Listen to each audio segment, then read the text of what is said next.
माननीय सभापति जी,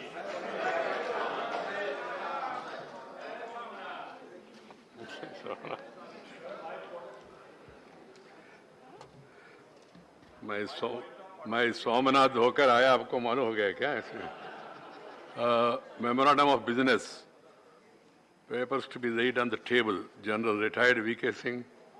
Sir, with your permission, I raise to lay papers mentioned against my name at serial number 1 of the revised list of business today. These contain the notification under Aircraft Act published by the Ministry of Civil Aviation. Sri Danveer Rao Sahib Dada Rao.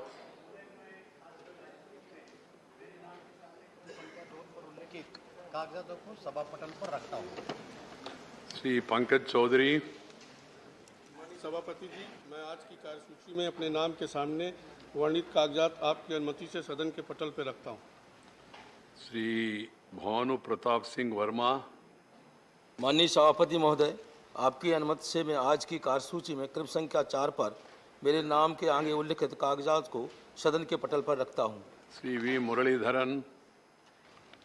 Respected Chairman, sir, with your permission, I rise to lay on the table of the House the papers listed against my name at serial number 5 in today's revised list of business. Shri Rameshwar तेरी। सभापति महोदय, मैं आपकी अनुमति से आज की कार्यसूची के क्रम संख्या 6 पर मेरे नाम से उल्लेखित दस्तावेज राज्यसभा के पटल पर रखता हूं। Shri Kaushal Kishore.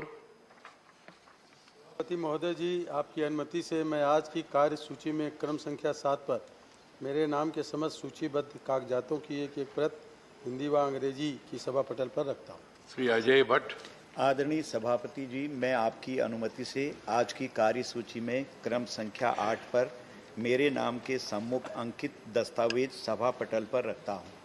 Doctor Bharati Pravin Pawar. Honorable Chairman, sir, with your permission, I rise to lay on the table of the House papers mentioned against my name at serial number 9 in today's revised list of business. Thank you. Doctor Munjpara Mahendra bhai. Honorable Chairman, sir, with your kind permission, I wish to lay on the table of the House papers mentioned serial number 10 against my name in today's revised list of business. Shri Pankaj Chaudhary, once again. माननीय सभापति महोदय, मैं अपने नाम के सामने वर्णित संविधान के अनुच्छेद 151 के खंड 1 के अधीन निम्नलिखित प्रतिवेदनों की एक प्रति अंग्रेजी तथा हिंदी में आपकी अनुमति से सभा पटल पर प्रस्तुत करता हूं।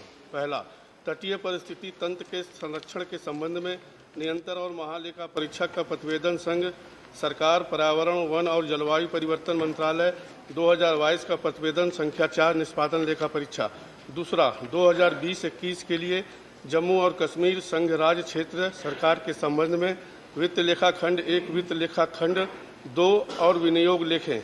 तीसरा, स्मारकों और प्राचीन कालीन वस्तुओं का परीक्षण और संरक्षण के निष्पादन लेखा परीक्षा के संबंध में भारत के नियंत्रक और महालेखा परीक्षा के प्रतिवेदन पर अनुवर्त संघ सरकार सिविल संस्कृति मंत्रालय 2022 का प्रतिवेदन संख्या 10 निष्पादन लेखा परीक्षा। चौथा, मार्च 2021 को समाप्त हुए वर्ष के लिए भारत के नियंत्रक और महालेखा परीक्षक का प्रतिवेदन संघ सरकार, राजस्व विभाग, अप्रत्यक्ष कर, माल और सेवा कर 2022 का प्रतिवेदन संख्या 5।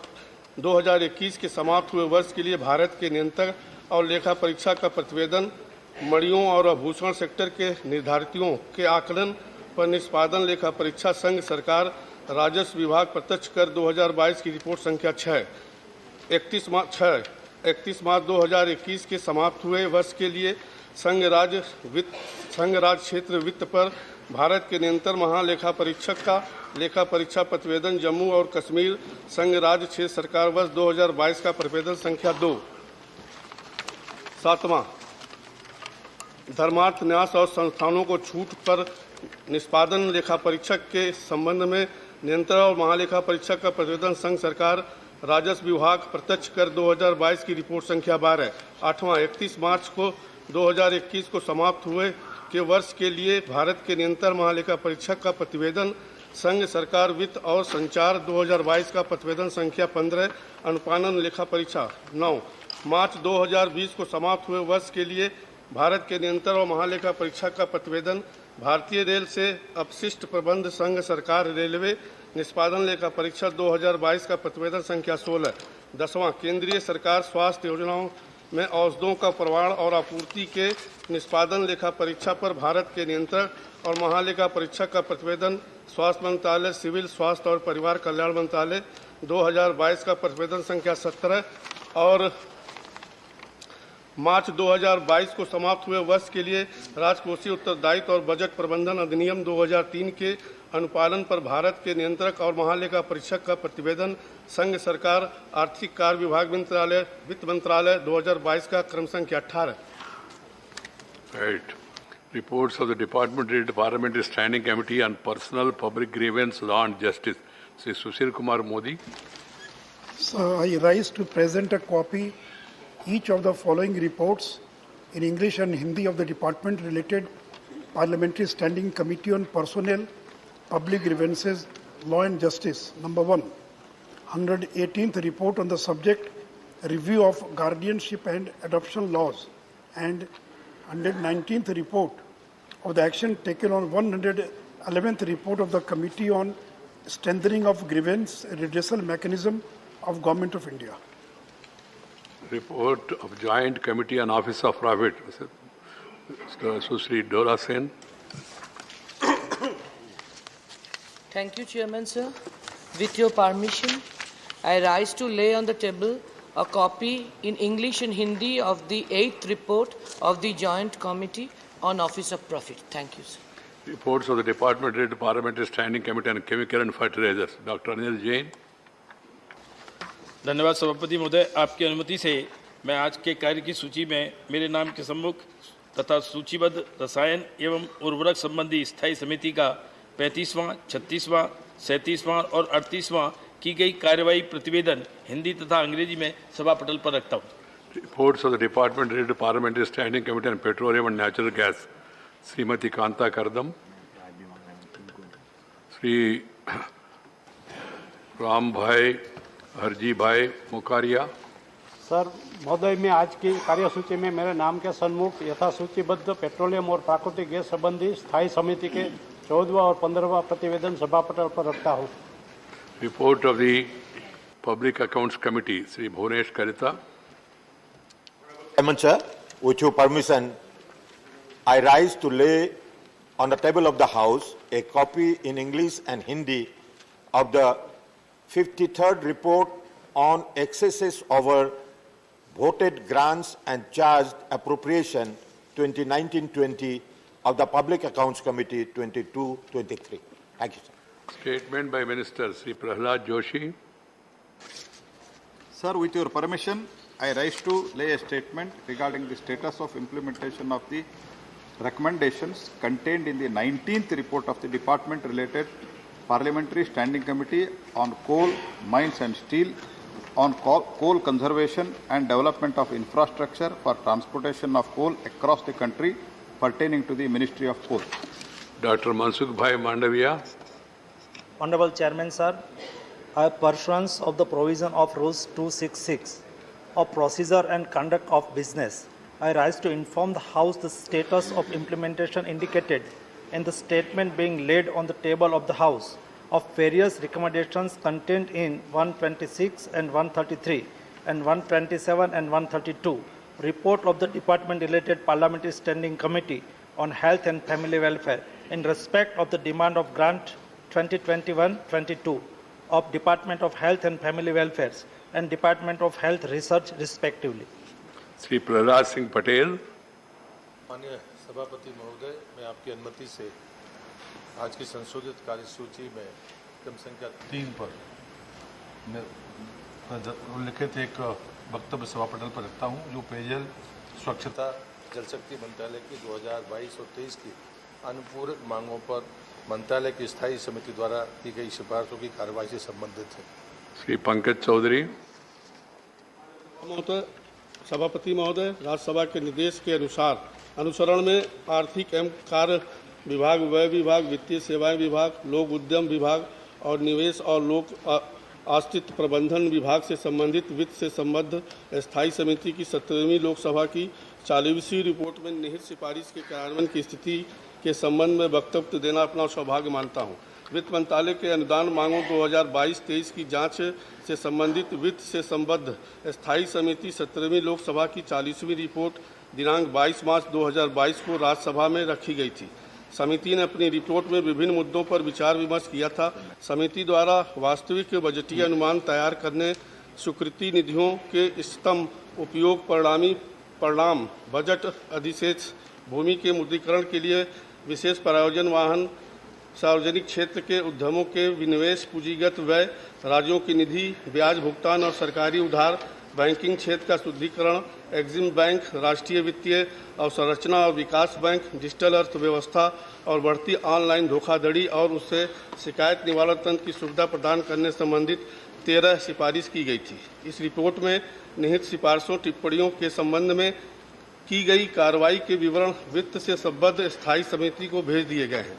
समिति द्वारा 40वीं रिपोर्ट में की गई सिफारिश के कार्यान्वयन के वर्तमान स्थिति अनुबंध में दी गई है। मैं अनुबंध के विषय वस्तु पढ़कर सुनाने में सदन का बहुमूल्य समय नहीं लेना चाहूँगा और मैं ये अनुरोध करूँगा कि इसे पढ़ा हुआ माना जाए। श्री भानु प्रताप सिंह वर्मा। माननीय सभापति महोदय, आपकी अनुमति से सूक्ष्म लघु तथा मध्यम उद्यम मंत्रालय की अनुदान मांगे 2021-2022 तथा 2022-2023 के संबंध में विभाग संबंधित उद्योग संबंधी संसदीय स्थायी समिति के 310वें एवं 315वें प्रतिवेदन में अंतर्विष्ट सिफारिशों के क्रियान्वयन की स्थिति के संबंध में वक्तव्य देता हूँ। Doctor मुंजेपर Mahendra bhai. Honorable Sir, in pursuance of provisions of Rule 266 of the Rules of Procedure and Conduct of Business, I wish to inform the House the status of implementation indicated in the statement being laid on the table of the House of various recommendations contained in the 128th and 131st report of Department-related Parliamentary Standing Committee on Health and Family Welfare on demands for grants for the year 2021-22 of the Ministry of Ayush. Thank you, sir. Motion for election to the Governing Council of the North-Eastern Indira Gandhi Regional Institute of Health and Medical Sciences, Shillong. Dr. Mansukh Bhai Mandavia to move a motion. Honorable Chairman, sir, I rise to move that in pursuance of Clause 27 of Sub-Rules B of Rules 3, read with Sub-Rules A of Rules 4 of the Rules of the Northeastern Indira Gandhi Regional Institute of Health and Medical Sciences, Shillong, this House to proceed to elect in the manner as directed by the Chairman, one member of amongst the members of the House to be a member of the Governing Council of the Northeastern Indira Gandhi Regional Institute of Health and Medical Sciences, Shillong. Motion moved. Those in favor will please say aye. Aye. Those against will please say no. I think the ayes have it, the ayes have it, the ayes have it. The motion is adopted. Motion for election to the council established under Section 30A1 of the National Institute of Pharmaceutical Education and Research Amendment Act 2021. Dr. Mansukh Bhai Mandavia to move a motion.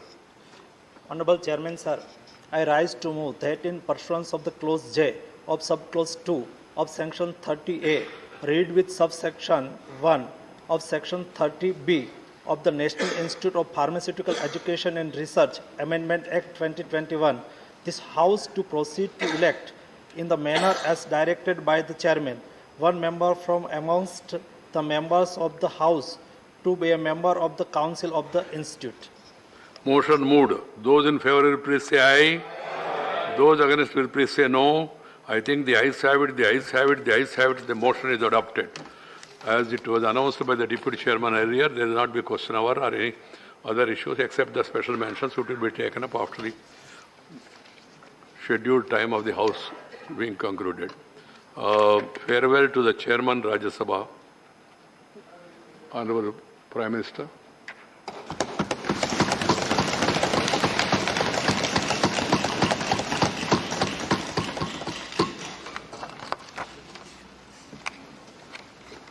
आदरणीय सभापति जी, आज हम सब सदन के सभापति और देश के उपराष्ट्रपति आदरणीय श्री वेंकैया नायडू जी को उनके कार्यकाल की समाप्ति पर उन्हें धन्यवाद देने के लिए उपस्थित हुए हैं।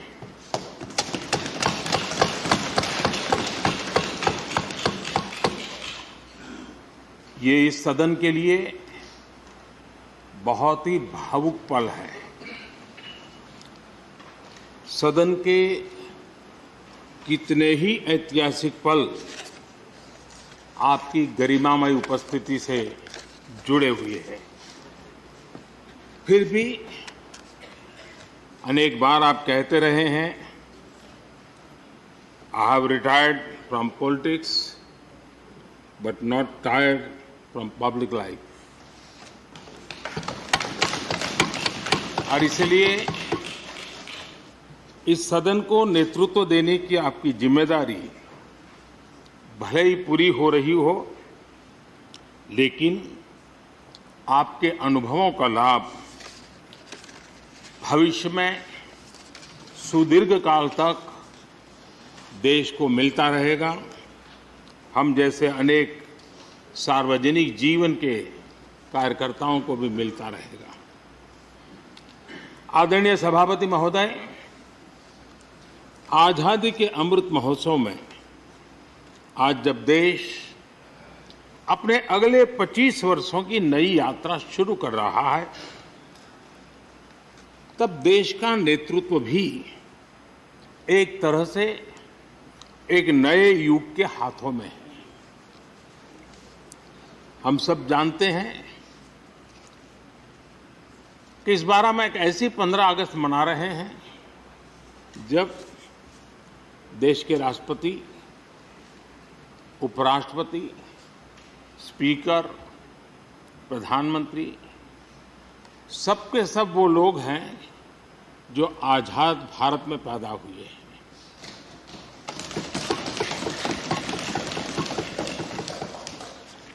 और सबके सब बहुत ही साधारण पृष्ठभूमि से आते हैं। मैं समझता हूं उसका अपना एक सांकेतिक महत्व है, साथ में देश के नए युग का एक प्रतीक भी है। आदरणीय सभापति महोदय, आप तो देश के एक ऐसे उपराष्ट्रपति हैं जिसने अपनी सभी भूमिकाओं में हमेशा युवाओं के लिए काम किया है। आपने सदन में भी हमेशा युवा सांसदों को आगे बढ़ाया, उन्हें प्रोत्साहन दिया। आप लगातार युवाओं के संवाद के लिए यूनिवर्सिटीज और इंस्टीट्यूशंस लगातार जाते रहे हैं। नई पीढ़ी के साथ आपका एक निरंतर कनेक्ट बना हुआ है और युवाओं को आपका मार्गदर्शन भी मिला है और युवा भी आपको मिलने के लिए हमेशा उत्सुक रहे हैं। इन सभी संस्थानों में आपकी लोकप्रियता भी बहुत रही है। मुझे बताया गया कि वाइस प्रेसिडेंट के रूप में आपने सदन के बाहर जो भाषण दिए, उनमें करीब करीब 25% युवाओं के बीच में रहे हैं। ये भी अपने आप में एक बहुत बड़ी बात है।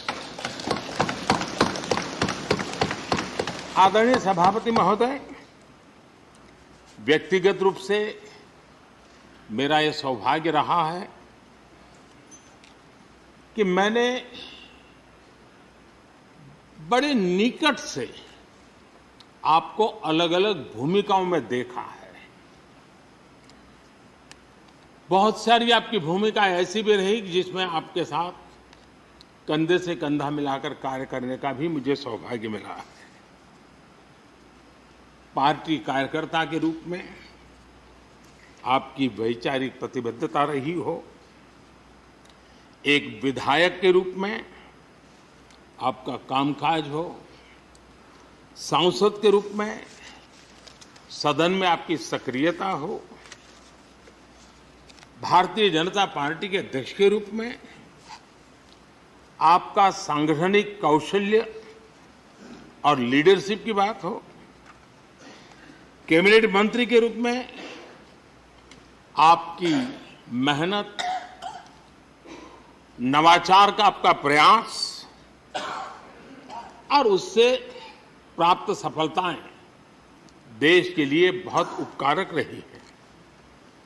या फिर उपराष्ट्रपति और सदन में के सभापति के रूप में आपकी गरिमा और आपकी निष्ठा। मैंने आपको अलग अलग जिम्मेदारियों में बड़े लगन से काम करते हुए देखा है। आपने कभी भी किसी भी काम को बोझ नहीं माना। आपने हर काम में नए प्राण फूंकने का प्रयास किया है। आपका जज्बा, आपकी ये लगन हम लोगों ने निरंतर देखी है।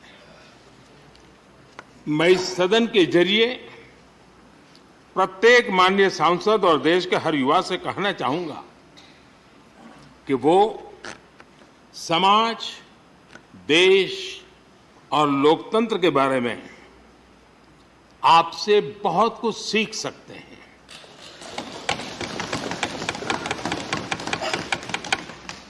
Listening, learning, leading, connecting, communicating, changing और रिफ्लेक्टिंग, रिकनेक्टिंग जैसी किताबें आपके बारे में बहुत कुछ बताती हैं। आपके ये अनुभव हमारे युवाओं को गाइड करेंगे और लोकतंत्र को मजबूत करेंगे। आदरणीय राष्ट्रपति महोदय, आपकी किताबों का जिक्र मैंने इसलिए किया क्योंकि उनके टाइटल में आपकी वो शब्द प्रतिभा झलकती है जिसके लिए आप जाने जाते हैं। आपके वन लाइनर्स, बीट लाइनर्स होते हैं और विन लाइनर्स भी होते हैं।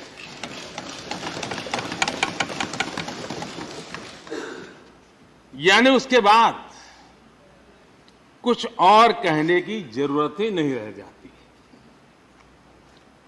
Your each word is heard, preferred and revered and never countered.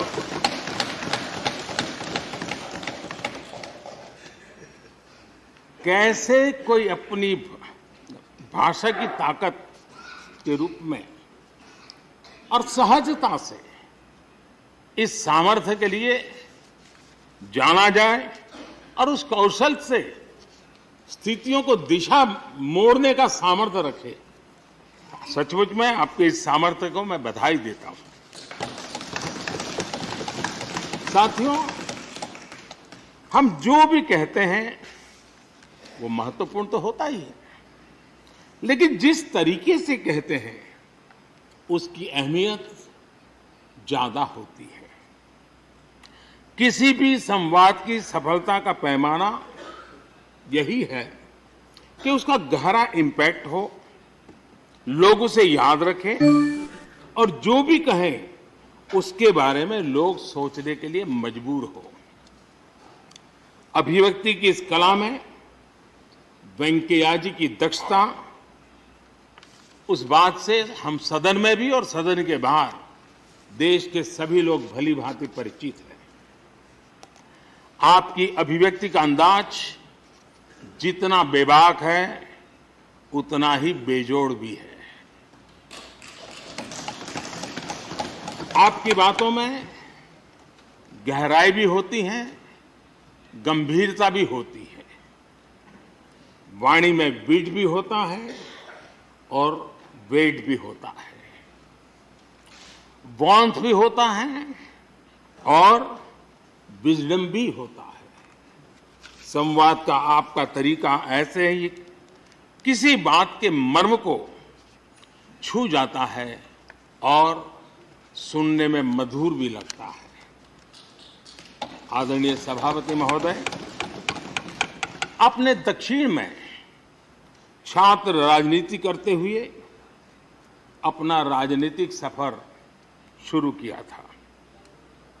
तब लोग कहते थे कि जिस विचारधारा से आप जुड़े थे उसका और उस पार्टी का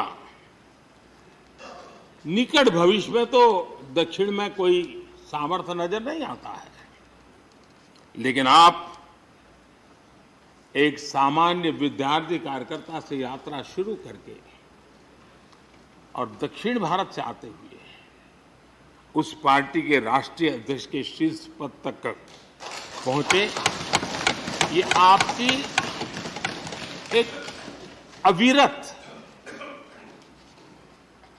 विचार निष्ठा, कर्तव्य निष्ठा और कर्म के प्रति समर्पण भाव का प्रतीक है। अगर हमारे पास देश के लिए भावनाएं हो, बात कहने की कला हो, भाषाई विविधता में आस्था हो, तो भाषा क्षेत्र हमारे लिए कभी भी दीवार नहीं बनती है। ये आपने सिद्ध किया है। आदरणीय सभापति महोदय, आपकी कही एक बात बहुत लोगों को याद होगी, मुझे तो विशेष रूप से याद है। मैंने हमेशा सुना है आप मातृभाषा को लेकर के बहुत ही टची रहे हैं, बड़े आग्रही रहे हैं, लेकिन उस बात को कहने का आपका अंदाज भी बड़ा खूबसूरत है। जब आप कहते हैं कि मातृभाषा आंखों की रोशनी की तरह होती है, मातृभाषा आंखों की रोशनी की तरह होती है, और आप आगे कहते हैं और दूसरी भाषा चश्मे की तरह होती है। ऐसी भावना हृदय की गहराई से ही बाहर आती है।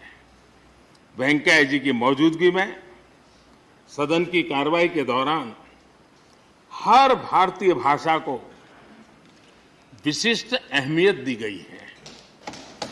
आपने सदन में सभी भारतीय भाषाओं को आगे बढ़ाने के लिए काम किया। सदन में हमारी सभी 22 शेड्यूल लैंग्वेज में कोई भी माननीय सदस्य बोल सकता है, उसका इंतजाम आपने किया।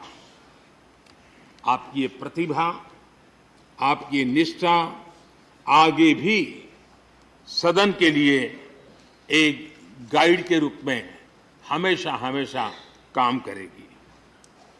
कैसे संसदीय और शिष्ट तरीके से भाषा की मर्यादा में कोई भी अपनी बात प्रभावी ढंग से कह सकता है, इसके लिए आप प्रेरणापुंज बने रहेंगे।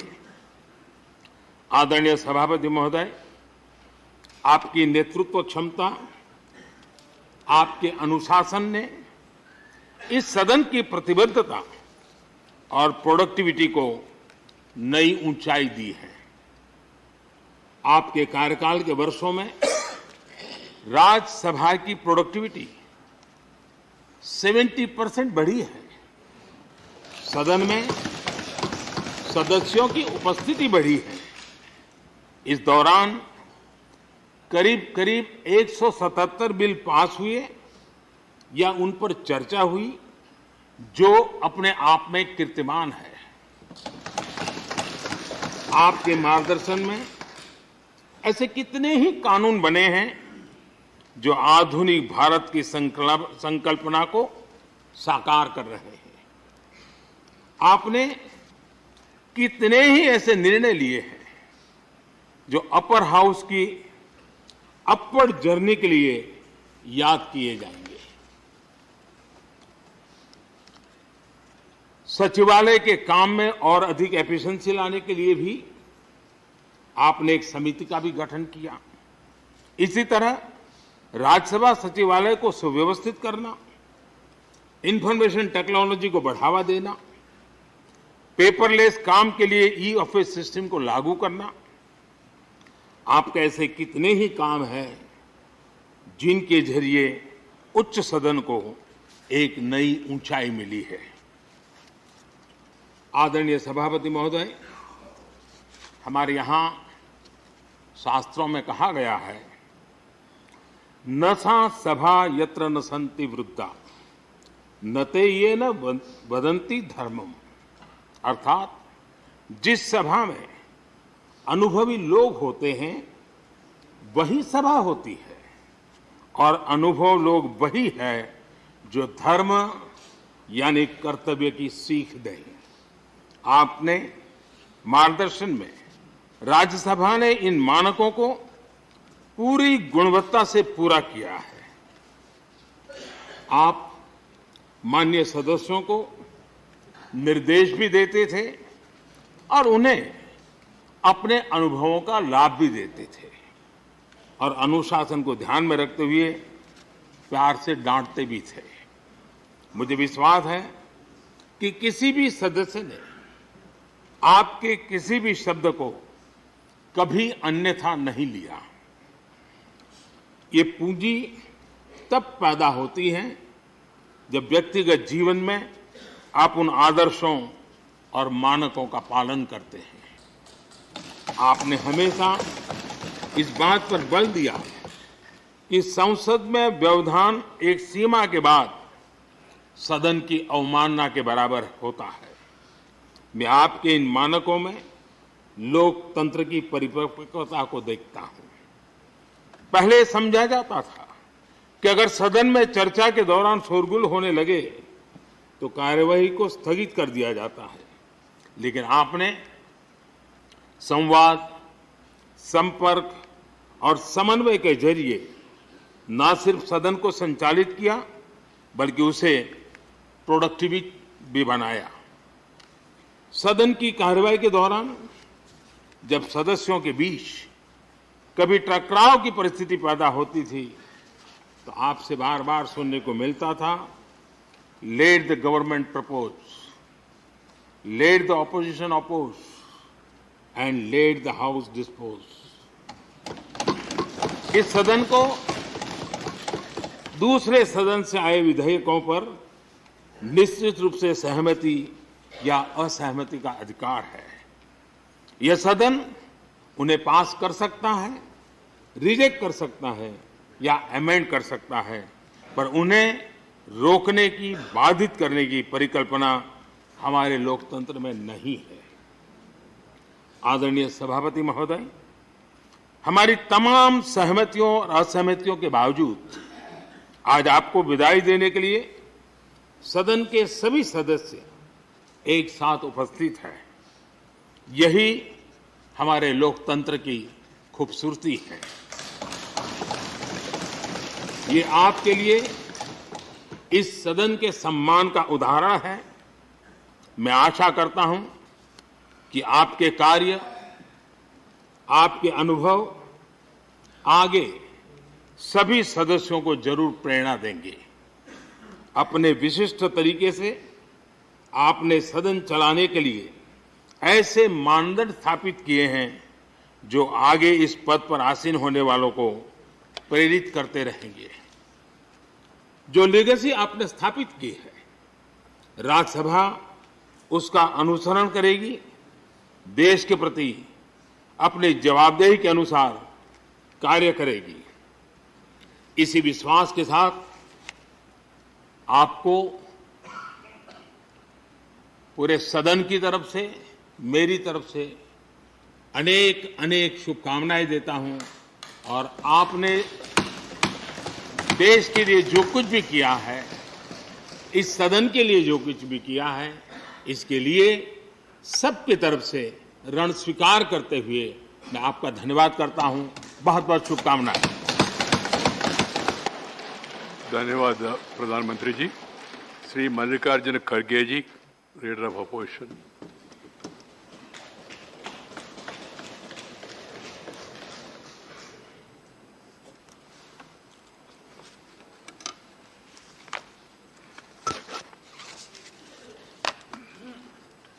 माननीय सभापति जी, थोड़ा सा मुझे कोल्ड इफेक्ट होने की वजह से मेरी आवाज़ उतनी बुलंद नहीं है जितना प्राइम मिनिस्टर ने अपने सारी बातें आपके सामने रखी।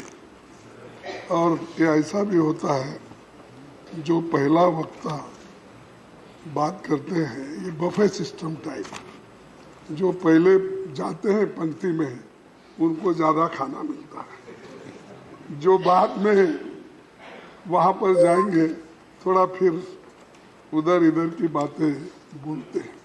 लेकिन मैं आपके सामने चंद बातें रखना चाहता हूं जो मैं खासकर आपसे एक 30-40 साल से अपनी पहचानत है।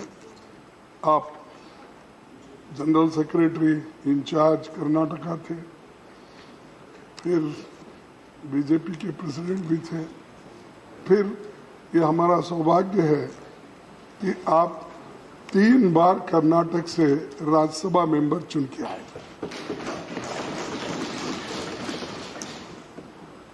तो सभापति जी, विचारों के सदन राज्यसभा के चेयरमैन के रूप में आपकी विदाई के मौके पर मैं चंद बातें रखना चाहता हूं। ये तो परमानेंट हाउस होने के कारण संसदीय लोकतंत्र में राज्यसभा की अलग हैसियत है। आज जबकि देश आज़ादी के 75वें साल पर उत्सव मना रहा है, इस हाउस पर भी देश के लोगों की निगाहें पड़ रही है। आपके लिए न ये हाउस नया रहा है, न ही हम लोग नए हैं। 19 सालों तक आप राज्यसभा में सांसद रहे। आपके साथ हमारे लगाव का एक दूसरा भी कारण है जो मैंने पहले ही बताया कि 3 बार राज्यसभा के सदस्य आप चुने गए कर्नाटक से। आप छात्र जीवन से ही राजनीति में एक्टिव रहे। जय आंध्रा आंदोलन चलाने से लेकर अब तक अपने लंबे राजनीतिक जीवन में आपने कई भूमिकाएं निभाई। 1978 से 1985 के बीच 2 बार आप आंध्र प्रदेश के विधानसभा सदस्य भी रहे। यूपीए सरकार के दौरान 2008 से 2014 के बीच आप स्टैंडिंग कमेटी होम के चेयरमैन भी थे। मैं विशेष रूप से आपको ये याद दिलाना चाहता हूँ, आप भूल तो नहीं जाते क्योंकि बहुत से आर्टिकल आपने लिखते ही रहते हैं और अपने पुराने विचारों को भी दोहराते हैं। हम हर पेपर में किसी न किसी दिन वक्त वो पढ़ते ही रहते हैं। लेकिन आपने जो आर्टिकल 371J स्टैंडिंग कमेटी के चेयरमैन होने के नाते हम कर्नाटक के लोग जब आपसे अपील किए, ये बहुत दिन से पेंडिंग है और ये जो है एनडीए सरकार में इसको नकारा गया था, लेकिन उसको किसी न किसी तरह से हैदराबाद कर्नाटक एरिया को उसको एक पुष्टि देने के लिए, प्रगति करने के लिए हम उस आर्टिकल 371J को यहाँ पर अमेंडमेंट करना चाहते थे। तब आपने फौरन उसको स्वीकार किया। यहाँ तक भी यहाँ पर ऑफिस नहीं था तो हम लोग कर्नाटक भवन में जाके जो चीफ मिनिस्टर थे उनको भी बुला के हम सभी बैठकर उस आर्टिकल 371J को आपने स्वीकार किया और वो अमेंडमेंट के रूप में इस सदन में उस सदन में आया। ये भारी जो यूपीए सरकार में जो वायदा किया था वो निभाए, उसके लिए आपका भी मैं धन्यवाद करता हूं। और जो लोग अच्छा काम करते हैं अगर वो याद नहीं करेंगे तो अच्छा नहीं लगता। आपने बहुत बड़ा काम करने के लिए हमको हिम्मत दी और सपोर्ट किया। राज्यसभा में आपने 11 अगस्त 2017 को सभापति के रूप में अपने प्रथम भाषण में कहा था कि मुझे सभा के दोनों पक्षों की संवेदनाओं, नियमों, मेंबर्स के अधिकारों, विशेष अधिकारों और भावनाओं और कुछ अवसरों पर उनकी हताशा की जानकारी है। आपने अपने स्तर पर प्रयास किया, कई तरह के बदलाव की कोशिश के लिए आप सक्रिय रहे और आपने इस बात की पैरवी भी की कि सभी प्रमुख राज्यों में अपर हाउस बनाने के लिए एक राष्ट्रीय नीति बने। इसी तरह महिला आरक्षण बिल पर सहमति बनाने और कई दूसरी बातें आपने खुलकर कही। मुझे भरोसा है कि सरकार ये काम जो आप अधूरा छोड़ के जा रहे हैं उसको पूरा करेगी। जब मैं लोकसभा में विपक्ष को रिप्रेजेंट कर रहा था तब आप शहरी विकास, आवास तथा संसदीय कार्य मंत्री थे। उसके बाद जब 2017 में आप राज्यसभा के चेयरमैन बने तो मैं भी 2020 में नेता विपक्ष के रूप में आज यहाँ खड़ा हुआ। राज्यसभा में आने के बाद बेशक हम दो अलग अलग विचारधारा के लोग हैं। आपकी आइडियोलॉजी अलग हो सकती है, मेरी आइडियोलॉजी तो आपको सबको ये मालूम है, फिर उस पर मैं चर्चा नहीं करना चाहता। ये स्वाभाविक है, आपसे मेरे कुछ शिकायतें भी हो सकती हैं, लेकिन ये इस वक्त नहीं वो शिकायत करने का, क्योंकि आपने जो इतने कठिनाई में अपना रोल निभाया, इतना प्रेशर में रहते हुए भी अपने रोल निभाया, इसलिए मैं आपको धन्यवाद देता हूँ। लेकिन यहाँ मैं उन बातों को उठाना नहीं चाहता, एक चंद लाइनों में अपनी बात रखना चाहता हूँ। अगर तलाश करूं तो कोई मिल जाएगा, अगर तलाश करूं तो कोई मिल जाएगा, मगर आपकी तरह कौन हमें मिलेगा।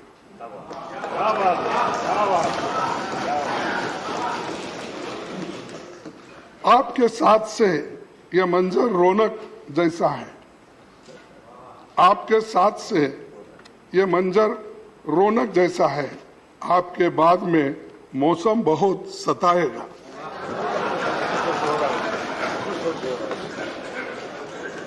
क्योंकि आपके बाद क्या मौसम होगा और कैसा सताएगा मुझे मालूम नहीं, लेकिन मैं ये बात इसलिए कह रहा हूं कि आपने सब प्रेशर के अंदर भी काम करने का आपने सीखा और सब माहौल में भी आपने काम किया।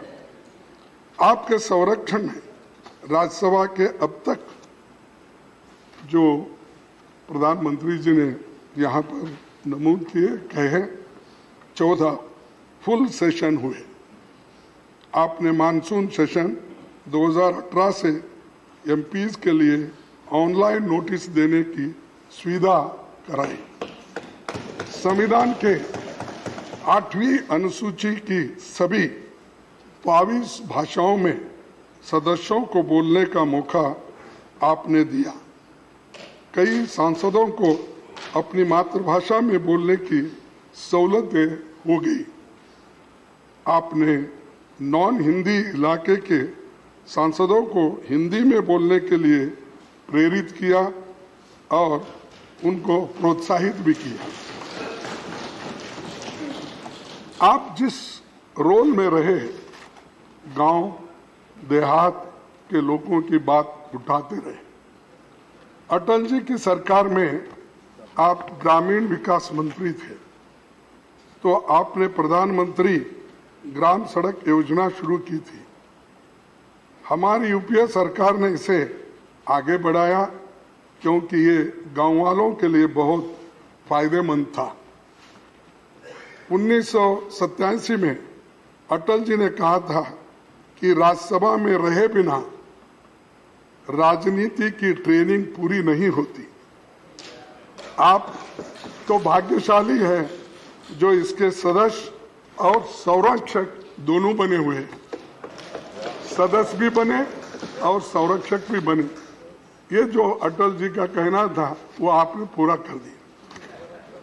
सभापति जी, आपने कई बार ये बात कही है कि पब्लिक लाइफ में राजनेता कभी रिटायर होता है न टायर्ड होता है। जो बात प्रधानमंत्री जी अपने भाषण में कहे, तो आप रिटायर भी नहीं होंगे पब्लिक लाइफ से और टायर्ड भी नहीं होंगे, काम करते रहेंगे।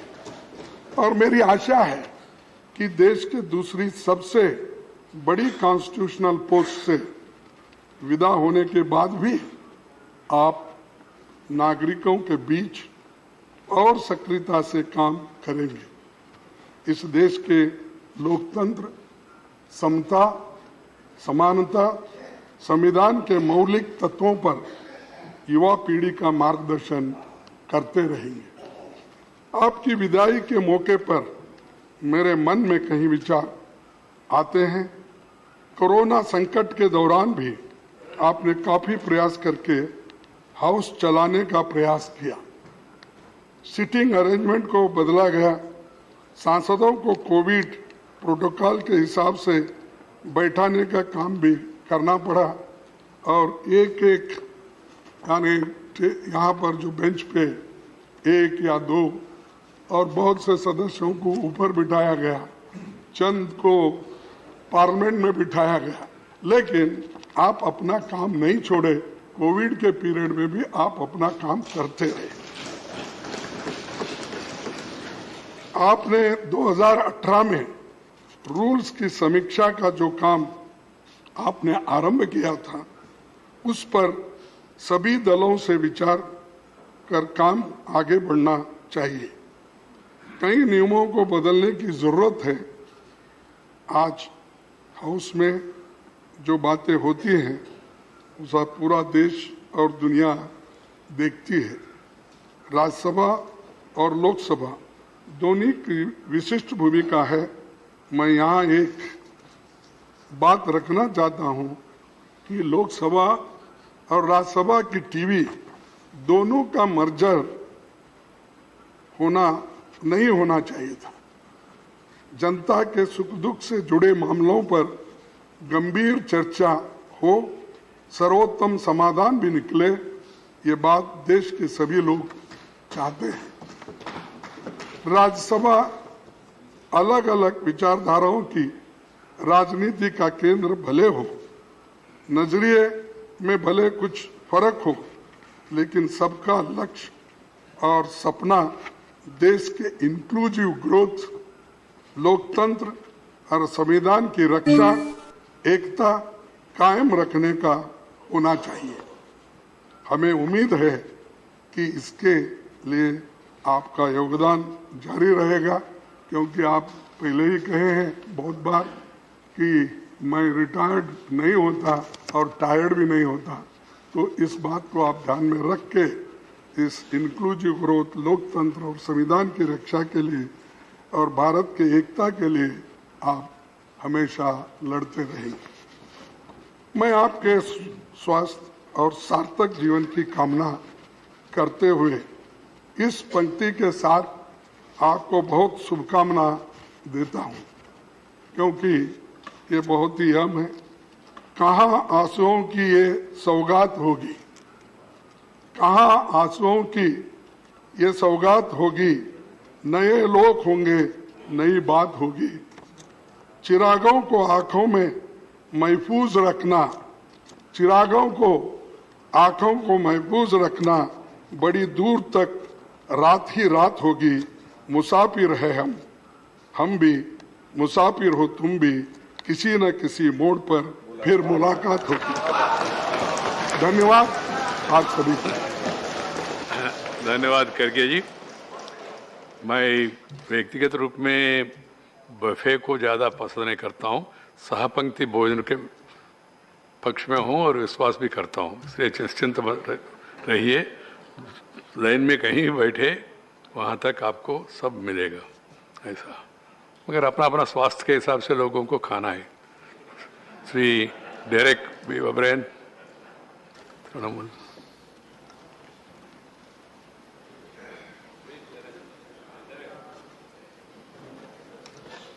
प्लीज डेरेक जी, प्लीज बोलिए। बैठ जाए।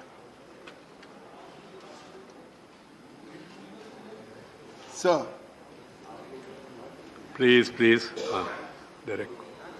just after independence in undivided Andhra Pradesh, those who owned agricultural land were, how do they show how well off they are, how important they are in that area?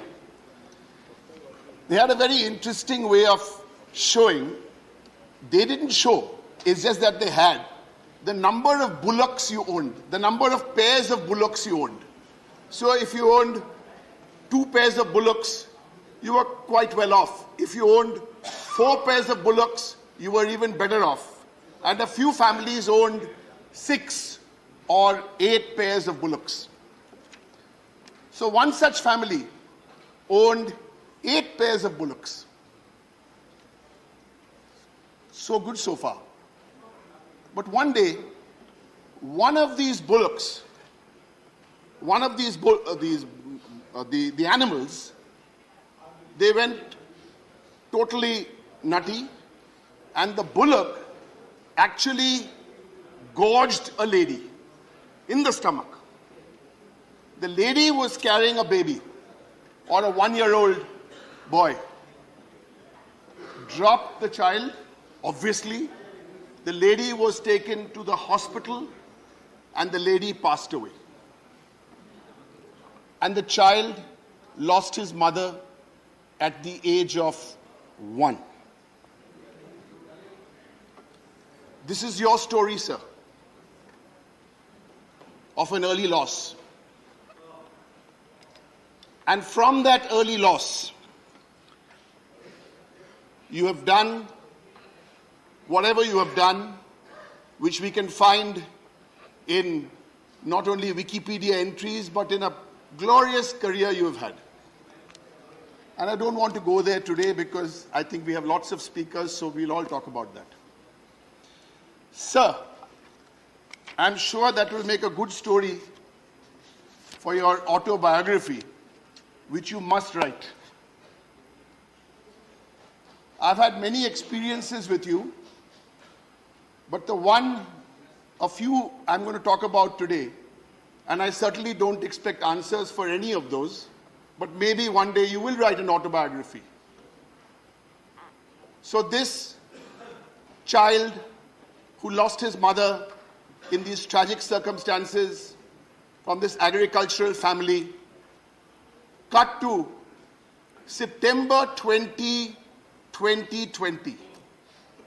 To me, that was a very important day in my outlook about you.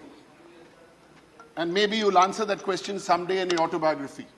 On September the 20th, 2020, the day this House passed the farm bills, you were not on the chair.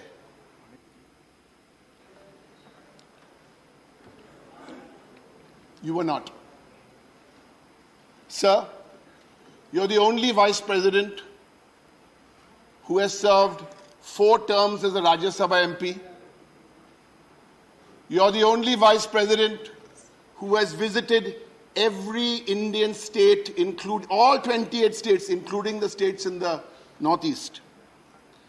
Sir, these we know, but someday you will give us the answers, because when I first came here, you used to sit this side. And I remembered on the 2nd of September 2013, I think your seat was just here. On the 2nd of September 2013, you made a passionate speech on petrol and diesel.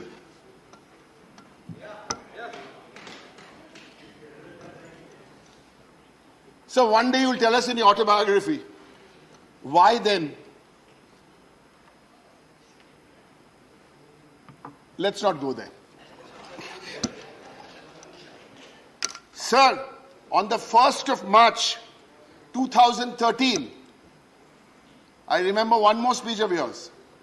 You led the discussion, Mr. Jaitley was that side, and you made an intervention for about 5-6 minutes on phone tapping. We tried Pegasus last few years, but we didn't get a discussion, sir. And you have really given us one piece of advice, opposition and government, is that talk to each other and solve. I think that's the one take we take away, that you always, in the meetings, you know, sometimes what happens in chambers stays in chambers, but you used to always say, talk. And you would talk in the same tone. You talk to the government, talk and solve. You talk to opposition, talk and solve. And nobody is perfect. You would have tried hard to get our Honorable Prime Minister to perhaps answer one question in your full tenure. That didn't happen. Sir, earlier today, a point was made about productivity in Rajya Sabha. Yes, sir. You are the chairman of the Rajya Sabha. We want to congratulate you. If you look at the productivity numbers and the number of bills passed, sir, you were there. But there's another side to this argument. And as you leave today, sir, we would urge you, because you have at least 20 more years to offer in public life.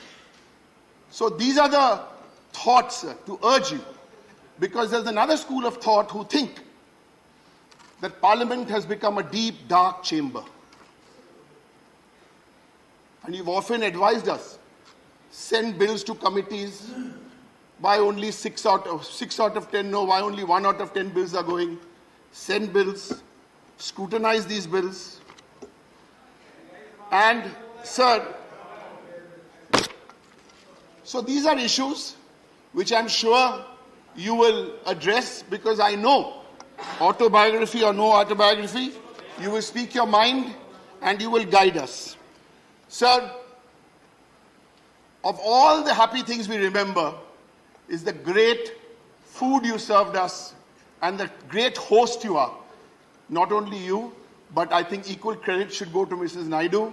The wonderful, every time you hosted any MP, all of us in the Vice President's house, sir, it was absolutely wonderful.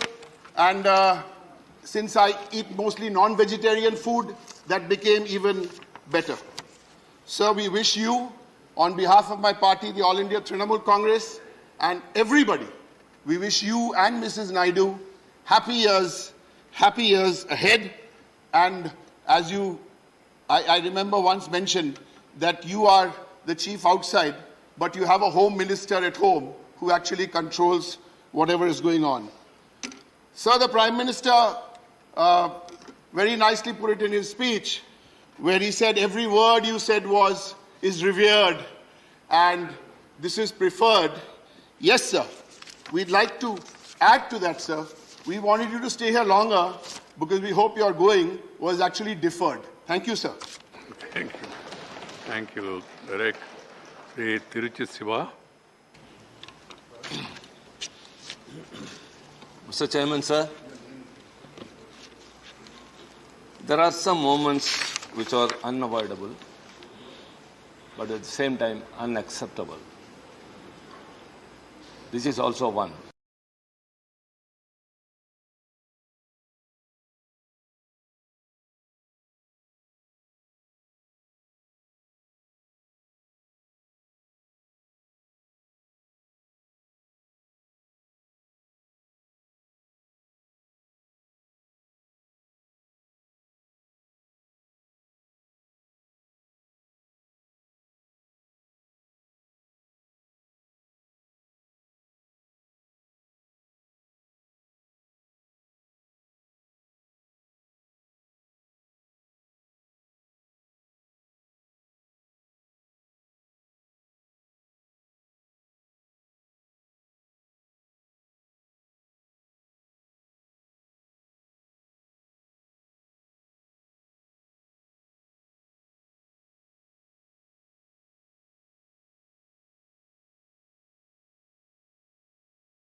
One recommendation or pleading to you, when you demit office, you got good connection with all BJP people.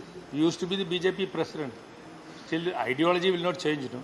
So tell them that the democratic atmosphere should be here in India, and especially at least in Parliament. And thank you very much, sir. I expect all the cooperation from you. I tell all, this side and that side, respect democracy. Yes. Will do. G.K. Vasan. Thank you, sir, for allowing me to speak. Sir, as you assumed office of the Vice President of the country and that of Chairman Rajya Sabha, sir, you brought with you a rich parliamentary experience, both from the opposition side and treasury benches, sir. This experience, sir, has definitely helped you in conducting the proceedings of this august House with wit and wisdom, and benefited each member of the House, sir, to contribute to the nation building, sir. Sir, your rich administrative experience across ministry has come in handy in maintaining the morale of officers of the Rajya Sabha Secretariat. Sir, the career progression scheme implemented by you has ensured that in services like those of reporters and interpreters, where promotions are hard to come, we have a workforce fully motivated to support the members of the Parliament, sir. As Vice President of the Republic, sir, you have always carried the true spirit of Indianness in your heart and in your words, sir. In your various engagements across the country and all over the world, sir, you have showcased that India is one family. At various fora, sir, you highlighted the importance of a language, especially the mother tongue, sir, and to protect our constitutional values, sir.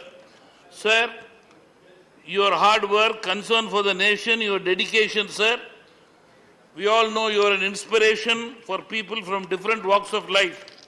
I am sure, sir, with your vast experience in public life, you will continue to guide the younger generations through your writings and public interactions, sir. On behalf of Tamil Nadu, sir, you have a special concern, sir. I say, not Vanga, poitu Vanga. That is always our culture, sir. Thank you, sir. Andre, vanakkam. Jose K. Mani. Sir, today I stand before the House to express my immense gratitude towards you for the inclusive and inspiring leadership you have exhibited as a chairman of Rajya Sabha. I consider it as my honor to have worked under your chairmanship, witnessing your passionate effort in strengthening the parliamentary democracy in our country.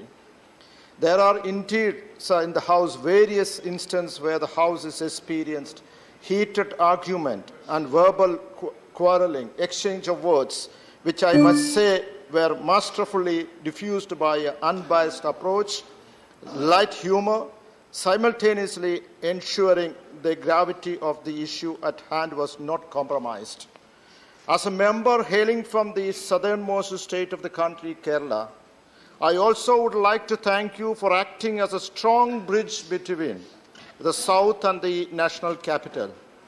Coming from a southern state yourself, you are very well aware of the diversity in culture and tradition and have worked towards ensuring these differences will not cause any strife. Your presence in a way ensured the southern state will not be overlooked. So to conclude, your tenure and presence as a chairman had made an impact in Rajya Sabha with your intervention, deliberation, words and action and decisions.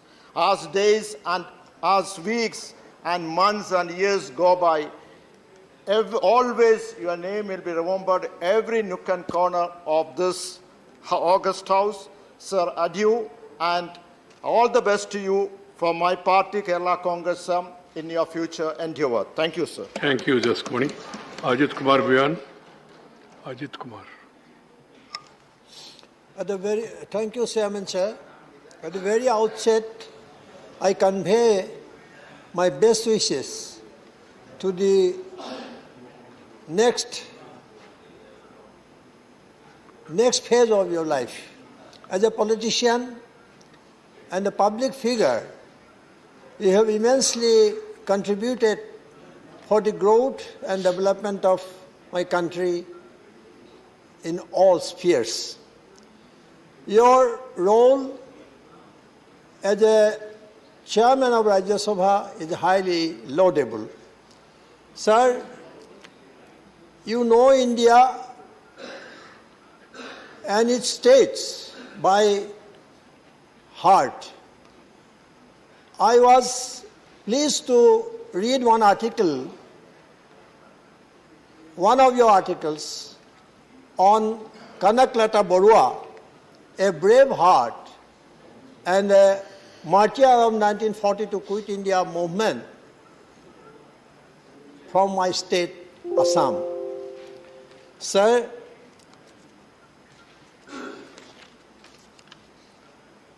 I humbly offer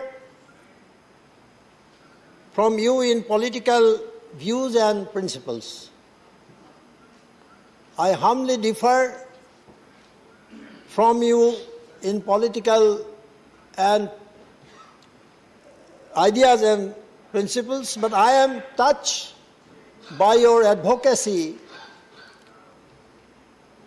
for mother tongue, for local languages. You feel the very essence of the glory and the existence of India. Your advocacy for mother tongue inspired me to deliver speech in Assamese in Rajya Sabha. Could not do it once in your tenure. As the Sir, I will always remember you as an advocate of mother tongue and as an advocate of multilinguistic and multicultural diversity of India. Sir, you are an advocate of mother tongue, I have already said, and for that I will always remember you with these words. On behalf of people of Assam, I wish good health and long life. Thank you. Thank you, Professor Manoj Kumar Jha. शुक्रिया sir. संभवतः आज मैं आखिरी बार आपके लिए इस संबोधन का इस्तेमाल कर रहा हूं, माननीय सभापति महोदय। अगर कल हाउस चलेगा परसों तब भी मैं नहीं होऊंगा, इसलिए मैं ये बात कह रहा हूं। मेरे से पहले से वक्ताओं ने सर आपके जीवन संघर्ष, आपकी उपलब्धियों के बारे में बहुत चर्चा की है। मैं उनसे बेहतर नहीं कर सकता, अतः मैं उस पृष्ठभूमि को, उस पन्ने को किनारे रखता हूं। सर, आपके समक्ष पहले भी कहा है कि अलविदा का क्षण, विदाई का क्षण, फेयरवेल का क्षण बहुत आसान नहीं होता है किसी के लिए। कल को कोई और वहां बैठेंगे, आई बॉल्स को भी एडजस्ट होने में वक्त लगता है, व्यक्ति को सामंजस्य बिठाने में वक्त लगता है, तो वो दिक्कत परेशानियां होंगी, वो अपनी जगह है। सर, मैं 3 अप्रैल 2018 को इस सदन में आया। आपने मुझे सबसे पहले वक्त की कीमत बताई। 3 मिनट का वक्त होता था, तभी हम 4 सदस्य थे। आप कहते थे your time is up. Sir, आपका ये प्रभाव मुझ पर पड़ गया है कि अब मैं 50 मिनट की क्लास के लिए जाता हूं यूनिवर्सिटी में, तो 3 से 5 मिनट के बाद देखता हूं कि कहीं आप ये ना कह बैठे योर टाइम इज अप। ये सचमुच आपने कर दिया है मेरे साथ सर। वो 3 मिनट 5 मिनट का टेम्पलेट सा बन गया है अंदर आपकी वजह से सर। और आगे एक चीज और भी आप कहते थे, इसके आगे कुछ रिकॉर्ड पे नहीं जा रहा, तो वो भी दिमाग में होता है कि अब आगे रिकॉर्ड पे ही नहीं जा रहा। सर, मैं इस अवसर पर एक कविता जो अशोक वाजपेयी ने विदा नाम से लिखी थी, मैं आपके समक्ष आपके लिए पढ़ना चाहता हूं। तुम चले जाओगे पर थोड़ा सा यहां भी रह जाओगे, जैसे रह जाती है पहली बारिश के बाद हवा में धरती की सोंधी सी गंध, भोर के उजास में थोड़ा सा चंद्रमा, खंडहर ओरे मंदिर में अनसुनी प्राचीन नुपुरों की झंकार। तुम चले जाओगे पर थोड़ी सी हंसी, वो आपका ट्रेडमार्क, थोड़ी सी हंसी, आंखों की थोड़ी सी चमक, हाथ की बनी थोड़ी सी कॉफी जो अक्सर अंदर मिला करती थी, यहीं रह जाएंगे प्रेम के इस सुनसान में। तुम चले जाओगे पर मेरे पास रह जाएगी प्रार्थना की तरह पवित्र और अदम्य तुम्हारी उपस्थिति, छंद की तरह गूंजता तुम्हारे पास होने का एहसास। तुम चले जाओगे, थोड़ा सा यहीं रह जाओगे। सर, ये समय की शिला पर मधुर लेखे कितने किसी ने मिटा बनाए, किसी ने मिटाए, ये रहेगा। एक चीज जो आपसे सीखी मैं कहना चाहता हूं, हम सब अलग अलग पृष्ठभूमि से आते हैं सर, वैचारिक राजनीतिक पृष्ठभूमि, बहुत शिद्दत से एक दूसरे के खिलाफ लड़ते हैं, लेकिन बीएससी की मीटिंग्स में आप अक्सर कहा करते थे डोंट स्टॉप कन्वर्सेशन। मुझे अपील करनी है आज की इस ओकेजन पे कि संवाद की ये परिपाटी खत्म ना होनी चाहिए, और कभी सर डाइनिंग टेबल पर बैठ के ये मत कह दीजिएगा the house is adjourn to meet at 12 PM। Thank you so much sir. जय हिंद। श्री विक्रमजीत सिंह। झा साहब ने अभी कहा कि वो आखिरी बार बोल रहे थे, लेकिन ये भी एक कथारसिस है कि मैं पहली बार बोल रहा हूँ। Honorable Chairman Sir, I rise before you as a first-time young parliamentarian today who does not come from a political background and are simply social worker. I appreciate your wisdom, articulate, keeping the cool and handling the various situations in this house very diligently, contrary to the perception which I had and what undergoing under the public leadership program at the Harvard University, I had a different perception of the upper house. But I will always remember your words of wisdom that we have collective responsibility in this house to work and encourage healthy debates, and we are accountable to billions of people as the representatives who have sent us here to represent them and the respective states. Having said that, it is an inspiration for all of us. Witnessed you as a young rebel student activist raising issues of student rights as Student Union, Jayaprakash Narayan Chhatra Sangharsh Samiti, which you launched in Nellore. Your leadership in Jaya Andhra movement at a very young age, I think it is a befitting, sir, for you to have an autobiography for the benefit of the younger generation. To defend the democracy of this great nation, you spent so much difficult nights in the emergency. Your contribution in the Pradhan Mantri Gram Sadak Yojana is very meaningful. And sir, many of us will not know that, Honorable Chairman, you founded a social service organization called Swarna Bharat in your hometown at Nellore, which runs a school for poor, orphaned and special needs and self-employment. This shows your empathy and humanness. I would convey my support to this noble cause. And I'm indebted to you. It was in your hands few days back that I committed my entire salary and perks for the education of poor children. I would only conclude at the end by saying that you are leaving behind a legacy of retired but not tired, as Honorable Pradhan Mantri ji ne kaha. You are leaving behind a legacy. Your tenure have many interesting anecdotes. Right. You retire from this house with great memories. And at the end, I would say that this couplet is very synonymous to your personality. खुदी को कर बुलंद इतना, खुदी को कर बुलंद इतना कि हर तदबीर से पहले खुदा बंदे से खुद पूछे कि तेरी रजा क्या है. जय Hind. Thank you, Jai Hind. Vikesh Ranjan Bhattacharya, CPM. I stand here to bid you farewell, sir. But at the moment, I just recollect the day when I entered in this house for taking oath in the bad days of COVID period. In that day, one particular incident which struck me so well. Many members, while taking oath, I took my oath in my mother tongue Bangla. Someone had chanted something which really hits the basic concept of Indian secularism, and I was very happy and proud to say that I found yourself immediately reacted and said that this sort of slogan should not be raised in the House. So this constitutional morality, which is very important for our country, we find lacking in many personality, but you have been able to afford that. So another thing which really impressed me, I think impressed everybody, that your concept of plurality. When there has been an attempt to say that we have a singular attitude, there you have impressed upon us with your sense of plurality. That's the personality which has impressed me. Another one which struck me, that's your humor, the sense of humor. I was just wondering, this sense of humor, then I recollect George Bernard Shaw said, a person without humor is a person without education. Therefore, that basic education of yours really enlightened us to confirm our faith in Indian secularism, constitutional morality and plurality. These are the very important things we have learned from you. In the end, I just take a few lines from Tagore's. That is, jete nahi dibo, tobu jete dite hoy.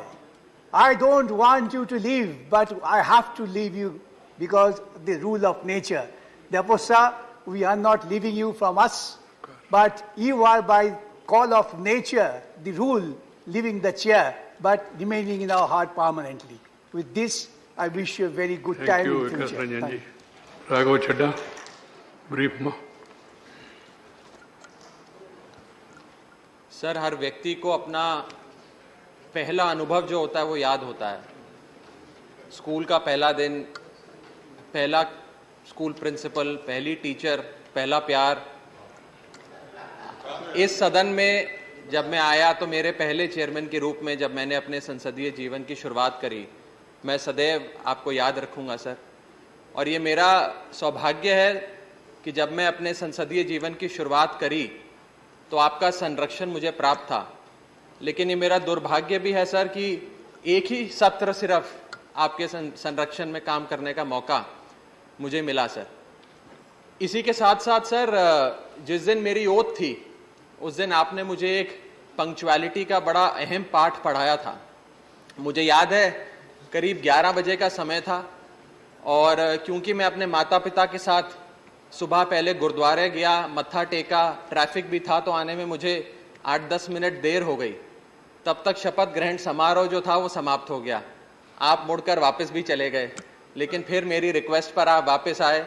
आपने punctuality का एक पाठ मुझे पढ़ाया और उसके साथ साथ मेरी ओथ भी आपने ही कराई. सर, इसके साथ साथ बस इतना ही कहना चाहूँगा कि आपकी भी जो जर्नी रही, जो यात्रा रही, वो कहीं ना कहीं हम लोगों की यात्रा से मेल खाती है. आप भी जयप्रकाश नारायण साहब के जो एक भ्रष्टाचार विरोधी आंदोलन रहा उसके एक समिति के अध्यक्ष रहे.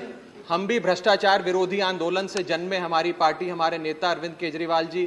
तो एक समानता मैं आपके साथ आपके जीवन से ड्रॉ करता हूं. इसी के साथ साथ सर, आपकी जो एक जर्नी रही, एक आपकी नहीं कर सर, आपकी जो जर्नी रही वो हम सारे युवाओं के लिए खास करके एक प्रेरणा स्रोत है। एक साधारण कार्यकर्ता से लेकर एक विधायक, सांसद, मंत्री और फिर उपराष्ट्रपति के तौर पे आपने अपना सर कार्यभार संभाला। और मैं बस अंत में इतना कहूंगा कि राज्यसभा का पहला सत्र जब 1952 में हुआ तो उस समय के जो चेयरमैन थे डॉक्टर राधाकृष्णन साहब, उन्होंने एक बात कही थी, मैं वो पढ़ के सुनाऊंगा sir. I belong to no party, and that means I belong to every party in the house. It shall be my endeavor to uphold the traditions, the highest traditions of parliamentary democracy, and act towards every party with fairness, impartiality, with ill will to none and goodwill to all. आपने sir उस सारे शब्दों को सार्थक किया है। मैं आपको अपना सफल कार्यकाल समाप्त करने पर बहुत बहुत बधाई देता हूं। राघव, मेरे ख्याल से प्यार एक ही होता है ना, एक बार दूसरी बार फिर ऐसा होता है नहीं ना, पहला प्यार ही होता है ना। मैं इतना अनुभवी नहीं हूं सर, अभी जीवन में इतना अनुभव नहीं हुआ, लेकिन अच्छा होता है सर, जितना समझाया है। हाँ, अच्छा पहला प्यार अच्छा होता है, वही प्यार हमेशा रहना है जिंदगी भर।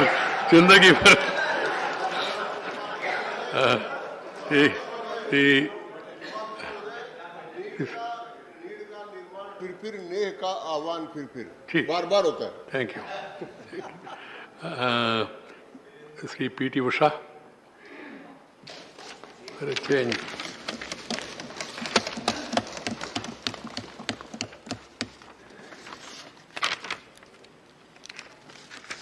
Most respected Chairman Rajya Sabha Sri Venkaiah Naidu ji, a great orator, scholar who always stood along with the downtrodden people, particularly during his Nellore days. Sir, your yeoman service to the society as a whole, the nation will ever remember. We, the common man, always extend our love and affection towards your gentle parenting, who first time stepped into the temple of democracy. I personally have been experiencing the same since the last few weeks. Sir, we can express our gratitude towards you to say a mere thank you, but you will always live in our hearts as a master of oratory. On behalf of our entire Indian sports fraternity, I express my deep gratitude towards your true sportsman spirit, which reflects in your entire life and as a chairman of this august house. I sincerely wish you and your whole family members good health, peace, and cheer, and I wish that you would continue to serve the nation and community as a whole. Thank you, sir. Thank you, ma'am. Sri Jawahar Sarkar. Sir, thank you for this opportunity. So thank you for this opportunity, and I am reminded that exactly 5 years ago, you were gracious enough to preside over my farewell at a time when there was a lot of palpable tension about my departure from government. I saw the degree of pettiness that I thought I would never live to see, but you rose above that pettiness to say very gracious words. They are inscribed in my heart, and that is the impression I've carried, one who rises above pettiness and is known to be gracious. I have followed your knowledgeable interventions and speeches, and that is one thing that I bemoan. I often feel that I'm wasting my time because the quality of debate in the House is not packed with that degree of knowledge anymore for various reasons. I have not been able to communicate in the last 1 year or so because much of it went in disruption, and I am not comfortable with disruptive politics. I understand and I support the need for protest. Protest is an essential ingredient of democracy, but there are people who are more comfortable with that side, but I am not so comfortable. I shall remember your fairness. Please, नहीं comment नहीं करना कोई बैठ के unnecessary आखिरी दिन में मेरे और मुंह से ऐसा शब्द नहीं। I shall remember your fairness, sir. Both as a minister, I have had the good fortune of having fair ministers like you, Mr. Jaitley, Mr. Javadekar. I remember that. Your fairness on the chair But fairness comes with a certain degree of brutality. It is inevitable. So I would only say that 73 is not an age to retire. There are temptations, and many of the allurements of retirement at an early age come from people around you with intentions, good or otherwise. But having said that, sir, I would still say that you will continue to hold your head high and continue to contribute. And though the woods are lovely, deep and dark, there are miles to go before you can sleep. Miles to go before you can sleep. Thank you, sir. Thank you. If you have tension, you will not be able to pay attention and have retention, and it will be only pretension. That's why please don't have any tension in the house. See, Sant Balbir Singh. ਬਹੁਤ ਬਹੁਤ ਆਪ ਦਾ ਧੰਨਵਾਦ।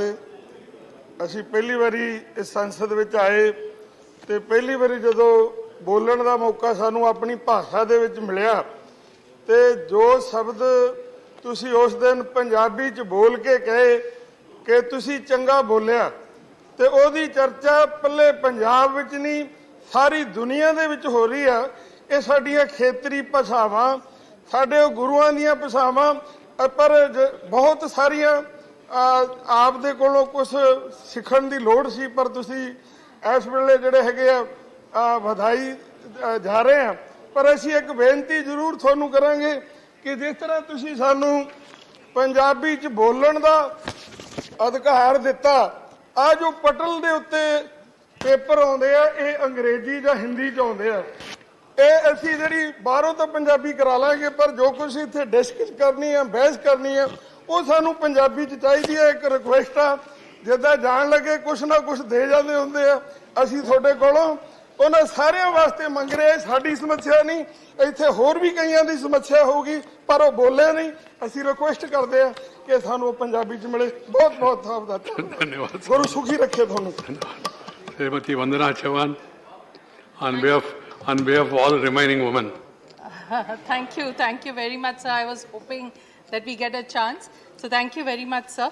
So this house has seen many farewells, but I think in the last 10 years that I have been here, there hasn't been a farewell as somber, in a somber atmosphere like this, sir. Farewell speeches are a lot of times formalities, but this one, sir, is different, and it is different only because of the person and personality that you are. You have given us so much love and affection that definitely we feel very much honored and very much revered to you, sir. Sir, you have been a disciplinarian. You have been very strict. Sometimes you reminded us of the headmaster in school. But you know, sir, the strictest teacher is the most loved. So similarly, sir, even though you were strict with us, you tried to imbibe discipline in us. You are the most loved up to now, sir. You have been witty with your repartees. You have been witty with the kind of rhymes in your sentences which you just exhibited, sir. You have been extremely passionate, and that is what made you very, very different. Sir, encouraging members to speak in their mother tongue, encouraging members, in fact, pushing them to attend committee meetings, which sometimes we would slip. Sir, your passion was seen even when one of my colleagues, Vijala Satyanarayan, spoke about child pornography in her 0 hour, and there you immediately put an ad hoc committee in place under the chairmanship of Dr. Sri Jairam Rameshji, and you had it sorted out. So this is the kind of passion. Even when important issues were being spoken about, sir, your voice itself vibrated, your voice itself showed that you were very concerned about that issue. Sir, you have been gracious. A lot of people have said you've been a wonderful host.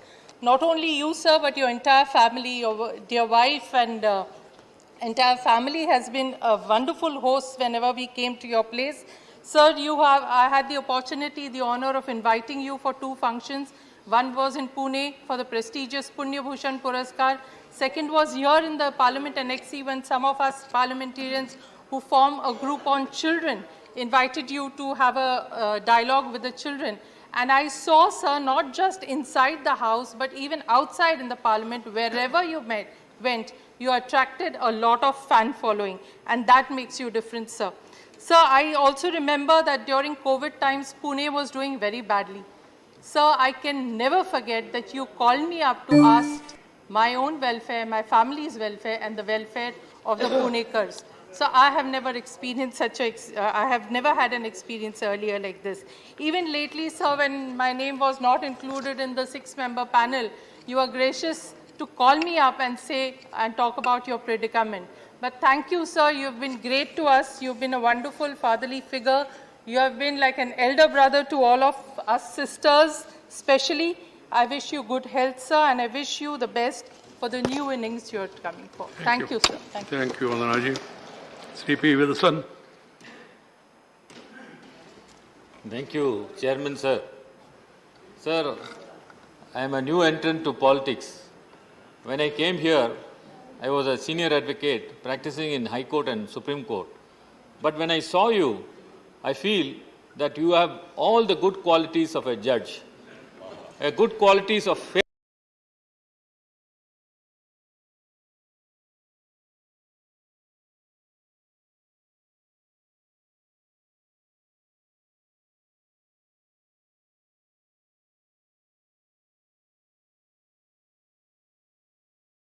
Billion unit save कर लेंगे और 300 billion unit save करेंगे तो carbon trading करेंगे और पूरी दुनिया को बताएंगे।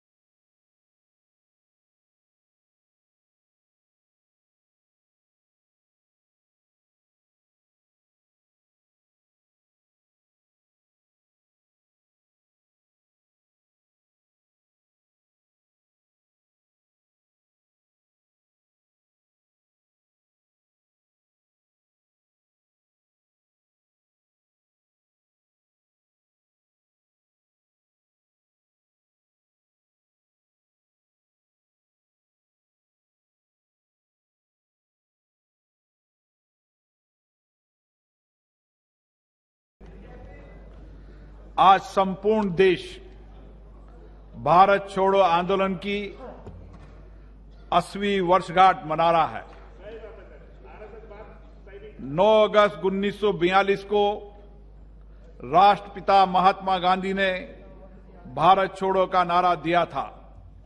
स्वतंत्रता प्राप्ति के लिए किए गए हमारे संघर्षों में भारत छोड़ो आंदोलन सर्वाधिक निर्णायक क्षणों में से एक था, जिसने पूरे देश को स्वतंत्रता प्राप्ति के लक्ष्य के लिए संघर्ष करने हेतु एकजुट किया।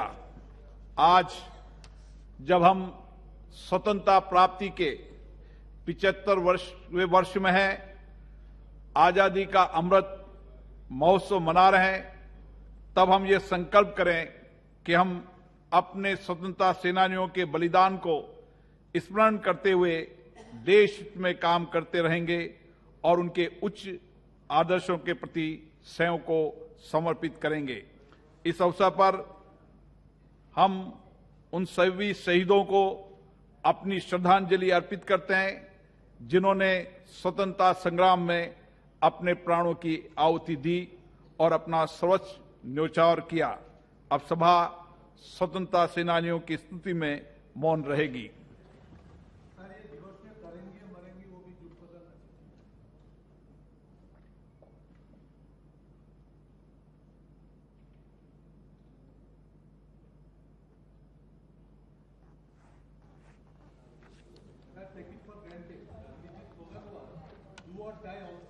Yes, thank you. माननीय सदस्यगण, मुझे आपको सूचित करते हुए अत्यंत प्रसन्नता हो रही है कि बर्मिंघम में चल रहे राष्ट्रमंडल खेलों में भारतीय दल ने अभी तक अत्यंत उत्कृष्ट प्रदर्शन किया है। वर्तमान स्थिति के अनुसार भारत ने अभी तक विभिन्न प्रतियोगिता में 18 स्वर्ण पदक, 15 रजत पदक एवं 22 कांस्य पदक जीतकर कुल 55 पदक जीतकर इतिहास बनाया है। मैं सदन की ओर से और स्वयं अपनी ओर से पदक जीतने वाले सभी खिलाड़ियों को हार्दिक बधाई देता हूं और अन्य सभी खिलाड़ियों को आने वाले मुकाबले में अच्छे प्रदर्शन के लिए शुभकामनाएं देता हूं। हम ये विश्वास करते हैं कि हमारे खिलाड़ियों की सफलता देश के सभी युवाओं को, विशेष रूप से युवा खिलाड़ियों को उत्कृष्ट प्रदर्शन करने के लिए प्रेरित करेगी, प्रोत्साहित करेगी। प्रश्न संख्या 301 खगेन मुर्मू। धन्यवाद अध्यक्ष महोदय। प्रश्न संख्या बोलो आप तो। प्रश्न नंबर 301। माननीय मंत्री जी, माननीय सदस्य। धन्यवाद सर। राष्ट्रीय कंपनी विधि उपकरण को पर्याप्त स्तर के मानव संसाधन उपलब्ध के संबंध में माननीय मंत्री महोदय जी ने विस्तार से उल्लेख किया है। महोदय, आपसे माध्यम से माननीय मंत्री जी को कहना है, क्या सरकार राष्ट्रीय कंपनी विधि अधिकरण में कार्यरत कर्मचारियों व उनके परिजनों के लिए उच्च शिक्षा, स्वास्थ्य और भारतीय संस्कृति को बढ़ावा देने के लिए कारगर नई योजना बनाने जा रही है? यदि हाँ तो तत्संबंधी ब्यौरा क्या है?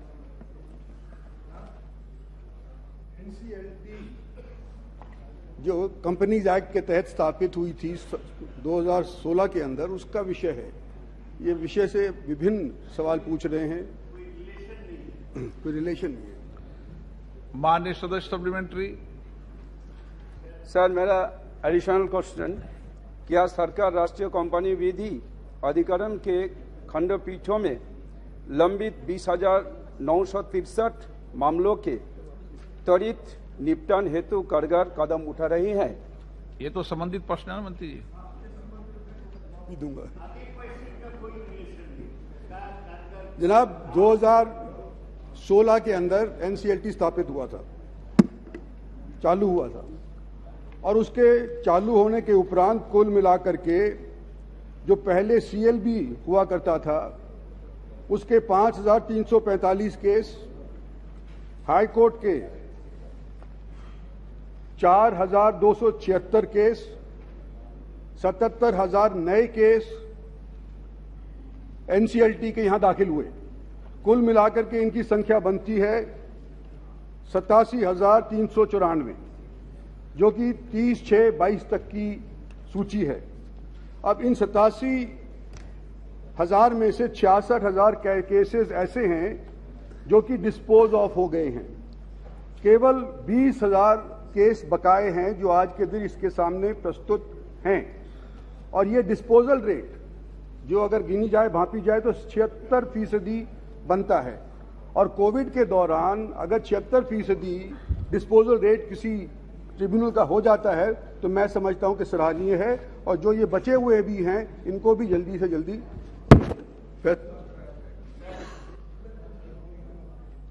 लव श्री कृष्णा शॉर्ट में। Sir, thank you, sir. There's a recent judgment by Supreme Court which has opened a Pandora box with respects to how NCLT can admit an insolvency application. And add to this, it is also widely been reported that almost 15 benches across the nation which are looking into NCLT, there is almost 50% vacancies in these benches until 2022. So can the minister state the details of the members retiring in 2022 and the measures being taken to fill up these vacancies? There are 62 posts in the NCLT, including one chairman. Out of this today, 30 are filled up, and there's one chairman of these 30 benches. 15 posts of members became vacant, and the Chief Justice of India has in June 22 taken interviews for a number of people to fill in these vacancies. Another 15 vacancies are already existing, and they have been advertised for, and they will be filled in as and when the Chief Justice of India wants to take an interview for the gentlemen who have applied for these posts. Shri Sogata Roy ji. बहुत बहुत शुक्रिया sir. This NCLT is the main organization which decides on the IBC cases, that is insolvency and bankruptcy court cases. And IBC cases relate to companies which have gone into liquidation, which decides on the haircut and the compensation to be paid to debtors and also to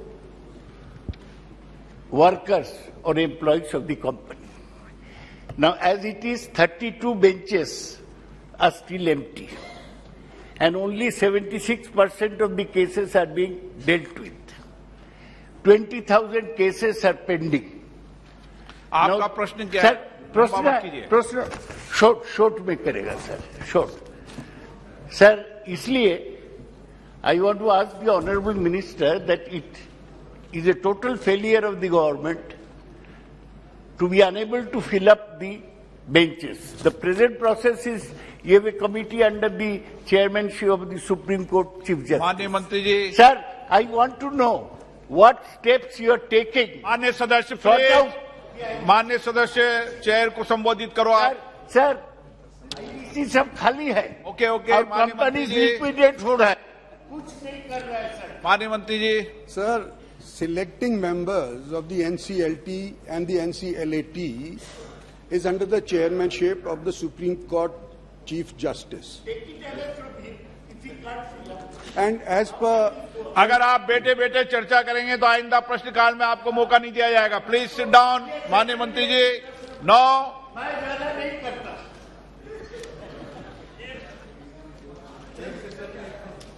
fashion की बात कर रहे हो ना, बाहर करके देखो मेरे से बात। जनाब चेयरमैन साहब, आईबीसी 2016 के अंदर स्थापित हुआ। 38,208 एप्लीकेशन यहां रिसीव हुई और 25,361 आईबीसी के तहत केसेस डेल्ट हो चुके हैं। इतनी भारी उपलब्धि इसकी आईबीसी के केसेस की एनसीएलटी के अंदर हुई है, तो मैं समझता हूं कि माननीय मंत्री मिस इन्फॉर्म्ड हैं। Question number 302। आप हो सकते मिस इन्फॉर्म्ड, लेकिन एम सेल्वराज। माननीय मंत्री जी। माननीय अध्यक्ष महोदय, उत्तर सभा पटल पर रखा गया। Shri Ajay Ranjan Chowdhury ji. Sir, I am hailing from a district in West Bengal named after Murshidabad district, which shares one of the highest concentration of bidi workers in the country.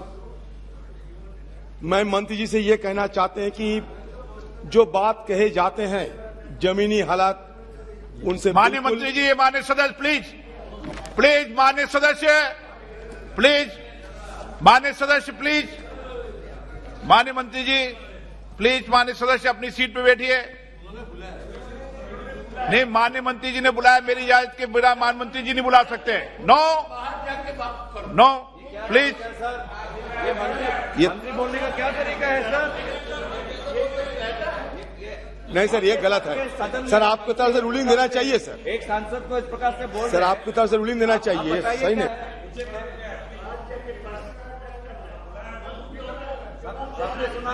आजकल क्या देख पा रहे हैं कि काफी अहंकारी हो जा रहे हैं, काफी अहंकार पैदा होते हैं। आप प्रश्न पूछिए। सर, मैं मंत्री जी से ये पूछना चाहते हैं और जानना भी कोशिश करेंगे कि ये जो वेलफेयर की बात कहे जाते हैं, जैसे कि हेल्थ में, एजुकेशन में और मतलब हाउसिंग में, इसके जमीनी हकीकत एकदम उल्टी तरफ है सर। क्योंकि सर, मैं एक मिसाल के तौर पर यह कहना चाहते हैं, पहले तो यह है कि हमारा डिस्ट्रिक्ट में एक हिस्सा है जंगीपुर सब डिवीजन, जहां 10 लाख से ज्यादा बीड़ी वर्कर रजिस्टर्ड है। वहां मिनिमम वेज तो नहीं मिलते हैं। और दूसरी तरफ मैं मिसाल के तौर पर कहना चाहते हैं कि नीमतिता में एक चेस्ट क्लिनिक है और तारापुर में एक हॉस्पिटल है। नीमतिता चेस्ट क्लिनिक में कोई डॉक्टर नहीं है, कोई नर्स नहीं है, एक पियोन बैठे हुए हैं।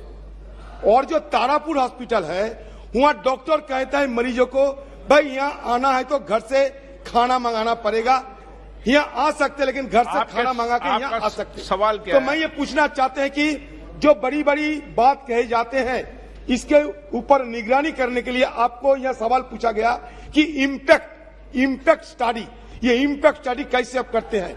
नहीं तो हमारी जैसे देश, माननीय मंत्री जी, हमारी जैसे डिस्ट्रिक्ट में बीड़ी वर्ग की हालत और बदतर होते जा रही है। माननीय अध्यक्ष महोदय, पूरे भारत में 49,82,294 बीडी वर्कर रजिस्टर्ड हैं। उसमें बंगाल में 18,29,203 है। मुझे समझ में नहीं आता कि अकेले 10 लाख एक तहसील में कैसे हो सकते हैं। Only in one tehsil, only in one tehsil, only मैं माननीय अध्यक्ष महोदय, एक तहसील एक जिले से अलग होती है। एक जिले में एक तहसील में 10 लाख की आबादी, मैं चेक करवा लूंगा, लेकिन मैं यहाँ पे कह रहा हूं कि पूरे बंगाल में, मैं मना नहीं कर रहा हूं, पूरे बंगाल में मैं रजिस्टर्ड आंकड़े दे रहा हूं। पूरे बंगाल में 18,29,200 नो, पूरे बंगाल में 18 लाख है, पूरे बंगाल में, और पूरे बंगाल में 18 लाख हम मान रहे हैं, लेकिन उसमें से एक ब्लॉक में 10 लाख होना ये संभव नहीं लगता।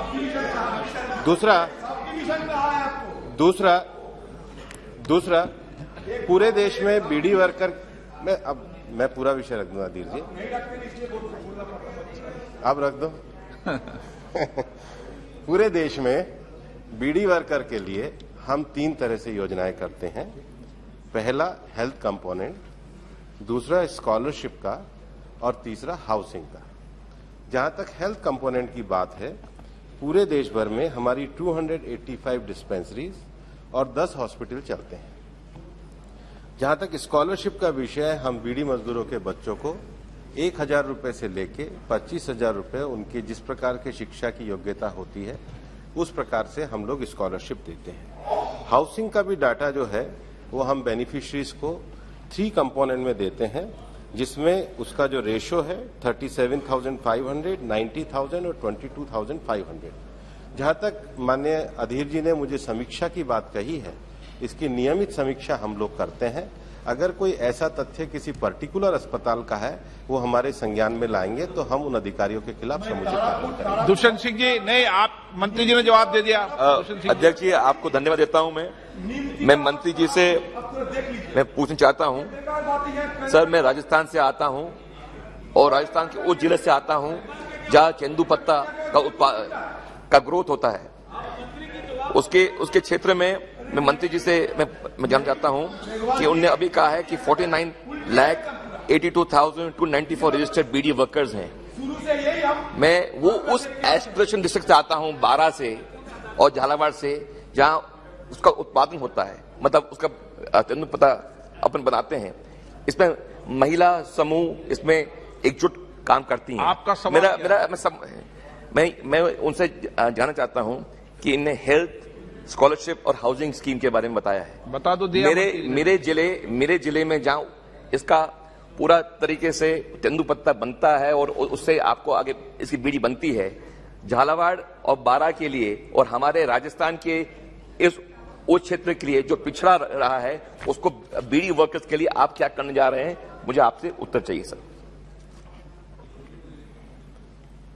माननीय अध्यक्ष महोदय, मैं बड़ी विनम्रता से कहना चाहता हूं कि जो तथ्य मैंने आपके सामने रखे हैं वो तथ्य को जांच करवा सकते हैं, उनको बेकार नहीं कहना चाहिए, ये संसदीय परंपरा नहीं है। दूसरा विषय, जहां तक हमारे दूसरे सदस्य ने हमारे राजस्थान के सदस्य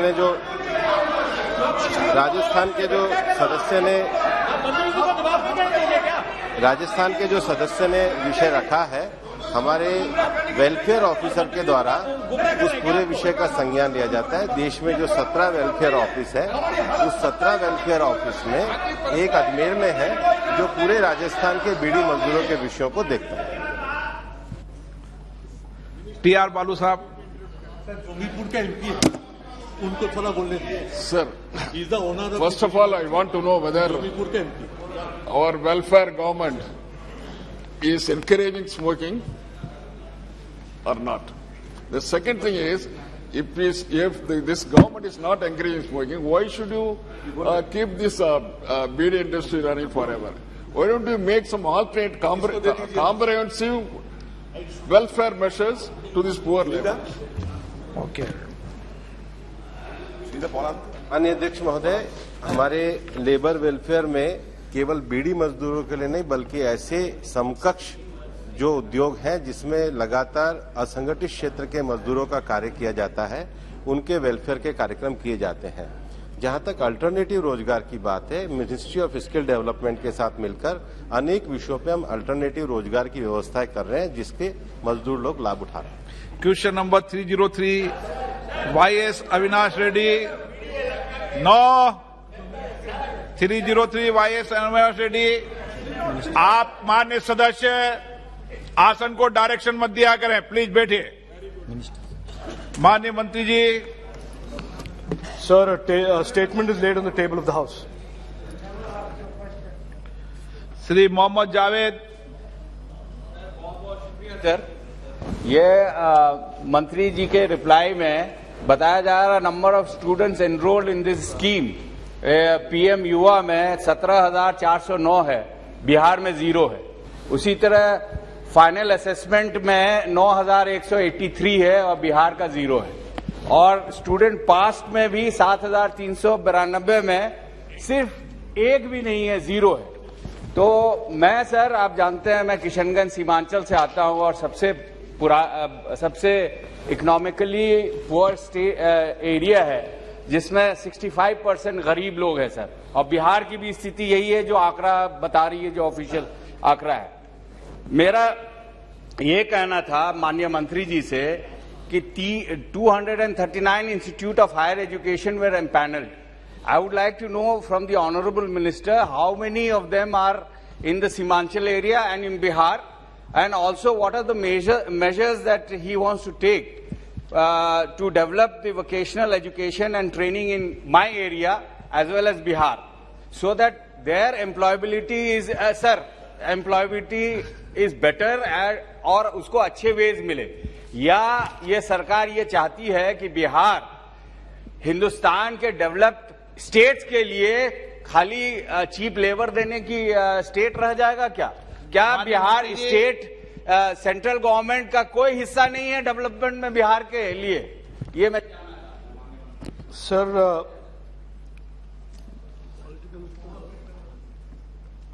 माननीय सांसद जी जानते हैं कि 2015-16 से हमारे सरकार ने एंटरप्रेन्योरशिप और स्टार्टअप्स के लिए और एक माहौल बनाने के लिए और उनको कैटलाइज करने के लिए बहुत कुछ हमने किया है। और इसीलिए आज हम देख रहे हैं कि दुनिया के सबसे तेजी से उभरने वाले स्टार्टअप और इनोवेशन सिस्टम इकोसिस्टम भारत में बना है। आज भारत में 70,000 से ज्यादा स्टार्टअप बने हैं। 100 मैं प्रश्न खत्म करूं ना, आंसर बता दूं पहले। 100 से ज्यादा यूनिकॉर्न बने हैं यहाँ पर। माननीय मंत्रीगण, आपसे आग्रह है, सॉरी सर, आप माननीय सदस्यों से बात करो, आसन से बात कराएं। My apology sir. Sir, over 100 unicorns have been created, and without any doubt, India has created one of the most vibrant entrepreneurial and startup ecosystems in the world, thanks to the efforts of the government and multiple policies of the government. One of the policies was the PM Yuva scheme, sir, that was implemented by the Ministry of Skill Development and Entrepreneurship that I represent today. उसके 2 phase थे sir. PM युवा 1.0 जो माननीय सांसद जी ने कहा, उसमें 2000 this was targeting higher institutes of higher learning over 26 states and UTs. वो 2016 में शुरू हुआ था और 2019 तक वो चला, 2018 तक चला। और 2019 से हमने PM युवा 2.0 लॉन्च किया था 10 स्टेट्स में पायलट प्रोजेक्ट, उसमें बिहार भी था। और वहां पर हमने टारगेट किया था ITIs, NSTIs और जो स्किल डेवलपमेंट के इकोसिस्टम में एंटरप्रेन्योरशिप चलाया जाए।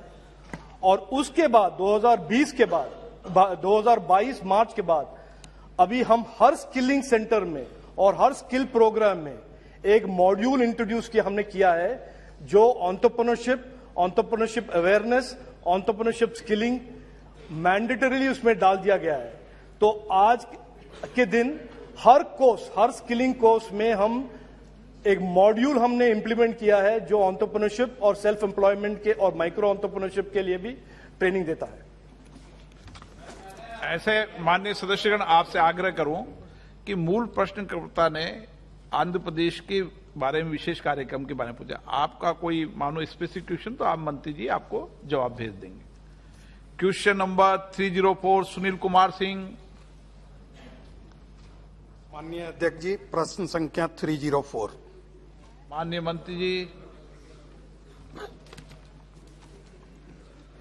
माननीय अध्यक्ष जी, मैं माननीय प्रधानमंत्री नरेंद्र मोदी जी को धन्यवाद देना चाहूंगा कि केंद्र सरकार ने आदिवासी समाज के सामाजिक आर्थिक उत्थान के लिए कई कल्याणकारी योजनाएं चलाने के लिए जनजातीय मंत्रालय का बजट 2020-21 में जो लगभग 5494 करोड़ था उसे इस वर्ष लगभग 8452 करोड़ कर दिया है।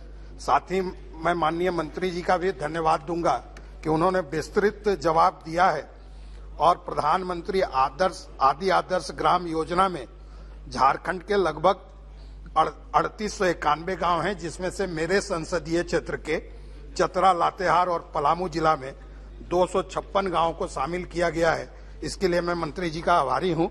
मेरा आपके माध्यम से मंत्री जी से पूछना है कि झारखंड सहित त्रिपुरा, यूपी आदि कुछ राज्यों में कुछ नई जातियों को एसटी में शामिल होने के बाद स्वाभाविक रूप से कई गांवों और प्रखंडों में 50% अनुसूचित जनजाति वाली आबादी बढ़ी होगी।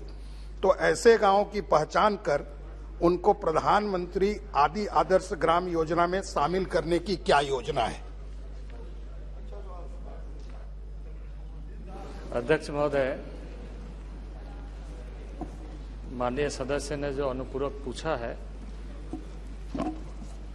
वैसे इसमें पूरी तरीके से स्पष्ट कर दी गई है कि यह आज़ादी के अमृत महोत्सव को ध्यान में रखते हुए भारत सरकार ने देश में इस वर्ष, यानी यह 5 वर्ष की योजना है और इस वर्ष 7500 गांव को चिन्हित किया है और आगामी 5 वर्षों में यानी 2024 तक लगभग 36,000 गांवों को इसमें सम्मिलित करते हुए पूरा करेगी आदर्श ग्राम योजना के माध्यम से। और इसमें उन गांवों का चयन किया गया है जहां आबादी के दृष्टि से 25% से अधिक है और गैप के दृष्टि से जो ग्रामीण विकास मंत्रालय के माध्यम से ऑल इंडिया सर्वे किया गया था और उस सर्वे के आधार पे जो गैप मिली थी उन सारे गांवों को ट्राइबल एरिया के चयन कर लिए गए हैं।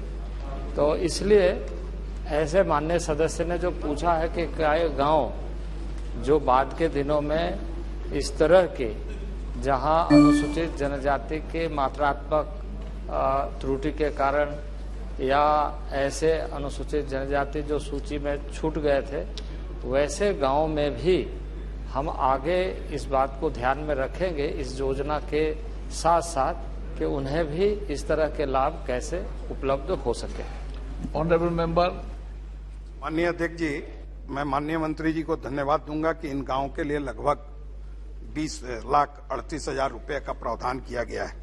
साथ ही मैं आपके माध्यम से जानना चाहूंगा कि जिन प्रखंडों में जनसंख्या की वृद्धि हुई है और जो एकलव्य स्कूल के मापदंडों को पूरा करते हैं, जैसे मेरे संसदीय क्षेत्र के कुंदा, लावालौंग, सिमरिया, टंडवा और लातेहार जिले के बारियातू, हेरहंज, बालूमाथ, चंदवा, मनिका, सरजू और पलामू जिले के सतबरवा और पाकी में और लेसलीगंज में एक तो एकलव्य विद्यालय खोलने की नई योजना क्या है और पहले से स्वीकृत योजनाएं जो कान्हाचट्टी, बरवाडी, गारू, लातेहार, महुआडांड, मनातू में था, उसमें से कान्हाचट्टी, महुआडांड और मनातू में अभी तक शुरू नहीं हो पाया, तो वो योजनाएं कब तक कार्य रूप लेंगी? मैं आपके माध्यम से माननीय मंत्री जी से जानना चाहता हूं।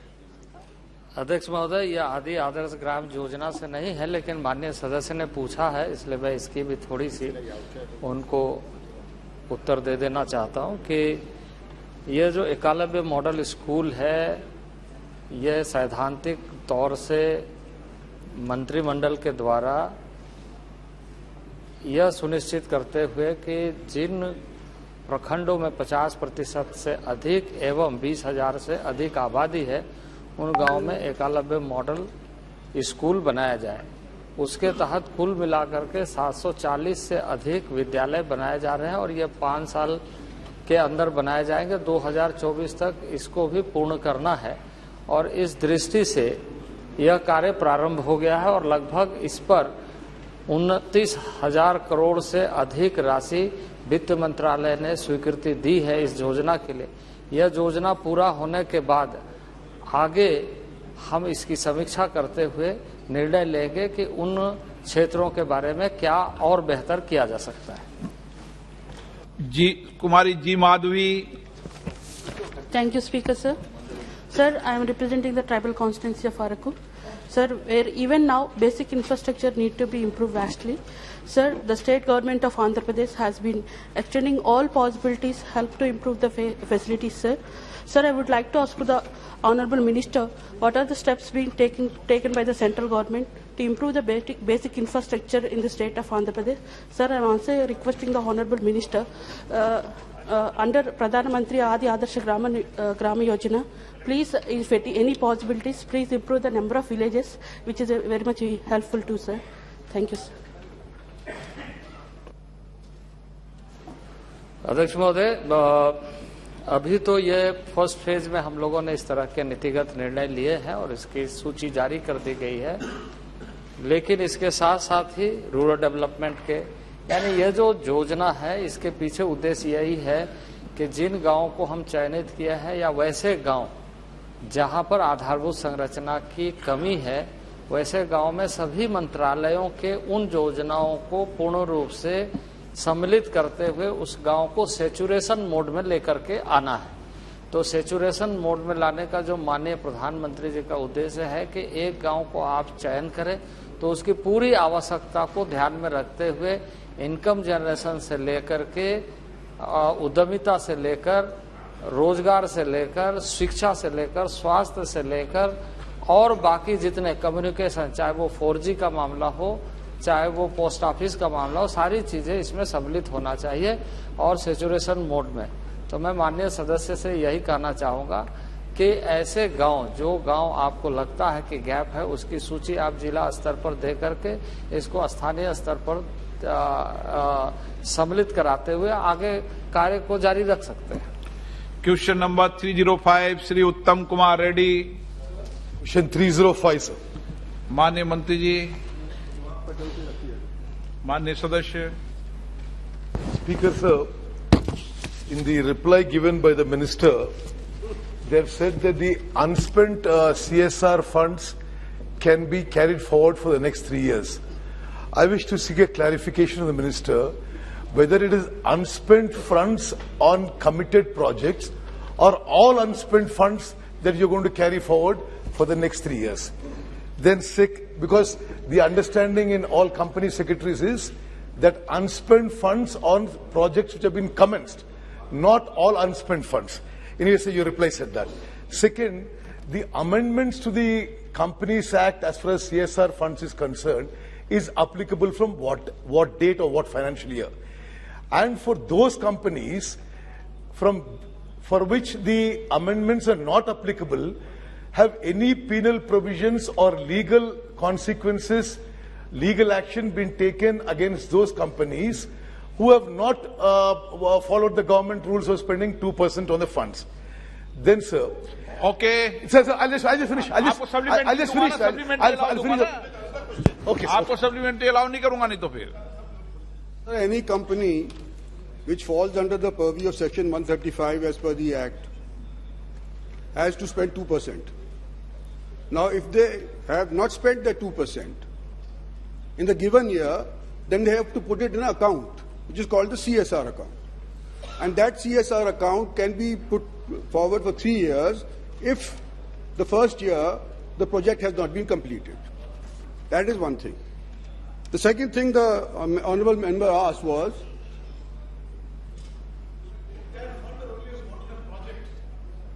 this is, sir, if they have taken up a project and they have not completed the project, they can complete it in 3 years. Also, if on a project they have overspent, then they can set it off for the next 3 years. This is what my reply says, sir. I also want to answer the second part of the question, which was, I forget what he asked. माननीय सदस्य, please पूछ लेंगे आप. Sir, Honorable Speaker, sir, the unspent amount on a project, or if a company does not spend CSR for the year, can they take it, or are they allowed to take it forward for the next 3 years? Second, from what date are your amendments to the Companies Act as far as CSR is concerned? From what date or financial year are they applicable? Now, those companies which have defaulted before the amendments are coming to place, are you taking any legal action or any penal provisions? In the Act, it says preference to be given to local areas. Now, what is local areas? Now, can you please define what, in the Act, what says local areas is what? Lastly, sir, Singareni College is a company, Government of India and Government of Telangana company, which has been violating the CSR funds repeatedly. Is there any monitoring of the way it is being spent? Thank you, sir. 4 प्रश्न पूछे हैं, 2 पहले पूछे थे, नहीं 2 पहले पूछे थे, दोबारा उनको रिपीट किया उन्होंने, एक नया पूछा है. सर, जो कंपनी अगर किसी चीज को, if they have taken up a project and they have not completed the project, then they can put the money in a CSR fund. And for the next 3 years, they can spend to complete that project. This is what the law states as per the Act. What the companies have done, I do not know. If they ask a specific question on that, I'll let him know. As far as penal provisions are concerned, they have made a civil wrong recently. There's no more a penal provision. It's a civil wrong, and that has been taken decision consciously because we think that companies are contributors of wealth to the nation, and we should not penalize them. So that is the second thing. The third question that you asked, when was it applicable from? I don't have the exact date as to when it was applicable from, but it probably in the preceding year.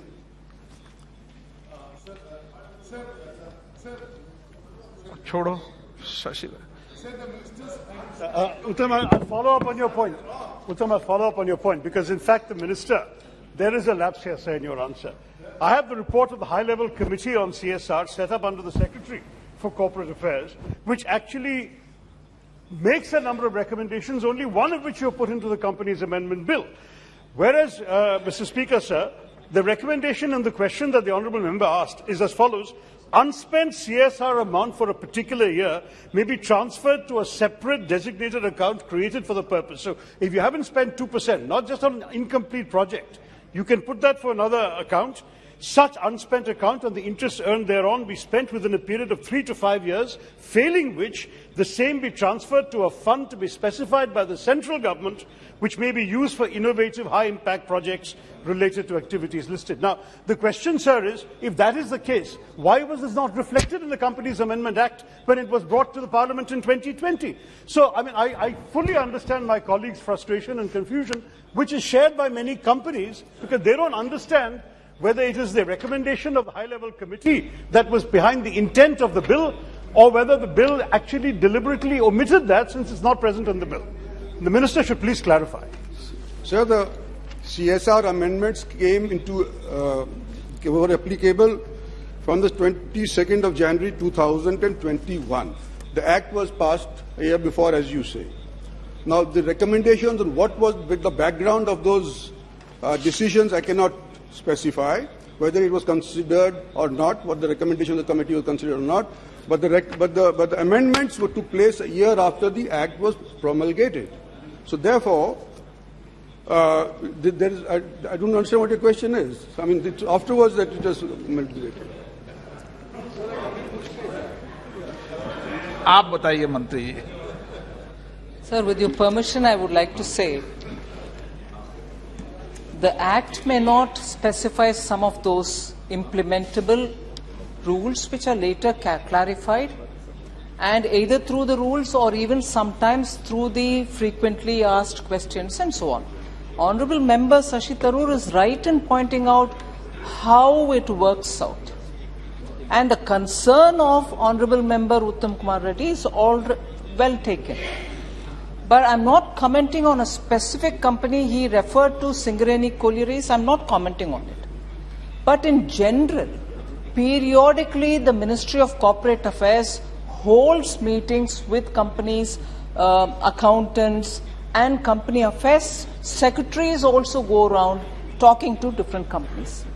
But I do grant it that more detailed spread of information is required so that this confusion doesn't prevail.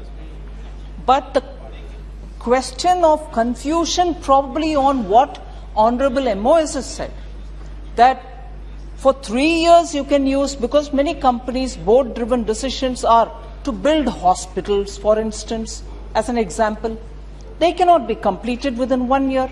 So the amendment reflected to that extent to say, keep it carrying forward for the next 2-3 years, or if the first year, laying of the foundation took away 2/3 of what you wanted to do, which doesn't come under the yearly limit, you can offset it in the next year. All these were done with an intention that the board-driven decisions are going to be facilitated by the rules so that they are not obstructionist, they can carry forward. But as regards the local matter, I certainly want to highlight the fact that there has been a lot of interest, a lot of desire that companies spend their money in the local areas. Boards are very conscious of it. After all, CSR is a board-driven decision. No government can impose on them saying you have to spend it on this area or that area. But companies are greatly, nowadays, more increasingly aware that local area priority should be taken up. That much I want to explain, sir. Thank you. Question number 306 माननीय शु Thiruvakkar sir.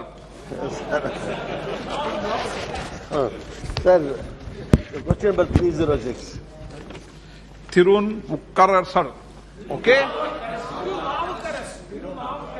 Walker sir. Okay. माननीय अध्यक्ष महोदय, उत्तर सभा. मैं संशोधन करूंगा ना आपके नाम को, इसलिए संशोधन कर रहा हूं. माननीय अध्यक्ष महोदय, उत्तर सभा पटल पे रखा गया.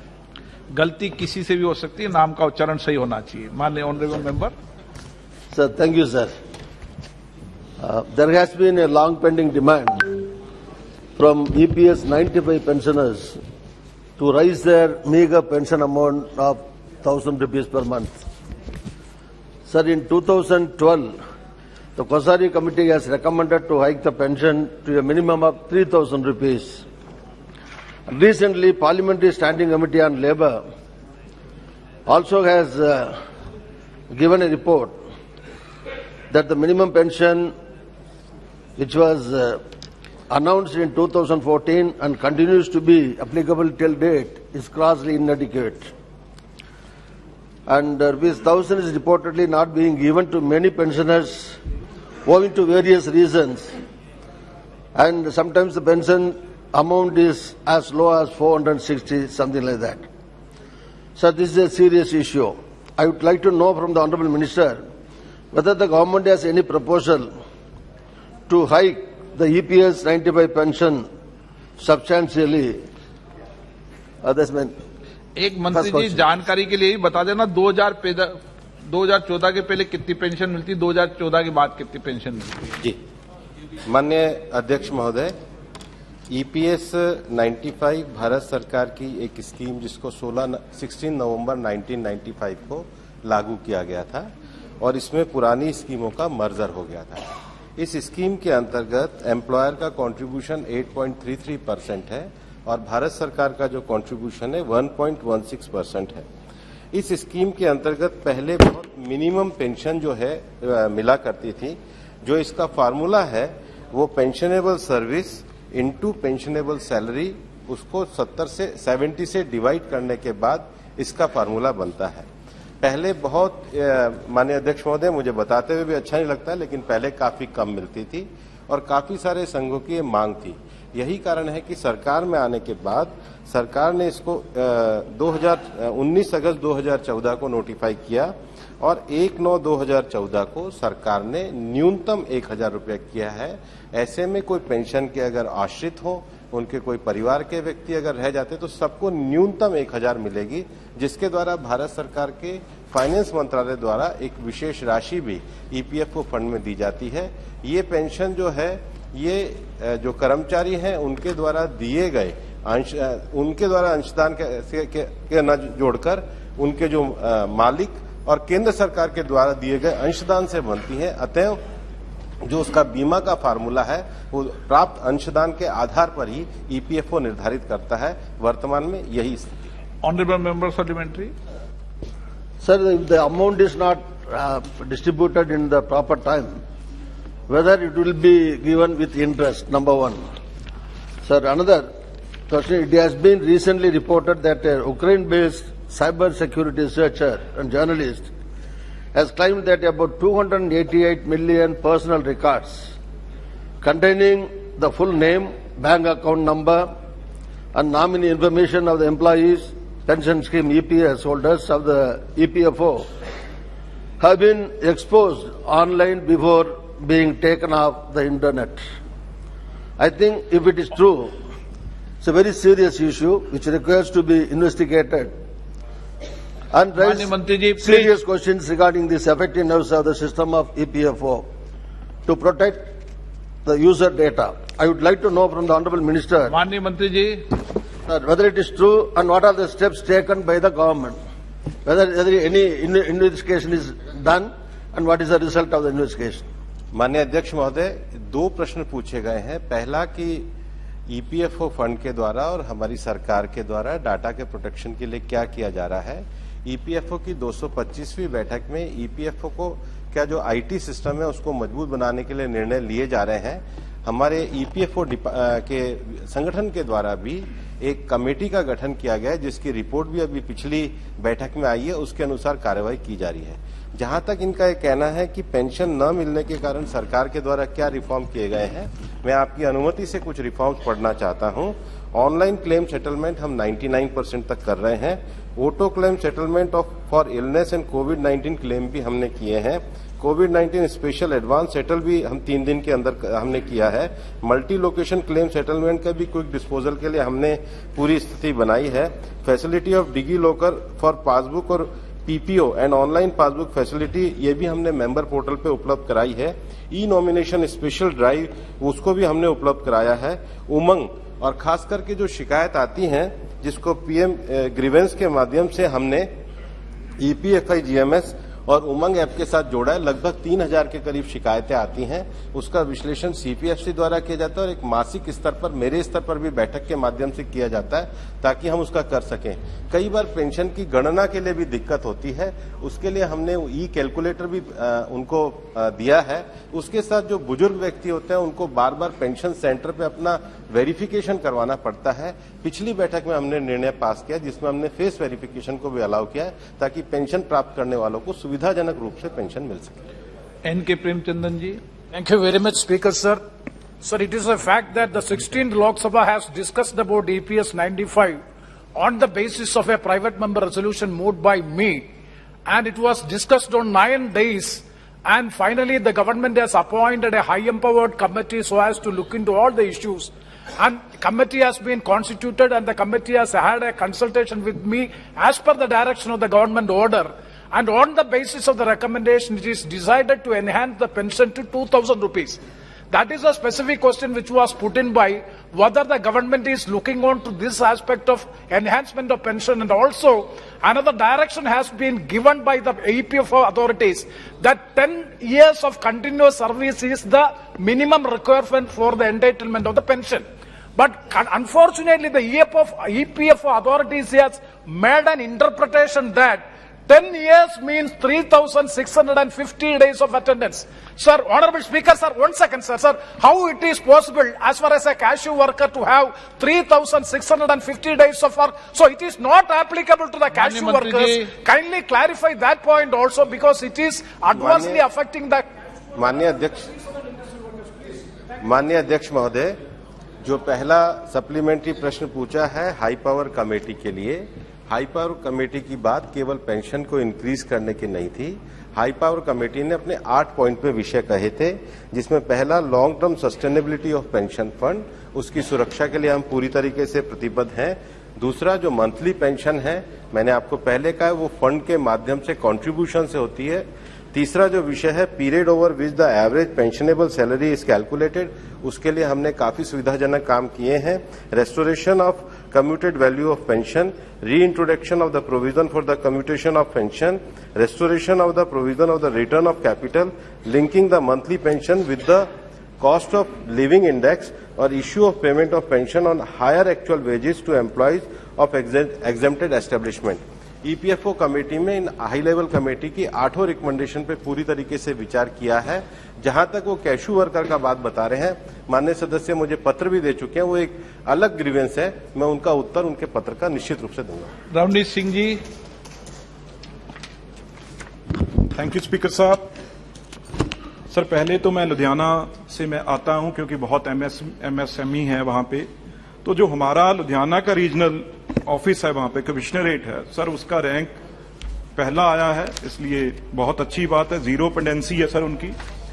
और मैं अगर बात करूं सबसे पहले, क्योंकि एमएसएमई की अगर बात करूं सर 29%, 29% जीडीपी में उसका हिस्सा है। लॉकडाउन की बात करूं खास तौर पे सर, तो एमएसएमई 9% तो बिल्कुल बंद हो गई सर इसमें। दूसरा सर तकरीबन 67% सर टेम्परेरी शटडाउन रही। आप माननीय सदस्य, इसलिए सर आप तो प्रश्न पूछा, आप मंत्री की तरह जवाब मत दो। Thank you speaker sir. Sir इसलिए मंत्री साहब, क्योंकि कोई ना कोई तकलीफ, चाहे एम्प्लॉयर हो वो अपना हिस्सा नहीं डाल सका, चाहे एमएसएमई वाला हो वो अपना हिस्सा नहीं डाल सका, जिससे बहुत बड़ी प्रॉब्लम है जो पीएफ में आ रही है। तो इसलिए क्या आप जो सरकार उनके डैमेजेस हैं, जहां इंटरेस्ट है, उसमें कोई अपनी तरफ से क्या करने जा रही है जो उनका फायदा हो सके। दूसरी क्वेश्चन तो नहीं है, लेबर जो कमेटी है उसने तकरीबन अपनी रिपोर्ट में बताया है जो उनकी ग्रीवेंसेस, जो प्रॉब्लम्स हैं, दिक्कत है, लगातार गिरावट आ रही है, सरकार हल नहीं कर पा रही। तकरीबन जो 20 का आंकड़ा है उसमें 30,400 शिकायतें जो अभी तक पेंडिंग पड़ी हैं, जिसका कोई हल नहीं हो सका। ये लगातार बढ़ रही हैं, ये लेबर मिनिस्ट्री रिपोर्ट है पार्लियामेंट कमेटी की। तो दोनों चीजों का अगर आप बता दें, क्योंकि बहुत बड़ा नुकसान इसका लॉकडाउन में और कोविड के वजह से हुआ है, तो वो गरीब लोग हैं, कहां जाएंगे? Thank you sir. माननीय अध्यक्ष महोदय, मैं विशेष रूप से लॉकडाउन के टाइम में हमारे माननीय प्रधानमंत्री जी की दूरदर्शी नीति के कारण हमारी माननीय वित्त मंत्री जी बैठी हैं, ईपीएफ का कंट्रीब्यूशन सरकार के द्वारा किया गया था। मुझे लगता है कोविड में सरकार के द्वारा कर्मचारियों के लिए सबसे बड़ा राहत का कदम उठाया था, तो ये वाला कदम उठाया था। दूसरा जो विषय है, मैं माननीय सदस्य का धन्यवाद देना चाहूंगा कि लुधियाना के हमारे ऑफिस की कार्यक्षमता के बारे में उन्होंने प्रशंसा प्रकट करी है, लेकिन उनका ये कहना बिल्कुल सही है कि हमारा भी ये मानना है कि ईपीएफओ दुनिया के सबसे बड़े सोशल सिक्योरिटी फंड में है, और जिसके सबसे ज्यादा जो हमारे जिनको सेवा करनी है वो हमारे रिटायर्ड कर्मचारी हैं।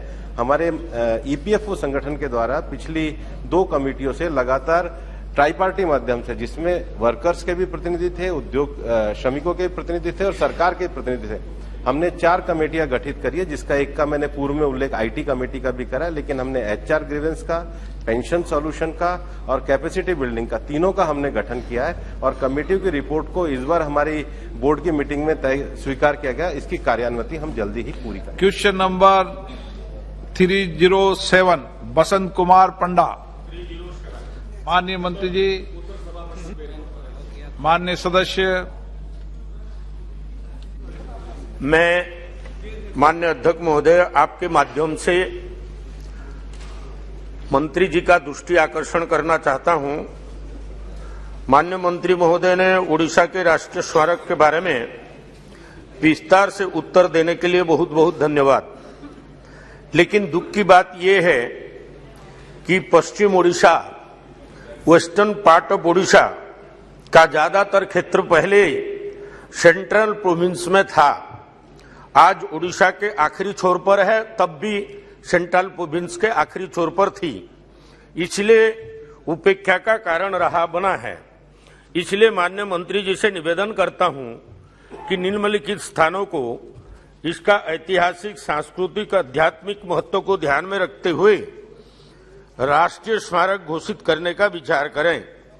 समलेश्वरी मंदिर संबलपुर, पाटनेश्वरी मंदिर बलांगीर पाटनागढ़, हरिशंकर मंदिर जिला बलांगीर, नरसिंहनाथ मंदिर जिला बरगढ़, लंकेश्वरी मंदिर जिला कालाहांडी, माणेकश्वरी मंदिर जिला कालाहांडी, पातालेश्वर मंदिर जिला नुआपड़ा, जोगेश्वर मंदिर जिला नुआपड़ा, दधिमाबन मंदिर जिला नुआपड़ा, साबर श्रीक्षेत्र के जगन्नाथ मंदिर कोरापुट और उसके साथ साथ ये अमृत महोत्सव के पावन बेला पर स्वतंत्रता सेनानियों का एक पीठ है सालियागढ़, जो कि 1930 में जंगल सत्याग्रह का प्रभावित होकर के प्रजामेली हुआ था, अंग्रेजों के द्वारा आक्रमण हुआ था, उसको राष्ट्रीय स्मारक रूप से घोषित किया जाए और उसके सुरक्षा और विकास के लिए सुचिंतित व्यवस्था किया जाए। धन्यवाद अध्यक्ष महोदय। माननीय सदस्य ने ओडिशा के पश्चिमी क्षेत्र के संबंध में कुछ स्थानों का जिक्र किया है और उनको प्रोटेक्टेड मॉन्यूमेंट में सम्मिलित करने का जिक्र किया है और उन्होंने इतिहास बताते हुए ये भी बताया कि इनकी उपेक्षा हुई। मैं आपके माध्यम से माननीय सदस्य को बताना चाहता हूं कि एएसआई की स्थापना, आर्कियोलॉजिकल सर्वे ऑफ इंडिया की स्थापना 1861 में हुई थी। उसके बाद अंग्रेजों के समय ही एक एक्ट 1904 में, एंशिएंट मॉन्यूमेंट प्रिजर्वेशन एक्ट 1904 में आया था। देश आजाद होने के बाद ancient monument and archaeological sites and remains act 1958 बना था। इसके माध्यम से हम जो राज्यों से प्रस्ताव आते हैं, वैसे भी कोई आदमी एनजीओ भी प्रस्ताव दे सकता है, उनको हम प्रोटेक्टेड मॉन्यूमेंट में सम्मिलित करते हैं। आपने जो स्थानों का जिक्र किया है वो राज्य के माध्यम से आने के बाद वो हिस्टोरिकल साइट होनी चाहिए। हिस्टोरिकल साइट के साथ साथ उसमें आर्कियोलॉजिकल वैल्यू, पुरातत्व का भी उसमें भाव होना चाहिए और ऐसी साइट होनी चाहिए जिसको प्रोटेक्टेड मॉन्यूमेंट करने से देश को फायदा होगा। अगर ऐसी चीजें सम्मिलित होती है और पात्रता रखते हैं वो स्थान, तो निश्चित रूप से इसकी जांच करके परीक्षण कराया जाएगा। धन्यवाद। ठीक है। श्री मनोज तिवारी। अध्यक्ष जी, मुझे बहुत खुशी है कि नरेंद्र मोदी जी की सरकार संस्कृति, कला, शिल्पकार, कलाकार के लिए बहुत अच्छा कर रही है, लेकिन जैसे हमारे देश में जियोग्राफिकल मैपिंग हुई है, क्या वैसे कल्चरल मैपिंग करने की कोई योजना संस्कृति विभाग की है? क्योंकि कलाकारों के लिए स्कॉलरशिप, बेस्ट पेंशन, ये सब कुछ दिया जाता है, लेकिन उन कलाकारों की परिभाषा क्या है? Who is the appropriate artist? और कितने कलाकार हैं, कितने कीर्तनी हैं, कितने रामायणी हैं, विभिन्न धर्मों के गायकार हैं, ये सब जब पता चलेगा तो सही मायने में उनको जाएगा। तो सरकार क्या कल्चरल मैपिंग के लिए कोई योजना ला रही है? यदि हाँ तो क्या है? धन्यवाद अध्यक्ष महोदय। माननीय सदस्य ने बहुत अच्छा प्रश्न किया है और सुझाव के रूप में है। निश्चित रूप से आगे विभाग में जब कार्रवाई होती है तो कल्चरल मैपिंग के बारे में निश्चित रूप से चिंतन करेंगे। सर दिन्ना जी। Thank you, sir. There's a very important archaeological site in Goa called Old Goa, which is also a religious center. In the premises, one house has been built. People are on hunger strike for the last 1 year. I also brought to the notice of the government. I would like to know whether any decision has been taken to demolish that house, because the Panchayat has given a decision to demolish that particular house. माननीय अध्यक्ष महोदय, इस प्रश्न का कोई सीधा संबंध इस क्वेश्चन से नहीं है, फिर भी मैं डिटेल ले लूंगा और जवाब दूंगा। Thank you. Question number 308 Shri PR Natarajan. 308 माननीय मंत्री जी। Sir, a statement is laid on the table of the House. Honorable member. Sir, a detailed reply was given by the minister, but sorry to say that it is not clearly mentioned about the beneficiaries. It's not centrally, it is not maintained. The beneficiaries result. So, we need a reply from the ministry regarding the beneficiaries list that must be maintained by the center. The second point is, There was mentioned about the Coimbatore opening up more training institutes at Coimbatore, Tamil Nadu. But a time-bound instruction must be given by the minister, please. Thank you, sir. मंत्री जी आप देखो जी माननीय मंत्री जी Sir, the honourable member has asked two questions. One is about keeping a list of the trainees. I just want to point out to him that the details of all the trainees for the short-term training programs, the NAPs, the JSSs and the ITIs are maintained by the various institutions that deliver those skilling programs.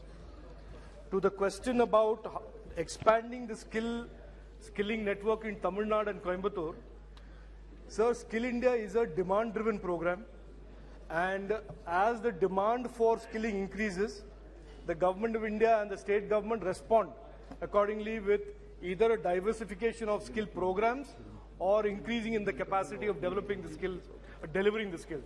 So it is a very demand-driven program, sir, and as the demand increases, the capacity increases. Thank you, sir. Second supplementary हो गया अच्छा Shrimati S Jothimani ji quick question please Yes, sir. Thank you for the opportunity, sir. Sir, despite the government's putting continuous efforts for decades, the training on women is not giving the desirable outcome, I feel, due to the gender stereotype approach in the training. We have so many list of training. We used to go for a tailoring, beautician course and the simple computer MS Office. Now, Honorable Minister will well aware that we are living in the era of artificial intelligence. Women are capable enough to have any such a new current training. I would like to know from the Honorable Minister that the government has any plan to revamp their training system according to the current need. Also, the women need lot of skill of different kind, communication, language, and even they don't even know how to write their CVs. They don't even know how to attend interviews. They don't even know how to approach banks with the proposal. So the training has incorporated these kind of skills. Please हो गया please I just, with respect to the honourable member's query or doubt, I want to clarify that there are over 5,000 programs in the Skill India ecosystem. There is no bar for any of those programs to be followed by women candidates or women students. It is not, as I think she is misinformed, that there are some programs for women alone and there are other programs for men. It is not like that. प्रश्नकाल समाप्त हुआ सभा पटल पर रखे जाने वाले पत्र श्री आइटम नंबर 2 श्री राव इंद्रजीत सिंह जी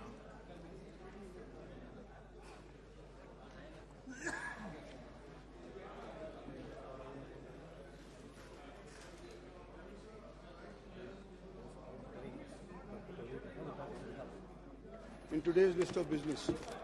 आइटम नंबर 3 श्री अश्विनी कुमार चौबे जी अध्यक्ष महोदय, आपकी अनुमति से मैं आज की कार्यसूची के क्रम संख्या 3 पर अपने नाम के आगे पर्यावरण, वन एवं जलवायु परिवर्तन मंत्रालय से संबंधित सूचीबद्ध विवरण सभा पटल पर प्रस्तुत करता हूं। आइटम नंबर 4 श्री अर्जुन राम मेघवाल जी। धन्यवाद सभापति जी। मैं आपकी अनुमति से लोकसभा की आज की संशोधित कार्यसूची के क्रम संख्या 4 पर अंकित दस्तावेज जो ministry of parliament affairs and ministry of culture से संबंधित है, आपकी अनुमति से सभा पटल पर रखता हूं। आइटम नंबर 5 श्री पंकज चौधरी जी। सभापति महोदय, मैं आज की कार्यसूची में मेरे नाम के सामने उल्लेखित कागजात आपकी अनुमति से सदन के पटल पर रखता हूं। आइटम नंबर 6 श्रीमती मीनाक्षी लेखी जी। मैं करूंगा। श्री अर्जुन राम मेघवाल जी। धन्यवाद सभापति जी। आज की संशोधित कार्यसूची के क्रम संख्या 6 पर श्रीमती मीनाक्षी लेखी जी के नाम के आगे जो दस्तावेज जो मिनिस्ट्री ऑफ कल्चर से संबंधित है, आपकी अनुमति से मैं सभा पटल पर रखता हूं। Item number 7 Shrimati Renuka Singh ji. आदरणीय सभापति महोदय, आपकी अनुमति से मैं आज की कार्यसूची में क्रम संख्या 7 पर मेरे नाम पर सूचीबद्ध कागजात को सभा पटल पर रखना चाहती हूँ। आइटम नंबर 8 श्रीमती अन्नपूर्णा देवी जी। आदरणीय सभापति महोदय, आपकी अनुमति से आज की कार्यसूची की क्रम संख्या 8 पर मेरे नाम के सामने उल्लिखित दस्तावेजों को मैं सभा पटल पर रखती हूँ। आइटम नंबर 9, डॉक्टर सुभाष सरकार जी। आदरणीय सभापति महोदय, आपकी अनुमति से आज की कार्यसूची के क्रम संख्या 9 पर मेरे नाम के सामने उल्लिखित दस्तावेजों को मैं सभा पटल पर रखता हूँ। Item number 10, doctor Bhagwat Karad ji. Honorable Speaker, sir, with your kind permission, I rise to lay the papers mentioned against my name at serial number 10 in the list of business for today. Item number 11, महासचिव महोदय। Sir, I have to report that Rajya Sabha, at its sitting held on the 4th August 2022, agreed without any amendment to the Family Courts Amendment Bill 2022 as passed by Lok Sabha. Item number 12, Shri Girish Bapat ji. महोदय, मैं आज कार्यसूची में मेरे नाम के सामने तथा यथा सूचीबद्ध प्राक्कलन समिति का 15वां, 16वां, 17वां प्रतिवेदन हिंदी तथा अंग्रेजी संस्करण प्रस्तुत करता हूं। Item number 13, Shri Adhir Ranjan Chowdhury ji. Sir, I rise to present the report number 51st and 52nd Hindi and English versions of the Public Accounts Committee 2022-23 as listed against my name in today's list of business at serial number 13. Item number 14, Shri Benny Behanan ji. Sir, I rise to present the 8th report, Hindi and English version of the Joint Committee on Office on Profit, 7th Lok Sabha, as listed against my name at serial number 14, today's list of business. Item number 15, Shri Rodmal Nagar जी। सभापति महोदय, मैं आज की कार्यसूची में मेरे नाम के सम्मुख यथा सूचीबद्ध पेट्रोलियम और प्राकृतिक गैस संबंधी स्थायी समिति के 14वां और 15वां प्रतिवेदन सभा पटल पर रखता हूं। आइटम नंबर 16, श्री रमाकांत भार्गव जी। माननीय सभापति महोदय, मैं आज की कार्यसूची के क्रम संख्या 16 पर मेरे नाम के सम्मुख यथा सूचीबद्ध रसायन और उर्वरक समिति स्थायी समिति के 35वां, 36वां, 37वां और 38वां की गई कार्रवाई प्रतिवेदन हिंदी तथा अंग्रेजी संस्करण प्रस्तुत करता हूं। आइटम नंबर 17, श्री के Raghuram Krishna Raju ji. Honorable Chairman, sir, I beg to lay on the table a copy each of the following reports in both Hindi and English versions of Standing Committee on Personnel, Public Grievances, Law and Justice. Number 1, 118th report on the subject Review of Guardianship and Adoption Laws. And number 2, 119th report of the action taken on 111th report of the Committee on Strengthening of Grievance Redressal Mechanism of Government of India. Thank you, sir. Item number 18, Shri Pankaj Chaudhary ji. के निर्देश के अनुसरण में आर्थिक कार्य विभाग, व्यय विभाग, वित्तीय सेवाएं विभाग, लोक उद्यम विभाग और निवेश और लोक आश्रित प्रबंधन विभाग से संबंधित वित्त संबद्ध स्थायी समिति 17वीं लोकसभा की 40वीं रिपोर्ट में निहित सिफारिशों के कार्यान्वयन की स्थिति के संबंध में वक्तव्य देना अपना सौभाग्य मानता हूं। वित्त मंत्रालय के अनुदान मांगों 2022-23 की जांच से संबंधित वित्त से संबद्ध स्थायी समिति 17वीं लोकसभा की 40वीं रिपोर्ट दिनांक 22 मार्च 2022 को लोकसभा में रखी गई थी। समिति ने अपनी रिपोर्ट में विभिन्न मुद्दों पर विचार विमर्श किया था। समिति द्वारा वास्तविक बजटीय अनुमान तैयार करने, स्वीकृत निधियों के स्तंभ उपयोग, परिणाम बजट, अधिशेष भूमि के मुद्रीकरण के लिए विशेष प्रायोजन वाहन, सार्वजनिक क्षेत्र के उद्यमों के विनिवेश, पूंजीगत व्यय, राज्यों को निधि, ब्याज भुगतान और सरकारी उधार बैंकिंग क्षेत्र का शुद्धिकरण, एग्जिम बैंक, राष्ट्रीय वित्तीय अवसंरचना और विकास बैंक, डिजिटल अर्थव्यवस्था और बढ़ती ऑनलाइन धोखाधड़ी और उसमें शिकायत निवारण तंत्र की सुविधा प्रदान करने संबंधित 13 सिफारिश की गई थी। इस रिपोर्ट में निहित सिफारिशों टिप्पणियों के संबंध में की गई कार्रवाई का विवरण वित्त से संबद्ध स्थायी समिति को भेज दिया गया। समिति द्वारा 40वीं रिपोर्ट में की गई सिफारिशों के क्रियान्वयन की वर्तमान स्थिति अनुबंध में दी गई है।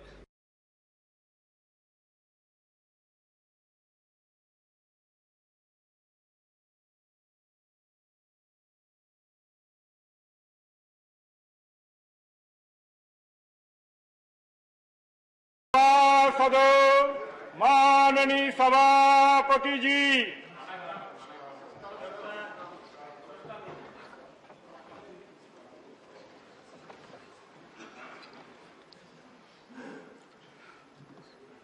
Sri Abdul Wahab.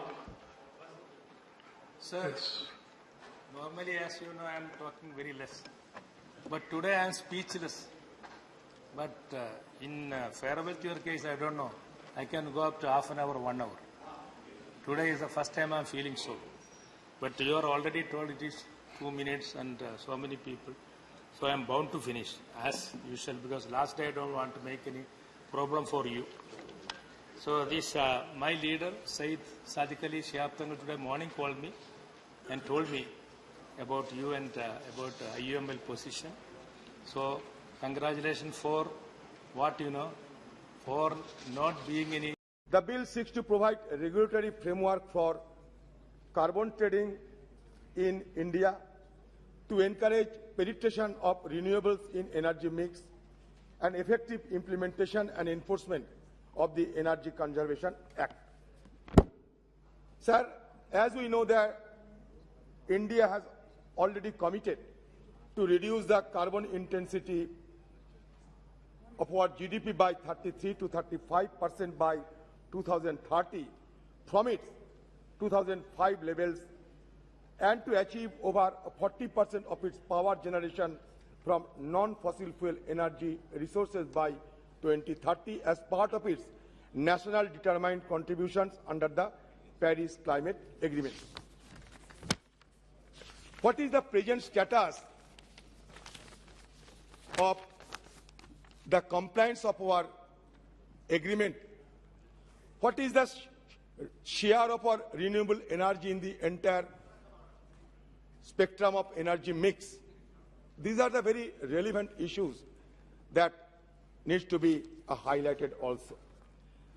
Sir, I shall focus my deliberation on the issue pertaining to the legislative document itself. First of all, a new section 14AA has been inserted which empowered the central government or any agency authorized by it to issue carbon credit certificate to the registered entity which complies with the requirements of the carbon credit trading scheme. Sir मैं थोड़ा 2-3 minute पहले बोल दीजिएगा रुकने का समय, अचानक मत बोला करो. I firmly on the view that the right should also be provided. So the right should also be provided to state government as per our federal spirit of the Constitution. Every day here inside the House, we are debating on the cooperative federalism, etc., because a concern has been generating across the nation that by one way or the other, the cooperative federalism is being eroded, is being diluted. So here also, I would like to emphasize that the right should also be provided to state government as per our federal spirit of the Constitution. State government play a very crucial role in promoting the usage of renewable energy and they duly deserve this right to issue carbon credit certificates. The second point that I would like to highlight that Section 26 of the Energy Conservation Act 2001. The original act says that no person shall be liable to pay penalty within 5 years from the date. However, the substituted relevant section in this bill has no such clause. My another cause of concern is that all these bills seek to bring large residential building within the fold of energy conservation regime. How the relevant penalties will affect the common man? How will they be able to cope with in complying with these provisions of compliance and penalties? I would like that Honorable Minister may provide a distinct clarification on this issue because it is also a new, new phenomena to this sector. Also, I would like to draw the attention of the Honorable Minister that the initial capital investment in constructing green building is very much expensive. Additional cost of building on energy efficient home is 5 to 15%, and the payback period is usually between 3 to 5 years. The cost of renewable energy generally varies between 150 to 250 per kilowatt capacity. How the required standards be met, who will determine the same? आपका ये कोई specialist है? ये skill हमारा देश में है? आपके पास रेयर अर्थ मटेरियल भी नहीं है, मिनरल भी नहीं है। आप देखे हैं कि हमारे देश के साथ जब दुनिया में मिनरल अलायंस हुआ कुछ दिन पहले, और मिनरल अलायंस में हिंदुस्तान को बाहर रखा गया। निकेल, कोबाल्ट, लिथियम और इसके साथ साथ और 17 रेयर अर्थ जो मिनरल्स है, उसमें चीन की डोमिनेंस काफी ज्यादा है। अमेरिका, यूरोप उनसे बचने के लिए कोशिश करते हैं, इसलिए वो लोग मिनरल अलायंस बनाए, लेकिन हिंदुस्तान को नहीं रखा। तो आप जिस मकसद पे जाना चाहते हैं, उस मकसद के जाने के लिए आपके पास रिसोर्सेस क्या है? आपके पास ये मिनरल टेक्नोलॉजी की क्या हैसियत है आपके पास? हम टारगेट तो बनाते हैं, लेकिन टारगेट बनाने के लिए हमें जो संसाधन चाहिए वो हमारे पास नहीं है। तो इसलिए इस मुद्दे को थोड़ा ध्यान से देखना चाहिए। सर, दूसरी बात यह कि after section 2 clause D of the original act, the bill adds 2 definitions relating to carbon credit certificate and carbon credit trading scheme to the list. It rationalizes the definition of energy in clause H of the same section by amending it to include fossil fuel, non-fossil fuel, as well as renewable sources of energy. The purpose of the bill has been stated as bringing in a framework for the carbon credit trading scheme. However, the definition as stated in the bill simply mentions that it shall mean scheme meant for carbon emission, as notified by the central government. There should be more clarity as to the details of the carbon credit scheme, its structure, implementation, or any inkling of its framework. It gives the government unbridled powers to decide on the modalities as well as details.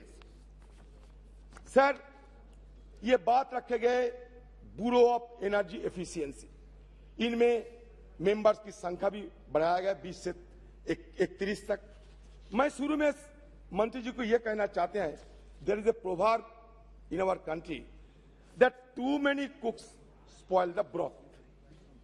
While on the face of it, this may seem innocuous, but it may create problem, because adding several departmental secretaries onto the governing council, there is an increased chance of red tape and slow implementation of tax.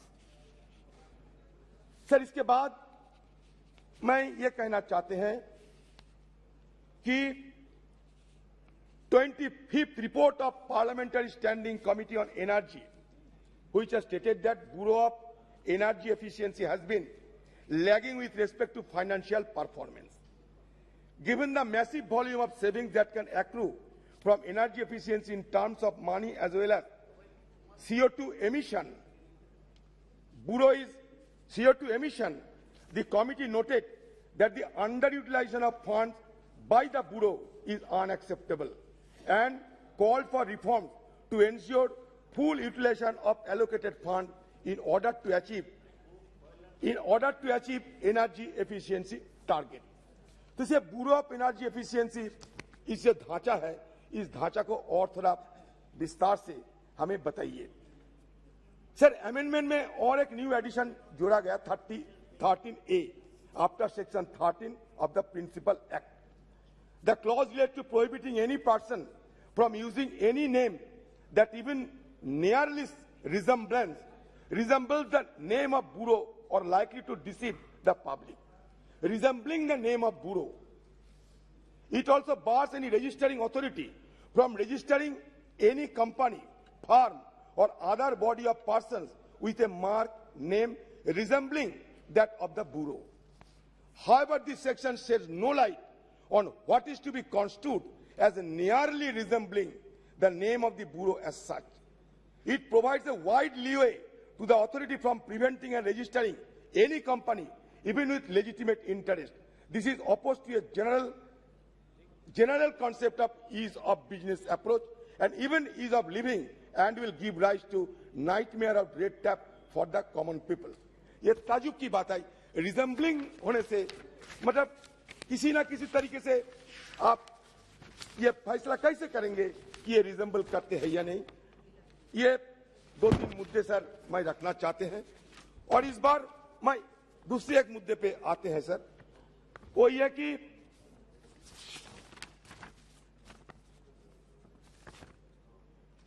Sir, the issuance of carbon credit certificates would be on a voluntary basis, and the success of the scheme would require an enterprising approach from private players in the economy to participate voluntarily in the carbon market. Purchasing from a carbon neutral company aligns with the goals of the Paris Agreement. However, while a carbon neutral company may have deployed energy efficient sources to develop its product commodity, there is no certainty that they also source their raw material from a carbon neutral company as well. In the absence of a governance body, private entities often form non-governmental organizations and tend to determine the standards of the community. This could lead to distrust of the quality of carbon credits, while the bill proposed to provide certification to concerned entities through the government, mind it does not provide for determining the quality of the commodity. Sir, in the bill there is a provision for state designated agency.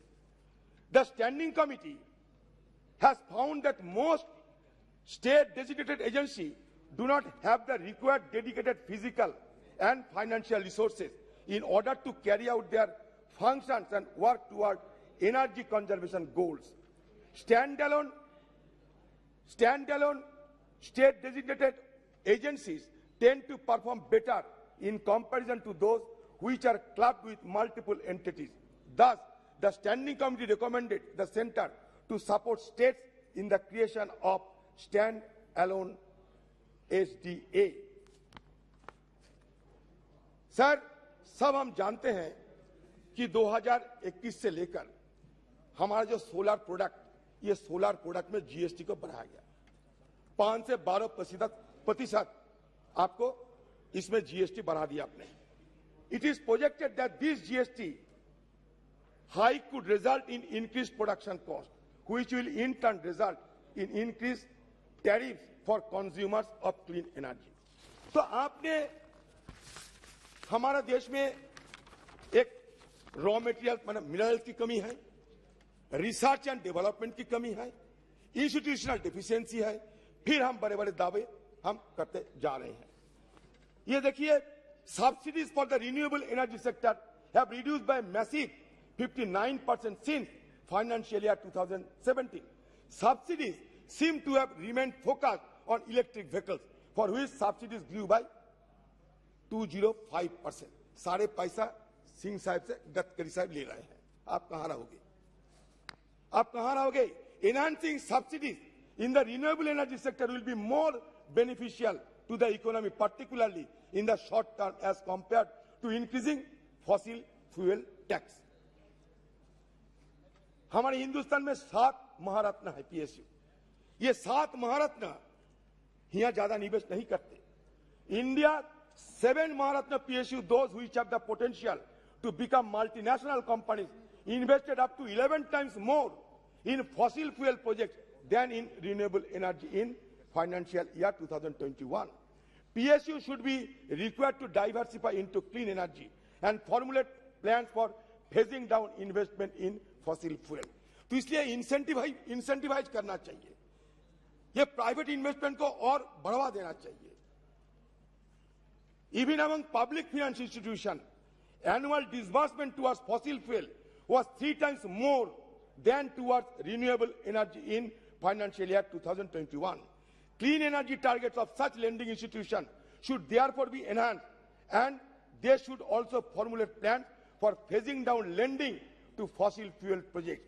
There is also a need for data transparency of the government and its entities with respect to reporting on clean energy. This will ensure that the government remains accountable as well as will help to implement evidence-based policies on clean energy. Clean energy में क्या investment है बताइए? In 2022, the Institute of Energy Economics and Financial Analysis published a report in which it estimated that India's current levels of investment in the renewable energy sector needs to be doubled to around $30 to $40 billion per year if it intends to meet its target of 450 gigawatt of renewable energy capacity by 2030. आपने तो target रख दिया है, आपने 175 जो target रखा था gigawatt की, उसका क्या सोलर 100 गीगावाट सोलर क्या हाल हुई आपको खुद पता है। 2020 अभी निकल जा रहे हैं, 2023 के टोटल 2023 की और हम बढ़ रहे हैं, लेकिन आपका टारगेट पीछे पड़ गए हैं। आप कहेंगे कि कोविड थे, ये थे, वो थे, बहाना बनाने में आपका कोई जोड़ीगा तो नहीं है दुनिया में। सर मैं बताता हूं, the government has failed to strengthen its capacity for domestic production of solar panel. मंत्री खुद स्वीकार करेंगे ये। With around 80% of panels being imported from China, experts have stated that more than 30 indigenous farms should already exist by now, but instead the industry has been plagued by the lack of coherent policy framework, inadequate funding, import of cheap panels from China, and issues with energy storage and other infrastructure. An independent report from 2020 also found that in addition to the solar manufacturing capacity, the production of raw material such as cells and polysilicon are also lagging. अब कहां जाओगे? ये मैं नहीं कहते, चीन हमारे साथ कितने आगे बढ़ चुके हैं कि उनके पास सारे संसाधन हैं। कॉन्सेंट्रेटेड सोलर पावर, उसमें आप पीछे रह गए।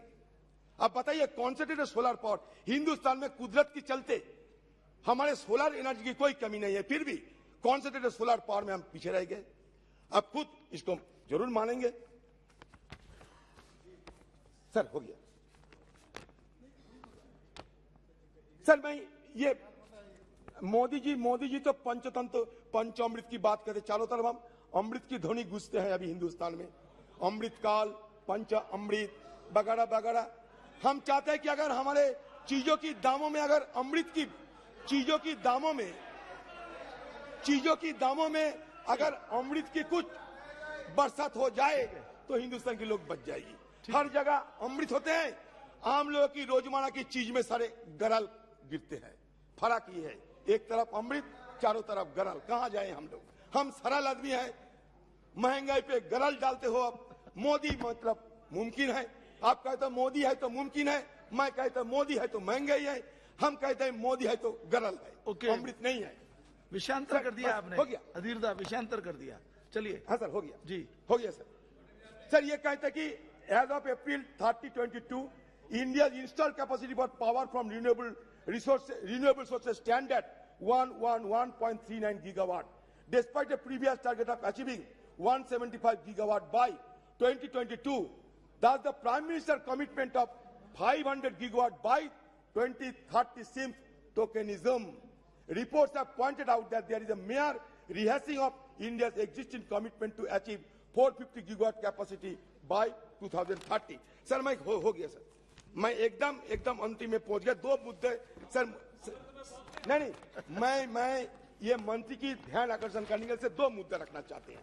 देखिए, मेरा बात नहीं, एक्सपर्ट्स की क्या कहना है ये आपको थोड़ा जिक्र करना चाहिए। एक्सपर्ट्स की, many scientist, economist and NGO believe that the carbon trading is a dangerous distraction from the need to end fossil fuel use and move to a low carbon future. We do not have time to wait for a high price on carbon. We must shift to a low carbon energy, agriculture, transport and industrial world now. The best way to do this is through direct regulation. ये मेरा नहीं, expert की मानना है।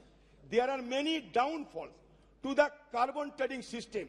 It has become a source of windfall profits for polluters through its failed mechanism, offshore carbon offsets, and it has in fact led to emission not being reduced but only regulated in a manner which ensures profits for the polluters with very little payoff to the environment. ये मैं आपको बस हो गया sir last मतलब last sir the principle of carbon market the sir मंत्री देखिए ध्यान से सुनते हैं उनका जानकारी अच्छा लगता है हाँ principle of carbon markets were established in the year 1997 Kyoto Protocol, but to date there have been few, if any, measurable reduction in greenhouse gas. Measurable reduction, देखा है कोई सबूत है इसका? Greenhouse emission that can be attributed to this measure. The two most important carbon markets so far, the European Union emissions trading system and the United Nations carbon offsetting scheme, clean development mechanism, are failures. Yet new carbon markets based on these schemes are being planned in both developed and developing nations. मैं ये concern जताता हूं, इसका मतलब ये नहीं मैं bill की विरोध करता हूं, नहीं, मैं एक्सपर्ट की बस हो गया सर हो गया sir ji. The second reason that carbon markets have been infested by corruption and non-transparency. When starting one project in India, research team realized that the Mumbai office of a major international consultancy appeared to have copied and pasted large chunks of documentation from one CDM project to another. In fact, carbon markets have created a lot of income for consultants, carbon brokers, and project developers, not to mention the validators, policymakers, NGO professionals, and academics who have made a living from this market. This is very little independent and democratic oversight in the system. Instead, there are many revolving doors between the business, policy, NGO, and university world, fueling acquisition of corruption. Thank you, sir हो गया sir. आज Nobel laureate Rabindranath Tagore की तिरोधान दिवस है. ये कुदरत को मानते हुए उन्होंने ये एक समय कहा था कि trees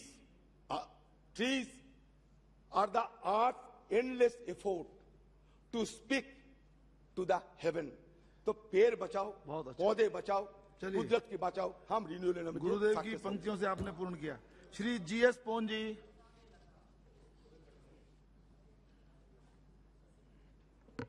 Thank you, sir, for giving me the opportunity to express my views on my party's view in the Energy Conservation Amendment Bill 2022. Sir, India stands at the forefront of addressing climate change and has committed to ambitious nationally determined contributions. There is no doubt we need to adopt a bipartisan approach to this issue, as it is a question of the survival of our species.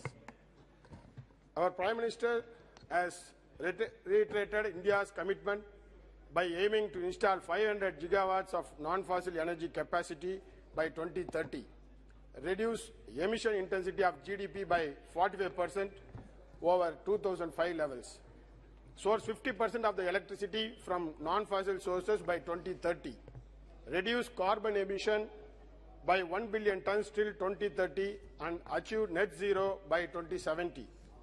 India is the largest exporter of carbon credits. Therefore, it makes obvious sense that we set up our own national market and frame the necessary regulations for it. Media reports indicate that the Prime Minister may launch a national carbon trading platform on 15th August as Indian presses ahead with its climate commitments. And what better an occasion than Independence Day? This amendment seeks to mandate the use of non-fossil sources including green hydrogen, green ammonia, biomass and ethanol for energy and feedstock, and I welcome this, sir. This move must also be backed by support for promoting research and innovation in this field. There is a need for incentivizing actions for emission reduction, leading to increased investments in clean energy and energy efficiency areas, and its amendment will be seen as a positive step in that direction. Currently, only commercial buildings are required to follow the energy efficiency code. The attempt to bring large residential buildings within the fold of energy conservation regime and to enhance the scope of energy conservation building code is also welcome. The proposal is expected to increase the cost of construction by 2 to 3%, but the recovery takes place within 4 to 5 years through reduced electricity bills. The estimate says that this is likely to save 1,20,000 crores worth of electricity by 2030 by avoiding generation of 3 billion units. While the proposal of the Act to indulge larger residential buildings is with an aim to promote sustainable habitats, we must ensure that this does not create a regulatory quagmire that causes the industry to run from pillar to pillar and post to post. Let us ensure that we are creating an easy single window system that does not make the process of compliance difficult. We must make this, sir. And also, you also want to increase members in the Governing Council of Bureau of Energy Efficiency, but once again, why is the representation of the states are so poor? Why not accommodate more members for the states, sir? And I welcome the move to empower the state electricity regulatory commissions to make regulations for smooth discharge of its functions, as I believe state governments will have a very vital role to play in achieving the goals of energy conservancy. Many highly industrialized states are ready to take the lead in increasing generation of renewable energy and imposing strong green laws. For example, Tamil Nadu, under the able leadership of our Honorable Chief Minister, Mr. M.K. Stalin, is exploring avenues and opportunities to develop our renewable energy infrastructure. I sincerely hope that the Union government will strengthen our efforts and support us in this regard, sir. Our CM M.K. Stalin has repeatedly urged the Union government to come out with strong, viable policies to boost renewable energy generation and promote energy conservancy. Tamil Nadu has been a pioneer in promoting renewable energy sources which are eco-friendly and non-exhaustive. The state is blessed with hot weather, vast coastline, and strong wind potential that are yet to be fully exploited to meet its energy requirement. So I seek the support of the Union government in ensuring that this bill provides sufficient autonomy to state agencies to draft policy and frameworks to mandate a shift to green energy. While I welcome this bill and the ambitious endeavor to protect our environment, we must also be aware of the fact that simply imposing rules and regulations on energy consumption alone will not suffice. The spirit and policy of this bill must also be a platform for us to discuss how our mere energy conservation alone won't help us to tackle the climate change. India committed to creating an additional carbon sink by increasing tree and forest cover to reduce CO2 emission to 550 metric tons by 2030. But where does that stand?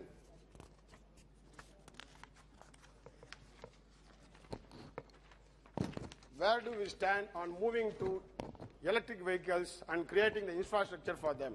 We have been discussing ways to move to electric mobility for ages now, but are yet to see concrete steps to expand the necessary infrastructure on charging stations across the nation. And when are we going to push for all government offices and buildings to lead the way in being energy conscious? Take, for example, the Central Vista project. Reports say the Secretariat will be served by highly energy efficient and sustainable infrastructure.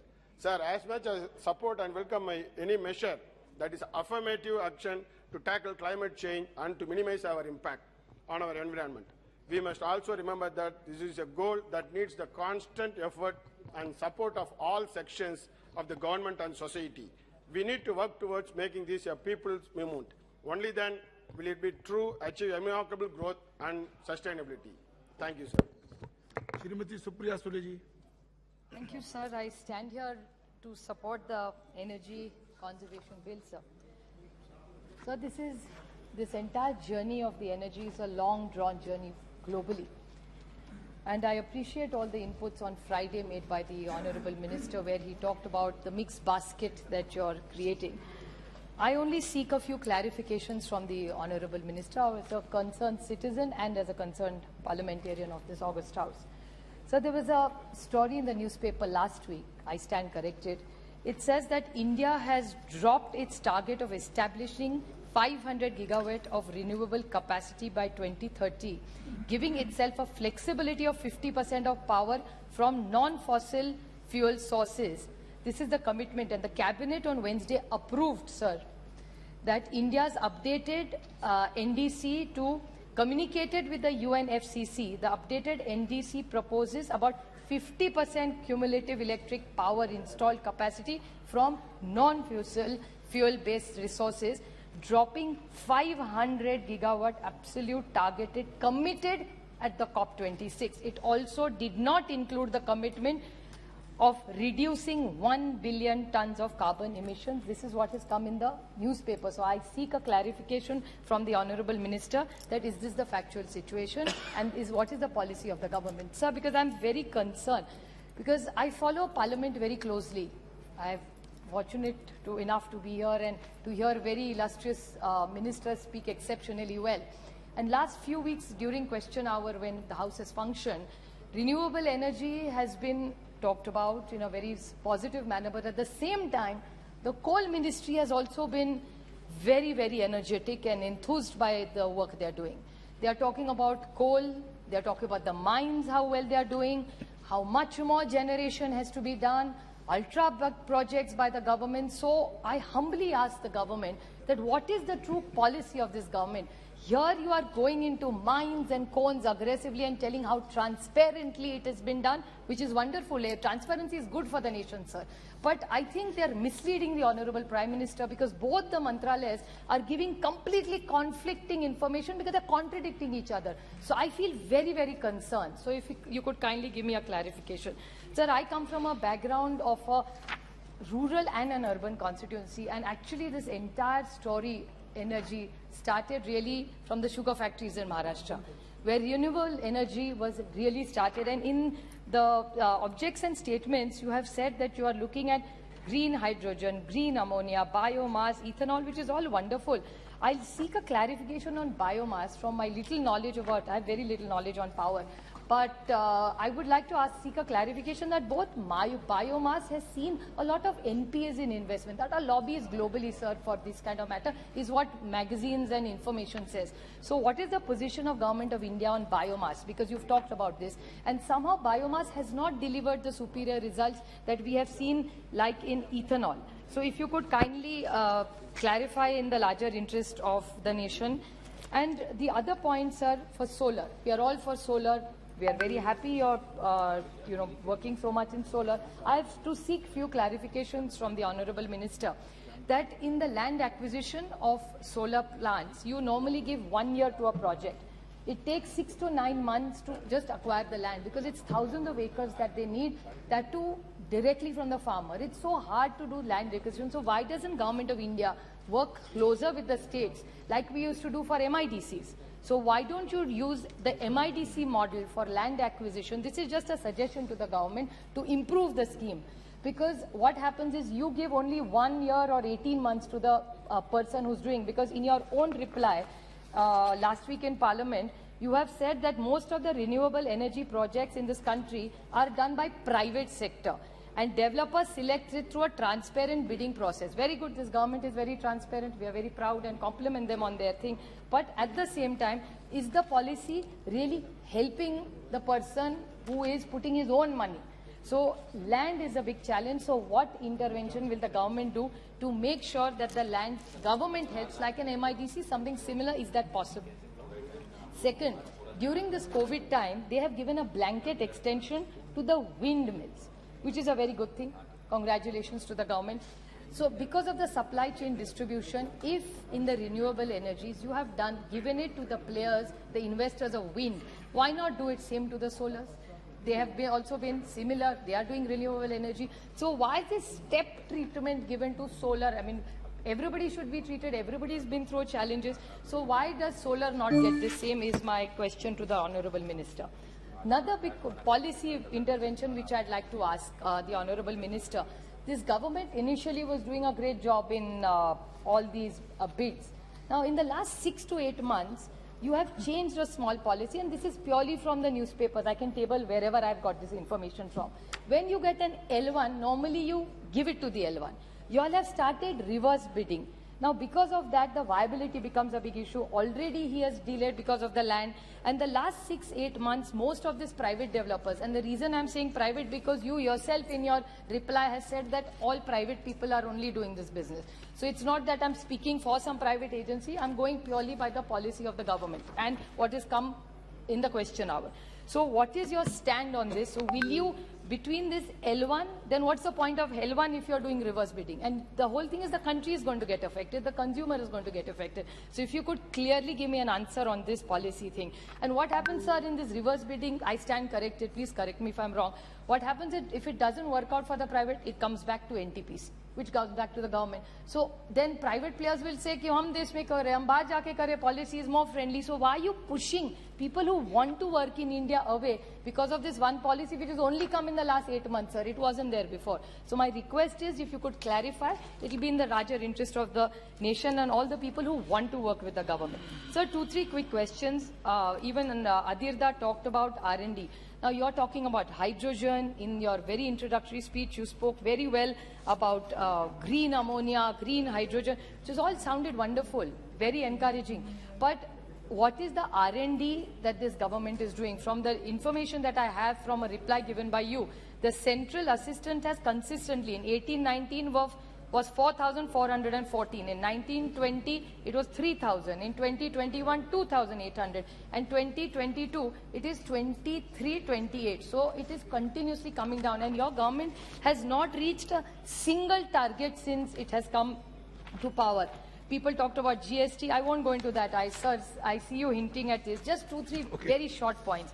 Now, this PM Kusum scheme, you haven't reached a target. I'm just reading through it quickly. You said solar rooftop program. In that, you have only reached 15%. So many programs, off-grid decentralization of solar program, that has been stopped. Bioenergy program, stop. Small hydrogen program, stop. And the shortfall, sir, I'm just rushing through these points. Actually, I would have liked to speak a little more. For the total renewable energy of what this, not even 60% target has achieved. I'm not saying that why have you not achieved it, but the whole thing is, when the Honorable Minister opened, he said 60-40. Sir, we all know that when there is renewable energy done, we lose a lot in transmission. If about 100 is invested, only 20% gets used of it. So we do need that. And what transmission and distribution? What has this government done for transmission and distribution specifically of renewable energy? You've invested so much money in making this renewable, which is wonderful, but what have you done?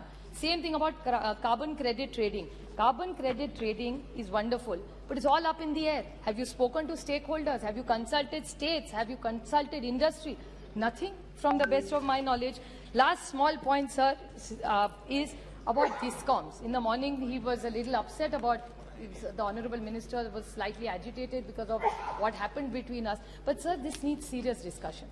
Why did Government of India give money to states in that Udayan scheme? If I stand corrected, they gave it to the states so that we would reach the last mile. Garib, जो शोषित है, पीड़ित, जो दूर में रहता है गांव में, उसको बिजली मिले.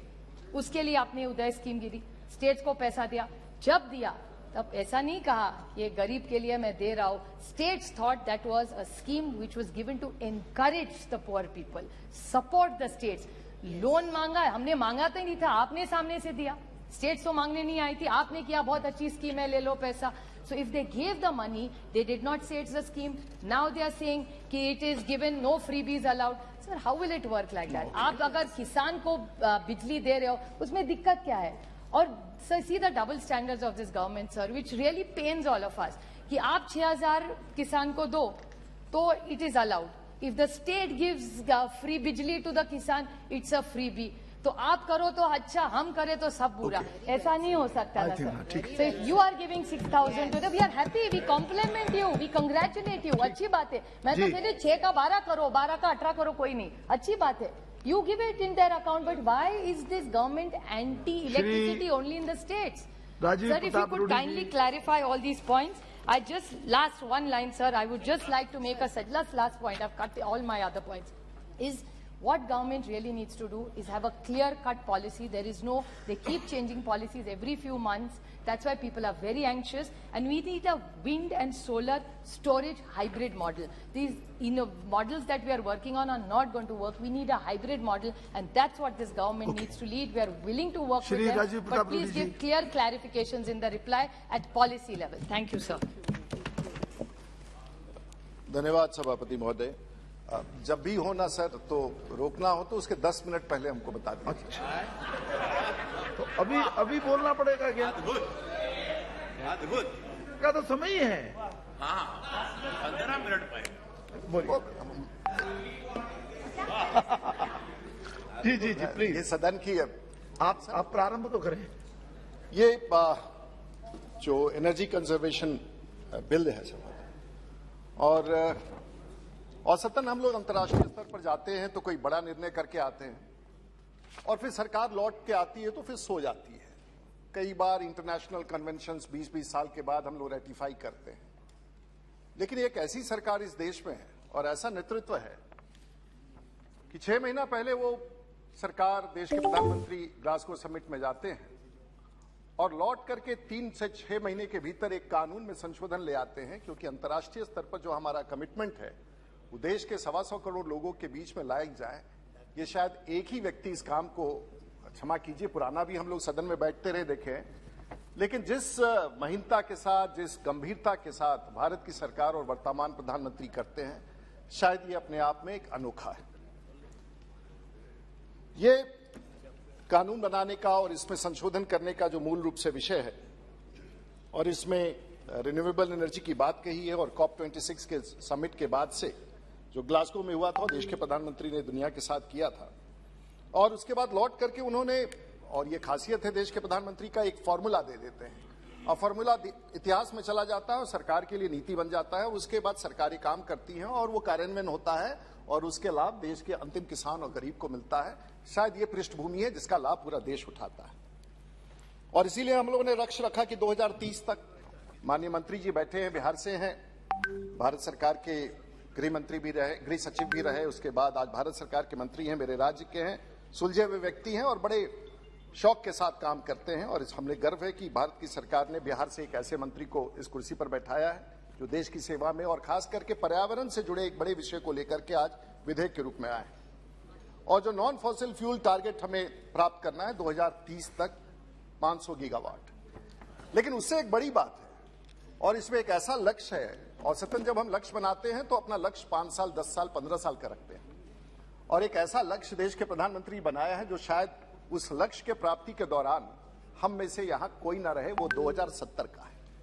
और ये विजन होता है देश का और देश के उस लकीर को खींचने का कि हम रहे ना रहे, देश रहेगा, भारत माता रहेगी और वो देश चलता रहेगा। और आने वाली पीढ़ियों के लिए सदन में बैठ करके इतने सारे माननीय सांसद आज इस भरी दोपहरिया में निर्णय कर रहे हैं। यह है लोकतंत्र की ताकत जो आने वाली पीढ़ियों के लिए हम तैयारी करते हैं। सही बात है ना, सही बात है। और विधेयक में दिया है, स्वाभाविक रूप से देश का प्रगति हो रहा है, बिल्डिंग्स बन रहे हैं, काम हो रहा है, इंफ्रास्ट्रक्चर बन रहा है, और स्वाभाविक रूप से उसमें कार्बन फुटप्रिंट बढ़ रहा है, क्योंकि अगर बड़ा इंफ्रास्ट्रक्चर ग्रोथ करते हैं तो कार्बन कंजम्पशन बढ़ता है। और ऐसा माना जा रहा है कि जो देश के विकास में चारों तरफ जो रेजिडेंशियल बिल्डिंग का निर्माण हो रहा है उसमें 24% वृद्धि हो जाएगी टोटल इलेक्ट्रिकल रिक्वायरमेंट्स का। यानी कि अगर हम लोग इस देश में 3 बिलियन स्क्वायर, 2030 तक 3 बिलियन स्क्वायर मीटर, तो एक तरफ मानक है, लक्ष्य है देश के प्रगति का, गरीबों के लिए घर बनाना, मध्य वर्गीय लोगों के लिए घर बनाना, समृद्ध लोगों के लिए घर बनाना। हमारे लिए तो घर अभी शायद संभव नहीं हो पाएगा 1.25 लाख रुपए वेतन में, लेकिन घर बनाना और गरीबों तक घर बनाना और पहुंचाना एक बड़ा लक्ष्य है। लेकिन उसके साथ साथ ये भी लक्ष्य तय कर देना कि इसके साथ साथ अगर इतने घर बनेंगे तो हम 300 बिलियन यूनिट सेव कर लेंगे, और 300 बिलियन यूनिट सेव करेंगे तो कार्बन ट्रेडिंग करेंगे और पूरी दुनिया को बताएंगे कि देश के प्रधानमंत्री ने जो COP26 में लक्ष्य तय किया था उसको हम प्राप्त कर रहे हैं। महोदय, तो 2014 में हमारी सरकार आई, हमारी बिजली का उत्पादन क था, और 2018 में 1,64,000 मेगावाट, 2019 में 1,77,000, 2020 में 1,83,000 और 2022 में 2 लाख से पार कर चुके हैं। तो एक तरफ लक्ष्य है कि 125 करोड़ लोगों के घर तक बिजली पहुंचाना हमारा लक्ष्य है, और उसके घर में उस रोशनी को पहुंचाना, उस बल्ब पढ़ाना, और छोटे बच्चे बच्चियां घर में किताब पढ़ सके, टीवी देख सके, वीडियो देख सके, और जीवन बढ़िया बन सके। एक तरफ लक्ष्य है उससे पहुंचाना, लेकिन दूसरे तरफ भी हम साथ साथ लक्ष्य लेके चल रहे हैं। और बड़े देश का ये सब चिन्ह होता है कि बड़े लक्ष्य के साथ साथ हम दुनिया के स्तर पर भी अपना मानक स्थापित करके अचीव करते हैं।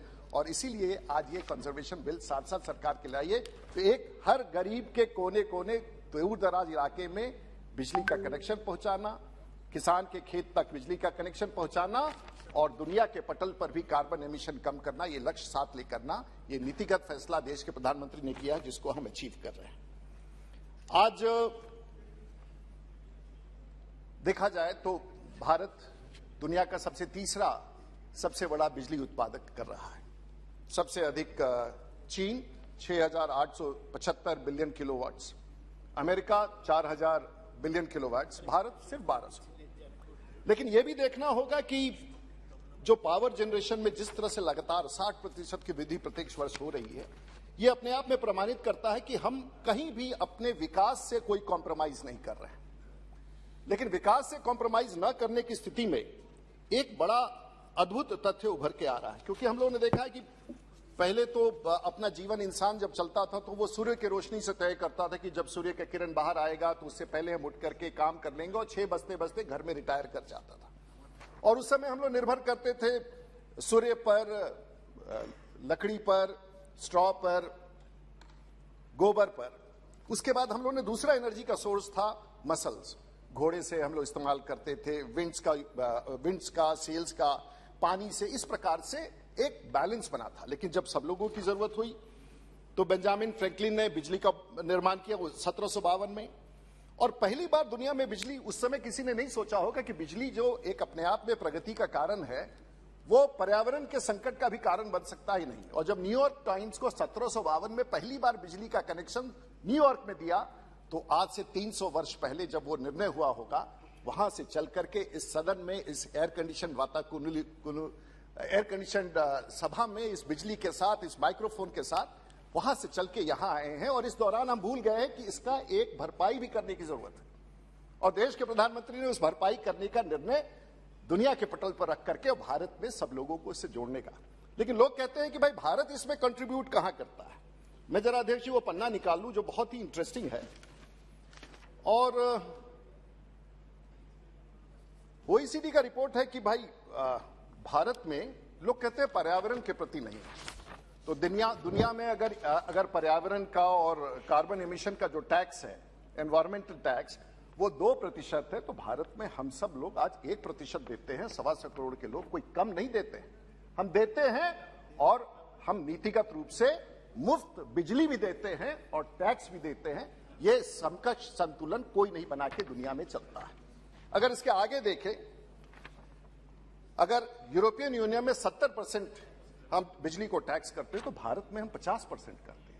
ये बात दूसरी है कि डिस्कॉम्स फेलियर में है, लेकिन आज भी हम पर्यावरण के प्रति टैक्सेशन में, और ये ओईसीडी का रिपोर्ट है, एमिशन ट्रेडिंग सिस्टम हम बना रहे हैं। हम इसमें कमजोर थे, और इस सरकार इस विधेयक के माध्यम से हम बढ़ रहे हैं। लेकिन सोचना, हमारा यहां उद्देश्य आज खड़ा होकर यह कहना कि सोच क्या होता है। और देश के प्रधानमंत्री, जब हम पर्यावरण संतुलन की बात कर रहे हैं तो यह हो रहा है कि बिजली फॉसिल से, फलाना से, लेकिन देश के प्रधानमंत्री ने जाके इंटरनेशनल सोलर अलायंस भी किया कि अगर यूरोप में अंधेरा रहेगा, अमेरिका में अंधेरा रहेगा, तो भारत में रोशनी रहेगी। तो भारत का बिजली इस रोशनी से, रिन्यूएबल एनर्जी से बनेगा, तो चीन को पहुंचाएंगे और अमेरिका को पहुंचाएंगे। जब अमेरिका में रोशनी रहेगा तो तार से, बिजली से, वहां से रोशनी से, सूर्य की रोशनी से भारत आएगा। और देश के प्रधानमंत्री ने दुनिया के पटल पर इंटरनेशनल सोलर अलायंस का नींव रख दिया है। हमारे लिए गौरव का विषय है।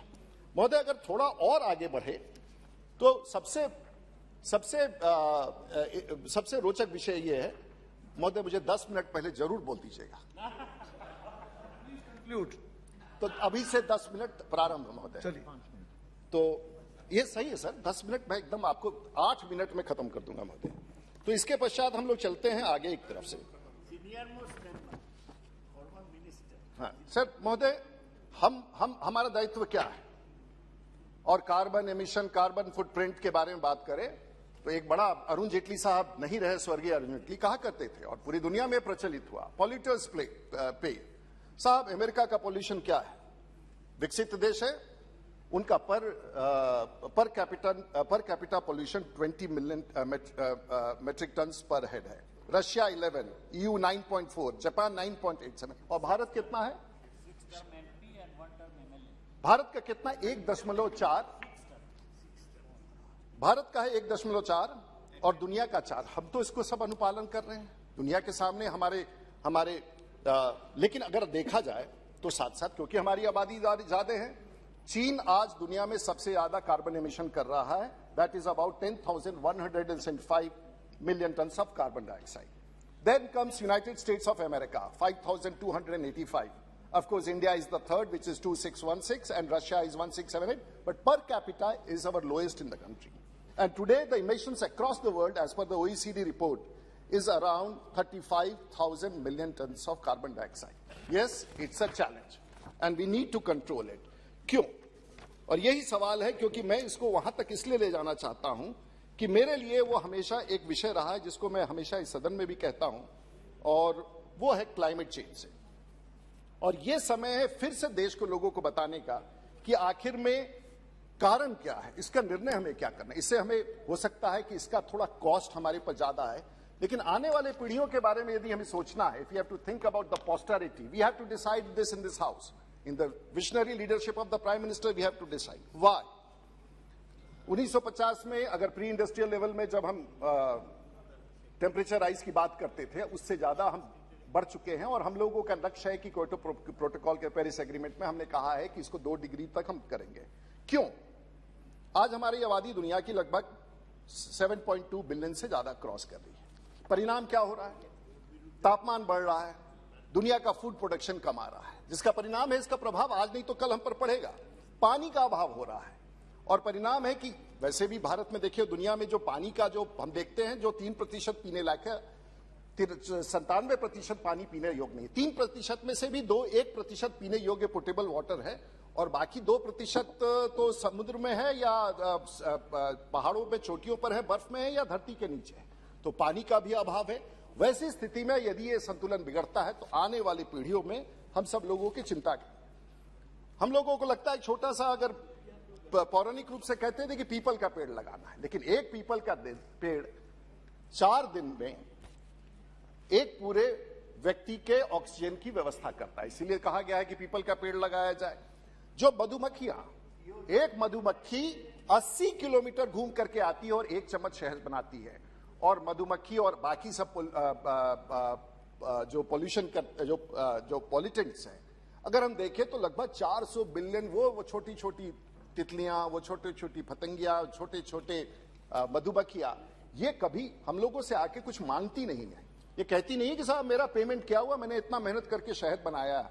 वो तो ये कहती है कि हमारे बचाने का, हमारे संरक्षण का, पर्यावरण का संरक्षण कर दो, हम मुफ्त तुम्हारी सेवा करते रहेंगे, कभी तुमसे मांगने नहीं आएंगे। और वो आज ये सदन बैठ के तय कर रहा है कि इन मधुमक्खियों को हम कैसे बचाएंगे, इस तितलियों को हम कैसे बचाएंगे, ताकि आने वाली पीढ़ी यहां सुख सुविधा से रह सके। महोदय, मैं छोटा सा उदाहरण, भारत में 1.54 बिलियन के आसपास, लेकिन 300 मिलियन पशुओं का डेथ होता है, मरते हैं। और पिछले 10 वर्षों में 75,000 गिद्ध, वल्चर्स गिद्ध ही कहेंगे ना, 75,000 गिद्ध मर गए हैं।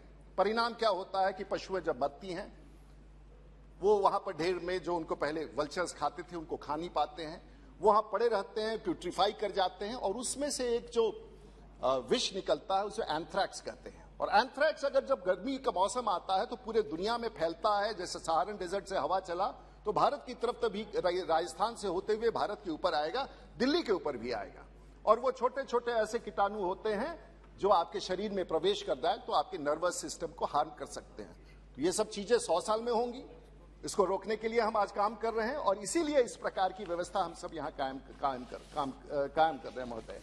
महोदय, मेरे पास बहुत सारे तथ्य हैं, मैं इस विषय पर बहुत विषयों को रखना चाहता हूं, लेकिन यही मैं कहना चाहूंगा। आपने मुझे 10 मिनट का समय समापन के पूर्व दे दिया, इसके लिए बहुत बहुत आभार। लेकिन सर, ये नियम आज ही भर के लिए और यहीं तक लागू है, इसके आगे लागू नहीं होगा। जी जी, आगे 2 मिनट पहले बताएंगे। आगे से 2 मिनट, ये मेरे लिए स्पेशल रूप से, क्योंकि प्रस्तावना जो देता है उसको थोड़ा सा इसका रियायत मिलता है। महोदय, हमें पर्यावरण के प्रति देश के प्रधानमंत्री का और हम सब लोगों का एक बहुत बड़ा सोच है। पर्यावरण के लिए ही आज देश के माननीय मंत्री जी इधर देख ही नहीं रहे हैं। मंत्री जी आपका मैं इतना सुन रहे हैं, सुनिए, ध्यान से सुनिए, लिख लीजिएगा, छोटा छोटा बात सब है। और मैं मंत्री जी को आभार देना चाहूंगा, इन्होंने बिजली के क्षेत्र में बिजली के क्षेत्र में बहुत अच्छा काम किया है और बिहार में तो विशेष रूप से इन्होंने बहुत अच्छा काम किया है। और बिहार का विजन 2025, अब आने वाले दिनों में बिहार को परिवर्तित कर देना है, बिहार को दुनिया का महोदय, मेरे लिए चिंता का एक ही विषय महोदय, लास्ट सेंटेंस, पूरे देश में बिहारी आगे है और बिहार पीछे है। जैसे हमारे बिहारी आगे हैं माननीय मंत्री जी, बिहार पीछे है। इसका रास्ता माननीय मंत्री जी हम लोग को बिहार में निकालना है। ठीक है, आपका बहुत बहुत श्री के नवसकानी जी। நன்றி மாண்புமிகு அவைத்தலைவர் அவர்களே. எரிசக்தி பாதுகாப்பு திருத்த மசோதா 2022 மீதான விவாதத்தில் பங்கேற்று உரையாற்ற வாய்ப்பளித்தமைக்கு நன்றி தெரிவித்துக் கொள்கின்றேன். பாரிஸ் உடன்படிக்கையின்படி நம்முடைய நாடு கையொப்பமிட்டு 6 ஆண்டுகளுக்கு பிறகுதான் ஒன்றிய அரசு விழித்துக் கொள்ள முயற்சிக்கின்றது என்ற நிலையில் குறைந்தபட்சம் இப்போதாவது பசுமை ஆற்றலின் முக்கியத்துவத்தை உணர்ந்து கொண்டு அதில் இந்த அரசு கவனம் செலுத்த வேண்டும் என கேட்டுக்கொள்கின்றேன். இந்த அரசு வழக்கம் போல கொடுக்கும் தவறான வாக்குறுதிகள் உறுதியற்ற நம்பிக்கைகளைப் போல இல்லாமல் இயற்கையின் மீது அக்கறை கொண்டு, நம்முடைய சுற்றுச்சூழல் மீது அக்கறை கொண்டு, வளரும் தலைமுறை மீது நம் சந்ததியினர் இந்த மண்ணில்தான் வளர்ந்தாக வேண்டும் என்ற முக்கியமான தேவையை கருத்தில் கொண்டு பாரிஸ் ஒப்பந்தத்தில் குறிப்பிட்டுள்ள நேஷனலி டிட்டர்மைன்ட் கான்ட்ரிபியூஷன்ஸ் நிர்ணயிக்கப்பட்ட இலக்கை அடைவதில் இந்த அரசு கூடுதல் கவனம் செலுத்த வேண்டும் என கேட்டுக்கொள்கின்றேன். ஆனால் நம்முடைய அரசு நிர்ணயித்திருக்கும் இலக்கு என்பது இந்த இயற்கை உணர்த்தும் அவசரத்திற்கு ஏற்றதாக இல்லை என்பதை வருத்தத்தோடு இங்கே பதிவு செய்ய கடமைப்பட்டிருக்கின்றேன். உலகில் 29% பசுமையுள்ள உமிழ்வை கொண்டிருக்கும் அமெரிக்காவும் ஐரோப்பிய ஒன்றியமும் 2050க்குள் பசுமையுள்ள உமிழ்வானது நிகர பூஜ்ஜியமாக இருக்கும் என்ற இலக்கை நிர்ணயித்துள்ளனர். அது அல்லாமல் உலகில் 27% பசுமையுள்ள உமிழ்வை கொண்டுள்ள சீனா 2060ஆம் ஆண்டில் பசுமையுள்ள உமிழ்வு நிகர பூஜ்ஜியமாக மாற இலக்கு நிர்ணயித்துள்ளது. ஆனால் நம்முடைய நாடு வார்த்தைக்கு வார்த்தை நம்முடைய மாண்புமிகு பிரதமர் அவர்கள் புதிய இந்தியா பிறந்து கொண்டே இருக்கின்ற நம்முடைய நாடு 2070 தான் பசுமையுள்ள உமிழ்வை நிகர பூஜ்ஜியமாக மாற்றுவதற்கு இலக்கை நிர்ணயித்துள்ளது. இதில் ஆச்சரியம் என்னவென்றால் உலகில் பசுமையுள்ள உமிழ்வுகளில் இந்தியா வெறும் 6% மட்டுமே. மிக குறைவான பசுமையுள்ள உமிழ்வை கொண்டிருக்கும் நம்முடைய நாட்டிற்கு மிக மிக அதிகமான கால இடைவெளியில் தான் நிகர பூஜ்ஜியம் என்ற இலக்கை அடைய முடியும் என்று நீங்கள் இலக்கை நிர்ணயித்திருப்பது உள்ளபடியே பெரும் முரண்பாடாகும்.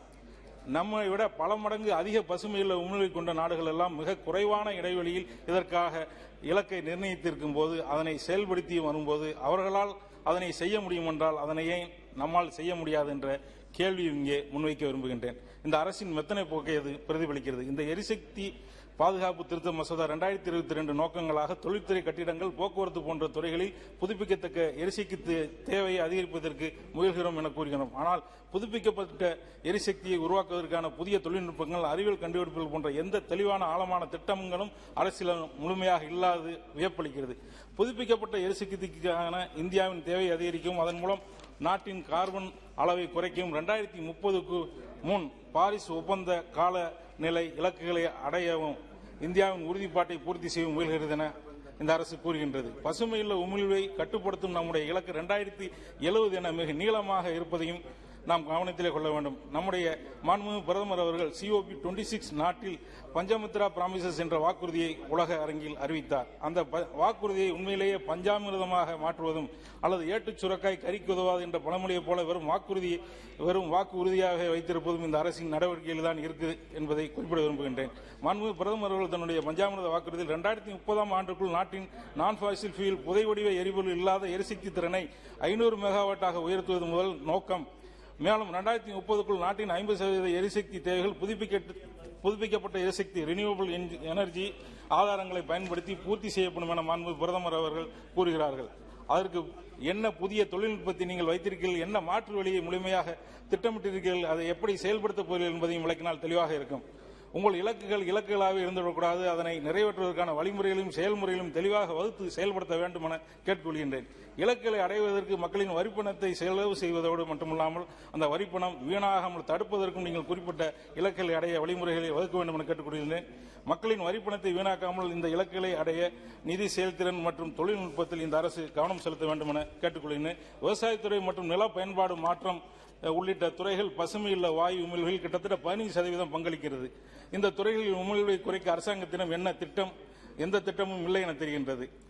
இந்த அரசு சூரிய ஆற்றலில் சோலார் எனர்ஜி கவனம் செலுத்தும் அதே வேளையிலே இந்தியா கிட்டத்தட்ட 80% சோலார் காம்பனன்ட்ஸ்களை சீனாவிடமிருந்து இறக்குமதி செய்கின்றது. சீனாவை சார்ந்து இருப்பதை இந்த அரசு குறைக்க வேண்டும் என்ற இலக்கோடு அரசு $2.6 பில்லியன் செலவழிக்கும் திட்டத்தை அரசு முன்வைத்திருக்கிறது. ஆனால் இதில் பெரும் வினோதம் என்னவென்றால் இந்த தொகையின் பெரும்பகுதி மாண்புமிகு பிரதமர் அவர்களுடைய நண்பர்களான அதானி மற்றும் அம்பானிக்கு செல்வதுதான். வழக்கம் போல இதில் உங்களுடைய விசுவாசத்தை உங்களுடைய நண்பர்களுக்கு நிவர்த்தியாக செய்து முடித்து விட்டீர்கள். இந்த இலக்கை மட்டும் எந்தவித குறையும் இல்லாமல் நிவர்த்தி செய்து விடுகிறீர்கள். புதுப்பிக்கப்பட்ட எரிசக்தி ரினியூவபிள் எனர்ஜி உற்பத்தியில் தமிழ்நாடு முன்னணி மாநிலமாக உள்ளது. காற்றாலை மின் உற்பத்தியில் இந்தியாவிலே தமிழகம் முதலிடம் வகிக்கிறது. எங்களுடைய தமிழ்நாடு ஒட்டுமொத்த நாட்டின் மொத்த காற்றாலை மின் உற்பத்தியில் கிட்டத்தட்ட 45% பங்களிக்கிறது. தமிழ்நாடு போன்ற கிரீன் எனர்ஜி உற்பத்தி செய்யும் மாநிலங்களுக்கு ஊக்குவிக்கும் முன்னும் போதுமான நிதி மற்றும் ஊக்கத்தொகையை ஒன்றிய அரசு வழங்க வேண்டும் என கேட்டுக்கொள்கின்றேன். அதேபோல சூரிய ஆற்றல் சாத்தியக்கூறுகளும் அதிகமாக உள்ளது.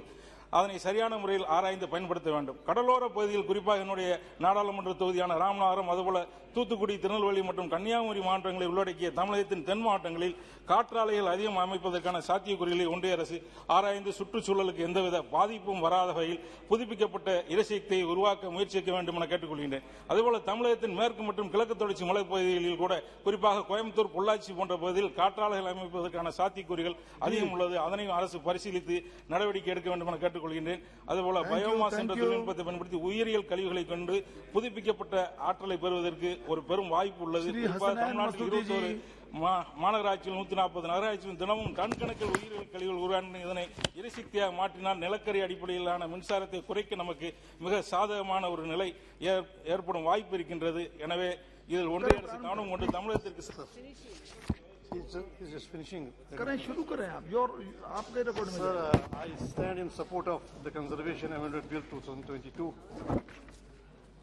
Sir, the objectives of the bill as spelled out to mandate use of non-fossil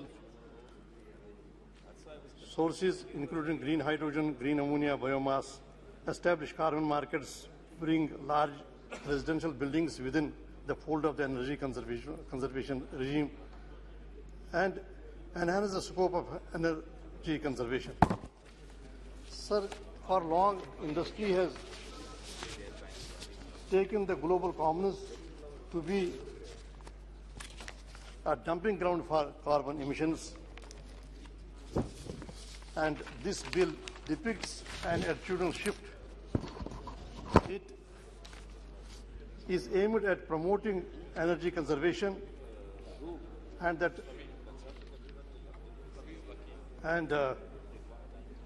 make an end to the right that was nursed for long to pollute. This is the bill, as a matter of fact, is an extension of polluter to pay principle, and it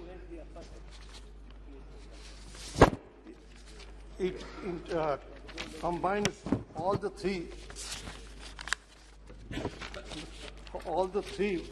responses that we must adopt for energy conservation, that is use of market forces, use of regulator framework, and also extra focus on renewable energy.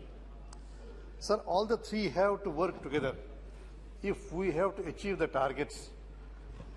This bill is also in the nature of treaty of commitment to treaty obligations. Sir, while market forces use of market framework is a welcome step, but much depends on how this framework is made to work.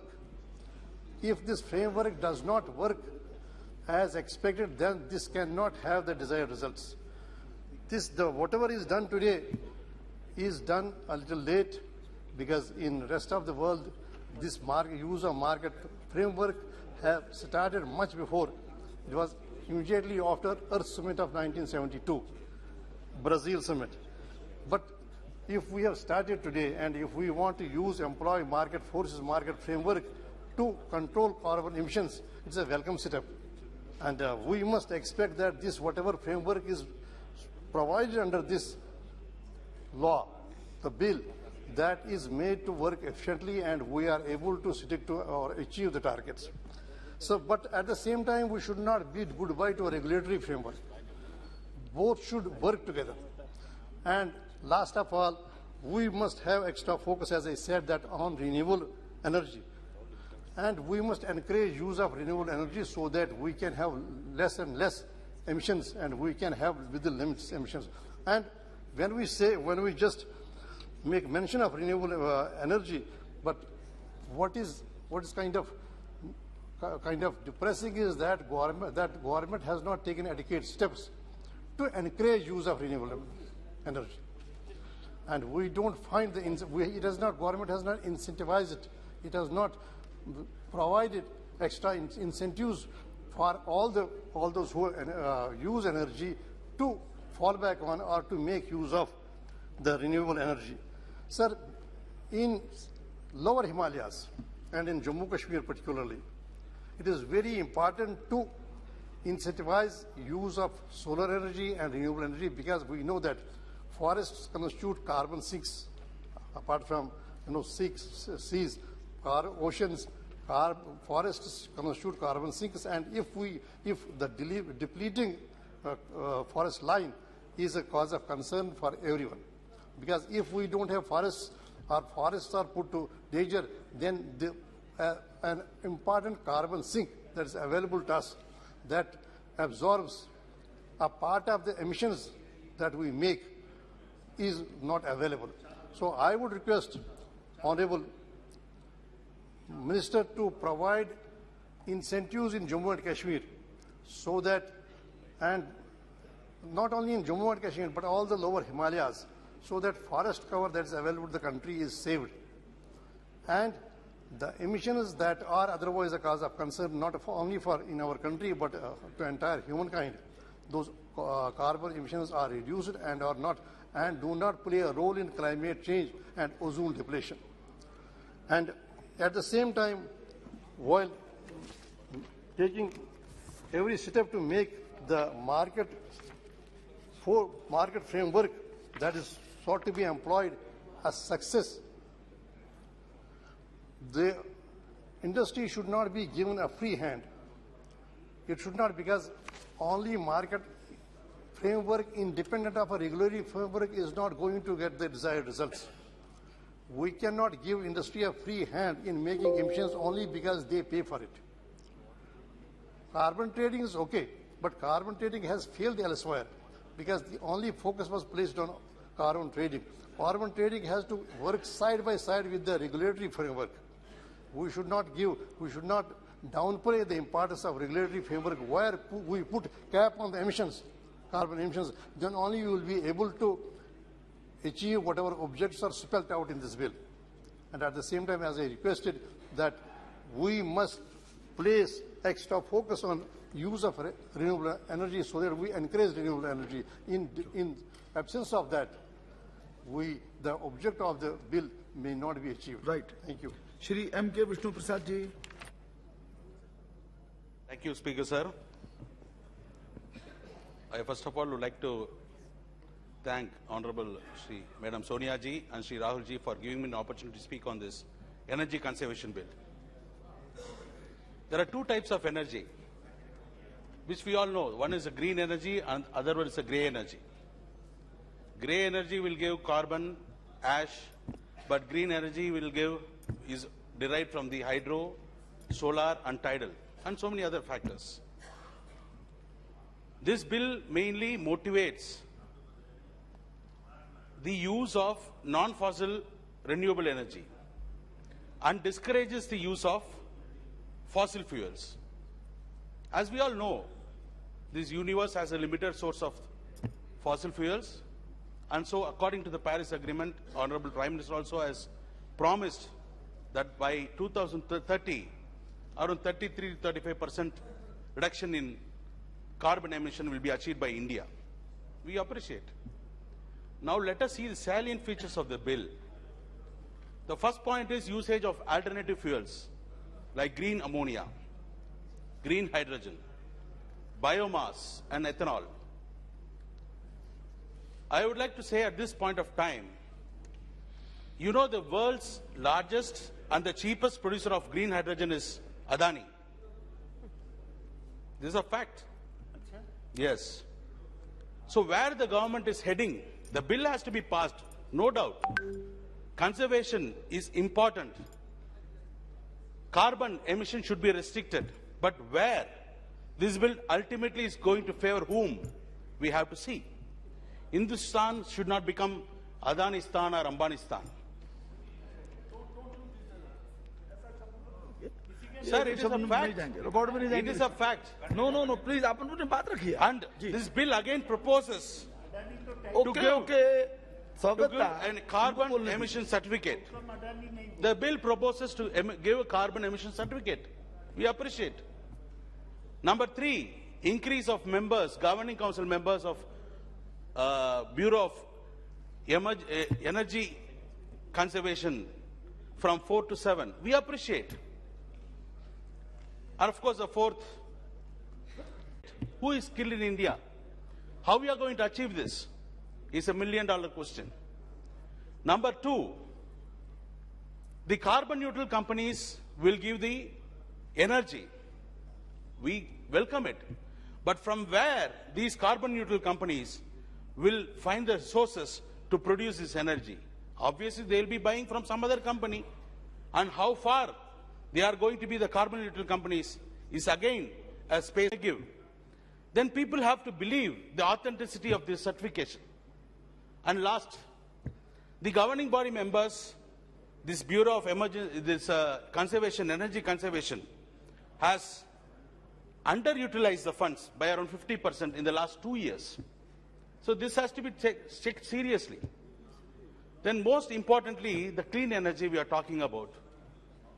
See, I would like to quote one important thing from Ramayana, which you will not object. In Ramayana, Rama was feeling very weak to defeat Ravana. So he went and prayed Aditya. Yato yuddha parishtantam. Samare sinte yashitam. Recited by Agastya Muni to Rama. Because you have to derive energy from solar, from sun, Ravi, Hari. See, when that is the case, this government has reduced the budget of giving Solar Energy Corporation, which is the only PSU run by the Ministry of New and Renewable Energy, from 1,800 crores last year to only 1,000 crores this year. Then where is the balance? What is the justification this government is going to give? You have to increase the solar energy, you have to increase the generation of solar power, but you are reducing the fund allocation. At the same time, subsidies by around 60% is being reduced by this government of the solar panels. And GST is increased from 5 to 12%. Where is the justification? And import duty for the solar. Tata has invested on 311 billion. He is going to invest in phased manner to achieve the carbon neutral status. This two cars, the electric vehicle, is having almost 70% share. What is the government of India doing? Why they are not promoting these electric vehicles manufacturing by a government PSU? Why they are keeping quiet? Only these bills are passed to favor certain private companies. Ambani, see, this is a fact. They are contributing to the zero emission. I have no objection. He is going to be invest around 78 billion. Adani is going to invest 70 billion. Seeing that Adani is going to invest in the zero energy, zero carbon emission status, the French company called Total Energy has invested around 20 billion. So 20% stake he has taken. See why these things are happening.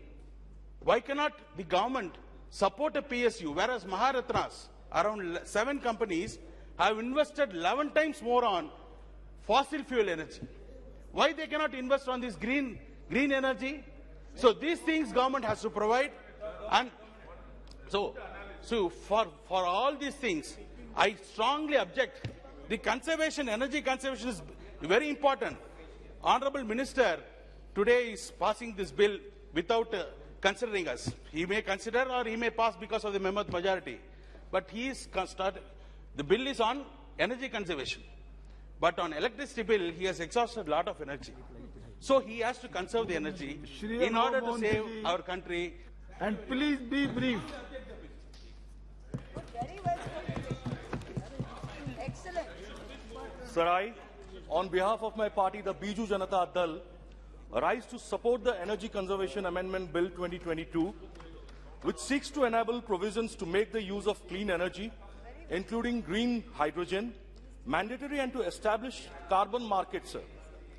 This bill seeks to mandate use of non-fossil sources, including biomass and ethanol for energy, and feedstock, along with the use of green hydrogen and green ammonia. It also proposes to enhance the scope of Energy Conservation Building Code and bring large residential buildings within the ambit of energy conservation regime. It is important to note that the Energy Conservation Act 2001 was last amended in the year 2010 to address various new factors which had emerged over a period of time and to provide of more efficient and effective use of energy and its conservation. A need has thus arisen to further amend the Act to facilitate climate targets committed at COP26 summit, sir, promote renewable energy and development of domestic carbon market to battle climate change. Next, I would like to highlight the features of this bill and our observations, sir. One of the unique features of the proposed amendment is it introduces the concept of carbon trading, sir. Carbon credit trading is a fairly effective mechanism towards reducing carbon emissions, involvement of private players in sustainable climate change actions. It was adopted by the European Union to slow down climate change. However, there are various drawbacks to it, sir. Carbon trading involves high transaction costs as each firm pollutes at varying levels and it is difficult to calculate the extent of pollution. Hence, there is a dire need to propose parameters on the basis of which fair and accurate computation of carbon emissions will take place. Further, a mechanism to regulate carbon trading and ensure transparency is missing and it needs to be set up, sir. So this bill also introduces the concept of sustainable buildings, a phrase which had been missing in the words of the Act. It provides norms and standards in the building code for energy conservation and efficient use of renewable energy. This is a commendable feature as it fills a gap in the existing statute and is a progressive step in the direction of achieving sustainable development. Another important feature is the proposed amendment is that it allows the state commissions to make regulations and decide the fees payable for various applications. The bill will also empower state governments, sir, to make rules regarding fees to be charged, services by the designated agency for promoting efficient use of energy, along with the preparation of the budget of the designated agency. This accords the flexibility to states to make rules as per their specific requirements. In conclusion, sir, I would like to state that promotion of renewable energy conservation as well as efficient use of energy and carbon credit trading are the need of the hour to achieve the sustainable development goals in line with the Paris Agreement. For India to battle climate change, we must mandate the use of non-fossil resources and ensure that we reduce our dependence on carbon, which is very, very important, sir. It is remarkable that this bill also recognizes vehicles and vessels as sources of energy exploitation. Carbon credit market comes at a high transaction cost and accurate parameters as well as transparent mechanism for regulation of carbon trading needs to be set up.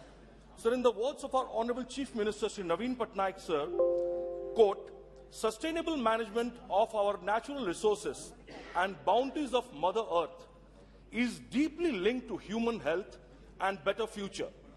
Let's all learn to live in harmony with nature and keep it healthy for future generation, unquote, sir. This push for carbon markets is especially essential as India aims to turn carbon neutral by 2070.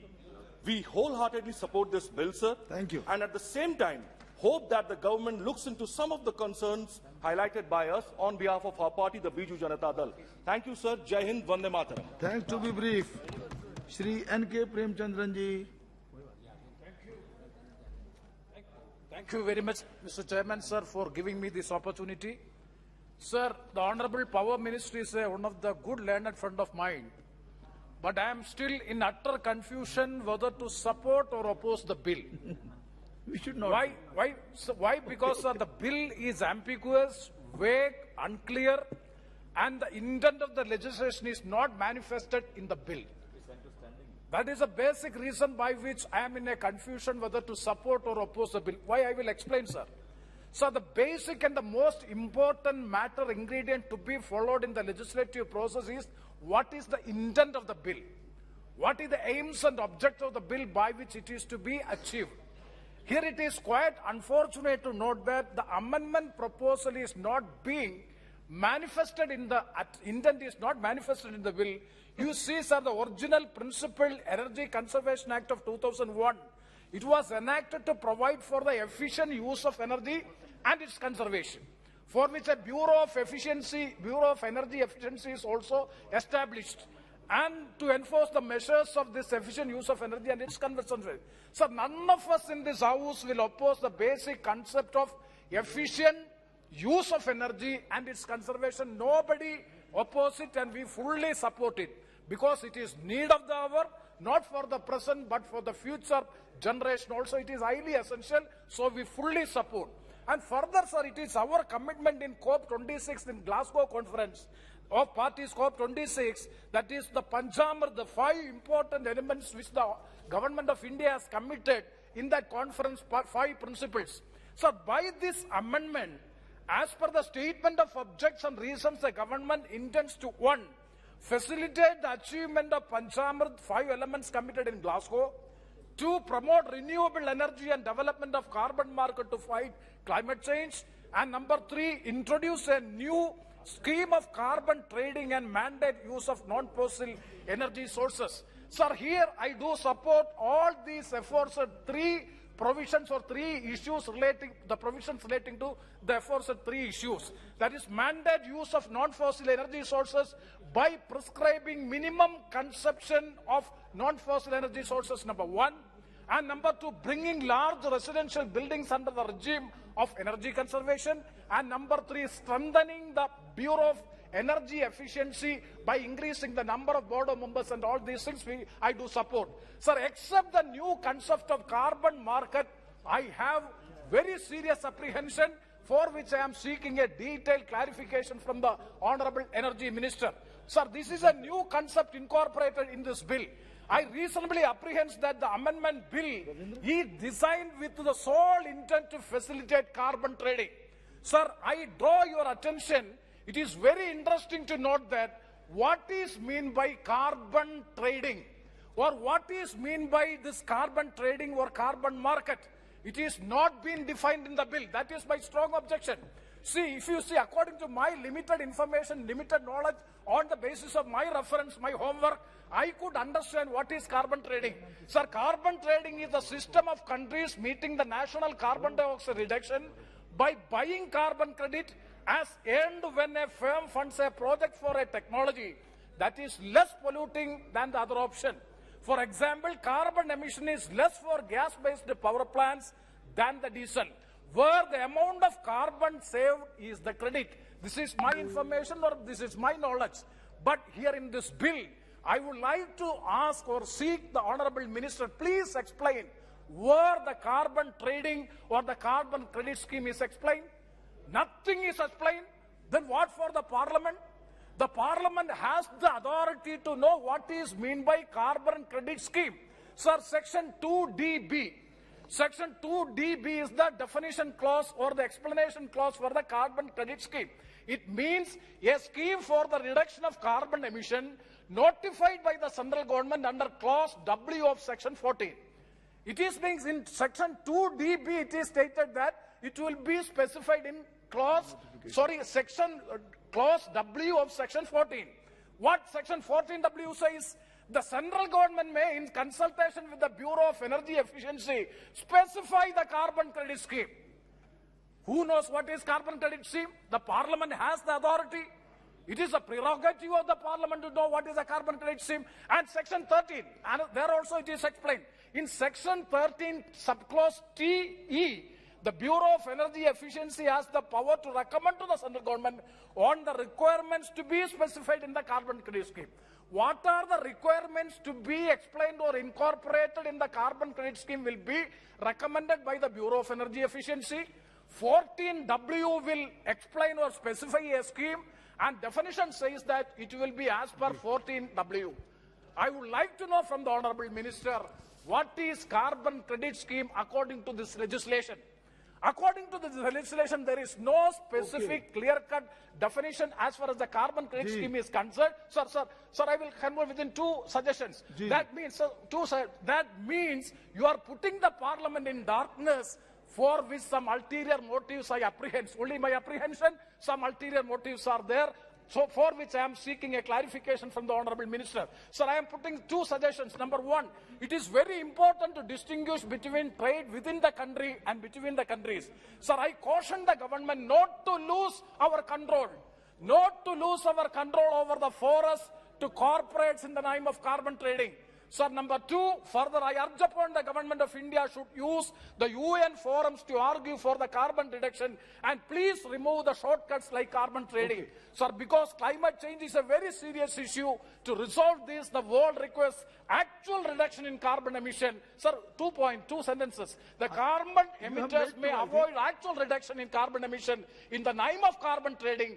That will further worsen the climate change. So, subject to the strong reservation in carbon trading, I support other provisions of the bill, and I am seeking a crystal clear clarification from the Honorable Minister regarding this aspect. With these words, I conclude. Thank you very much, sir, for giving me this much of time.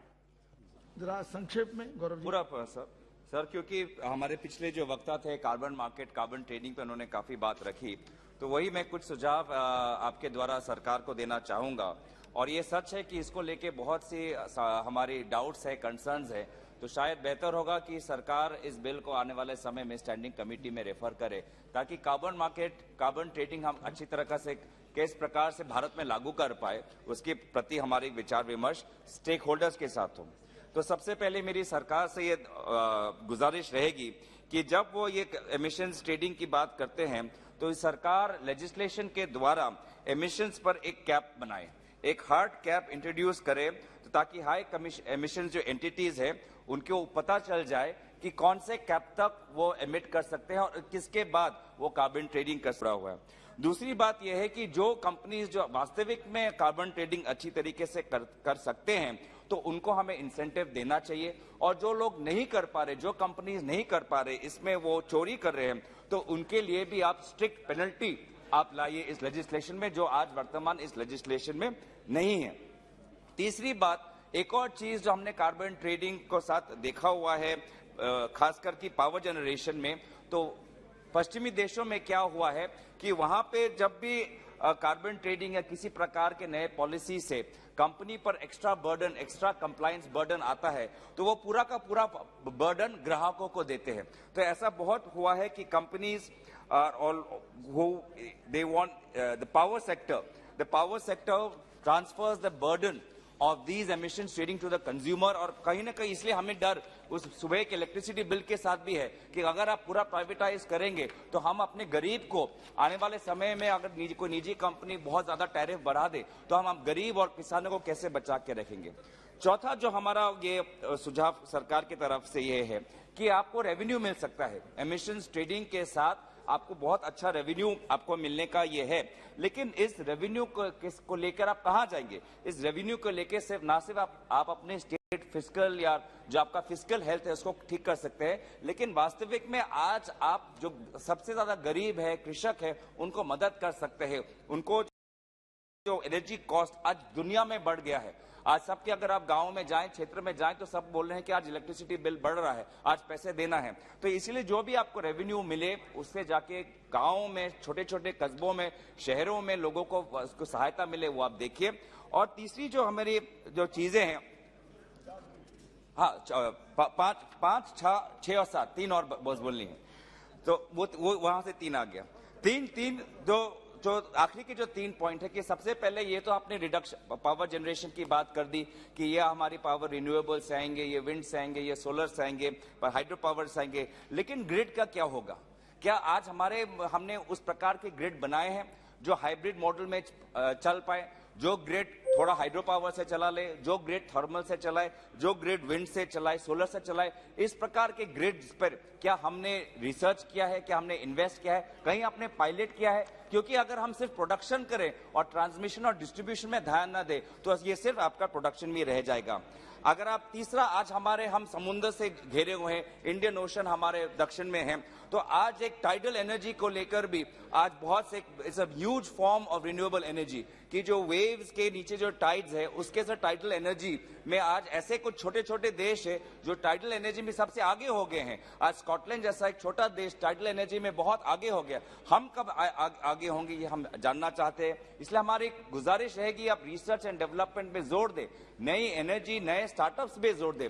ये ना सिर्फ जिम्मेदारी आपकी केंद्र सरकार और राज्य सरकारों की बनती है, पर निजी हमारे जो कंपनियां हैं, जो हमारे स्टार्टअप्स है, उनको भी हम तंदुरुस्त कर सकते हैं। और लास्ट में मैं बोलना चाहूंगा कि आपने अमोनिया की बात की है, आप कहीं ना कहीं ग्रीन मेथनॉल की भी आप बात करिए, क्योंकि बहुत से मेथनॉल की जो अभी हमारी बातचीत हो रही है देश में, पूरा बायोमास बेस्ड मेथनॉल है, जो वो भी बहुत कार्बन एमिटिंग है।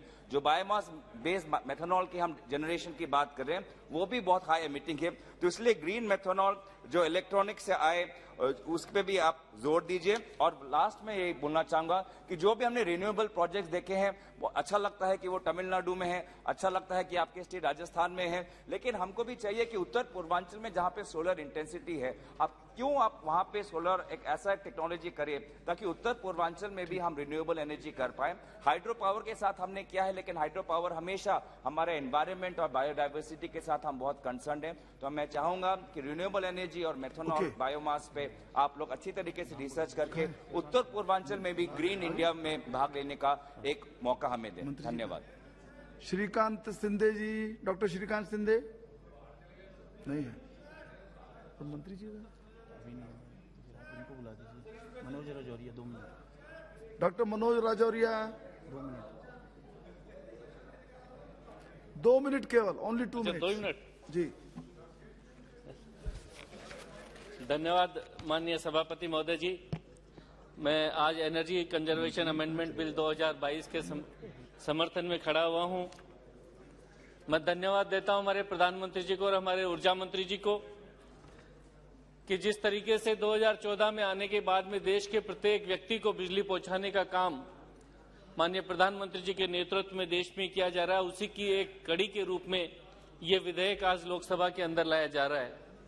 माननीय महोदय जी, इस विधेयक के अंदर बहुत सारे ऐसे सुधार हैं जो देश को आज से 100 साल बाद में भी रिन्यूएबल एनर्जी के लिए किस तरीके से हम उपलब्ध करा सकते हैं उसको आगे लेके जाएगा। जो पेरिस का समझौता COP26 जो समझौता किया गया था, सस्टेनेबल डेवलपमेंट बिल का जो समझौता किया गया था, उसको भी प्राप्त करने में ये महत्वपूर्ण योगदान देगा।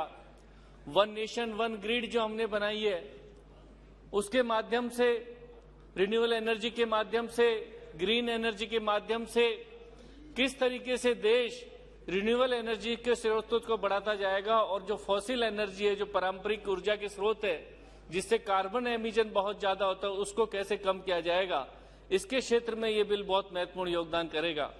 माननीय सभापति महोदय जी, इसमें बहुत सारी चीजें, जैसे कार्बन मार्केट की बात हमारे कुछ मित्र कर रहे थे। एक किसी भी चीज की ऊर्जा का जब ग्रेडिंग की जाती है, आज शिक्षा के क्षेत्र में भी आपको NAC की ग्रेडिंग की जाती है, इसी प्रकार से जब ऊर्जा के क्षेत्र में जब कार्बन मार्केटिंग की जाएगी उसका एक सर्टिफिकेशन होगा। भारत सरकार या उसके किसी ऑथराइज एजेंसी के द्वारा जब सर्टिफिकेट क्या दिया जाएगा तो किसी संस्था को यह सर्टिफिकेट दिया जाएगा कि उसकी जो ऊर्जा उत्पादन शक्ति है उसमें रिन्यूएबल एनर्जी का कितना योगदान और फॉसिल एनर्जी का कितना योगदान है। सभापति महोदय जी, मुझे लगता है कि इस बिल के माध्यम से भारत ने सिर्फ राज्यों के साथ में अच्छा समन्वय करके और राज्यों को शक्ति दी गई है कि वो भी अपनी आवश्यकता के अनुसार रिन्यूएबल एनर्जी का अधिक से अधिक उपयोग करे। मैं धन्यवाद देना चाहूंगा माननीय प्रधानमंत्री जी को और माननीय ऊर्जा मंत्री जी को कि जिस तरीके से इन्होंने भारत सरकार को ये कानून जो लेके आए हैं, इस कानून के माध्यम से देश की ऊर्जा की आवश्यकताओं को, रिन्यूएबल एनर्जी की आवश्यकताओं को अगले 100 वर्ष में पूरा करके न सिर्फ प्रत्येक भारतीय व्यक्ति के घर तक पहुंचाने का काम किया है, बल्कि दुनिया में भारत का नाम और भारत की लीडरशिप किस तरीके से स्थापित की जाए, प्रत्येक व्यक्ति के घर में रोशनी की जाए, उस रोशनी को स्थापना करने का काम इस बिल के द्वारा किया जाएगा। माननीय महोदय जी, रिन्यूएबल एनर्जी के माध्यम से इतना बड़ा काम इस देश में किया जा रहा है कि पिछले मैं सिर्फ 8 साल की भी बात करूं तो 2014 से अब तक लेकर माननीय प्रधानमंत्री जी के नेतृत्व में जिस तरीके से विद्युत सुधार के काम किए गए हैं, मैं सिर्फ उनका नाम आपको लेना चाहूंगा मंत्री जी। अगर उन सुधारों की जन कल्याणकारी विद्युत के क्षेत्र में जन कल्याणकारी नीतियों की मैं चर्चा करूंगा तो मुझे लगता है कि घंटों घंटों कम पड़ जाएंगे, लेकिन आप मुझे 2 मिनट का समय दीजिए। सिर्फ नाम बताना चाहूंगा कि 2014 के बाद में जिस तरीके से दीनदयाल उपाध्याय ग्राम ज्योति योजना लाई गई और दीनदयाल ग्राम ज्योति योजना के माध्यम से नए सब स्टेशन इस देश में 83 लागे संवर्धन किया, 284 का किया गया, ट्रांसमिशन की स्थापना की गई है। ऐसे ही माननीय सभापति महोदय जी, एकीकृत विद्युत विकास योजना लाई गई है, सौभाग्य योजना लाई गई है जिसमें कि हर घर के अंदर बिजली पहुंचाने का काम किया गया, स्मार्ट मीटरिंग का काम किया गया है। आज स्मार्ट मीटर के माध्यम से देश में 19 लाख से ज्यादा स्मार्ट मीटरों का जो स्थापना की जा चुकी है। ऐसा ही नहीं, जल के माध्यम से, विद्युत के माध्यम से, सोलर एनर्जी के माध्यम से और अनेकों हाइड्रोजन एनर्जी के माध्यम से अनेकों ऊर्जा के जो नए स्रोत हैं, उन स्रोतों के माध्यम से देश के अंदर ऊर्जा का उत्पादन कैसे हो, उस ऊर्जा का कमर्शियल उत्पाद हो, रेजिडेंशियल उत्पाद हो, कृषि क्षेत्र में हो, और न सिर्फ भारत की उपयोगिता को, आवश्यकता को पूरा करे बल्कि विदेशों में निर्यात भी कैसे किया जा सकता है। और ऊर्जा के माध्यम से महोदय जी, मैं ये विश्वास करता हूं कि प्रधानमंत्री जी के नेतृत्व में भारत विश्व शक्ति बनने को और विश्व गुरु बनने की ओर आगे बढ़ेगा। 2 मिनट में बात पूरी कीजिएगा। Thank you. धन्यवाद सभापति महोदय कि आपने मुझे इस बिल पर बोलने का अवसर दिया। बेंजामिन फ्रैंकलिन ने कहा था कि when the well is dry we know the worth of water. उनकी कही हुई बात आज सबसे ज्यादा प्रासंगिक है क्योंकि आज जलवायु परिवर्तन पूरे देश में एक चर्चा का विषय है और इसका सबसे प्रमुख कारण फॉसिल फ्यूल का इस्तेमाल है। हमारे प्रधानमंत्री ने ग्लासगो समिट में भारत का पक्ष रखा जिसके अंतर्गत हमारे एमिशन टारगेट्स क्या होंगे, किस प्रकार हम रिन्यूएबल एनर्जी पर ध्यान केंद्रित करेंगे और कैसे भारत जलवायु परिवर्तन के विषय पर एक अग्रणी भूमिका में रहेगा। हमारी प्राथमिकता अब यह होनी चाहिए कि किस प्रकार इस लक्ष्य को निर्धारित समय सीमा में प्राप्त किया जाए और हमारा वर्तमान और भविष्य सुरक्षित किया जाए। आज इस सदन में हम एनर्जी कंजर्वेशन अमेंडमेंट बिल पर चर्चा कर रहे हैं जो सबसे पहले 2001 में लाया गया था और 2010 में अमेंड हुआ था। आज 12 वर्ष बाद इस कानून का संशोधन किया जा रहा है। देश में ऊर्जा का संरक्षण करना बहुत ही जरूरी हो गया है। ऊर्जा का संरक्षण वर्तमान में करने से भविष्य में आने वाली पीढ़ियों के लिए कई प्रकार की समस्याएं कम हो जाएगी। यदि वर्तमान में ऊर्जा संरक्षण नहीं किया गया तो भविष्य में आने वाली पीढ़ियों को काफी समस्या का सामना करना पड़ेगा। ऊर्जा या एनर्जी की अगर बात करें तो इसका उल्लेख हमारे शास्त्रों में भी है, ऋग्वेद, यजुर्वेद, अथर्ववेद। हमारे शास्त्रों में भी ऊर्जा का वर्णन है और ऊर्जा हमारे देश में हर एक्टिविटी का स्रोत है, जो चाहे वो अर्थव्यवस्था से संबंधित हो या आम आदमी के जीवन से। इसलिए आज ये बिल और भी महत्वपूर्ण है क्योंकि हमारा भविष्य तय करेगा और सस्टेनेबल डेवलपमेंट की जो बात है उसके गोल्स को भी हम अचीव कर सकेंगे। क्लाइमेट चेंज का जो मुद्दा है उसमें बाढ़ और सूखा जैसे प्राकृतिक आपदा और भीषण होते जा रहे हैं। उसमें 90,000 करोड़ से भी ज्यादा नुकसान होता है और यह हर साल की कहानी है जिसमें कितने लोग, जिसमें किसान, महिलाएं, बच्चे और बुजुर्ग व्यक्ति एक नकारात्मक ढंग से प्रभावित होते हैं।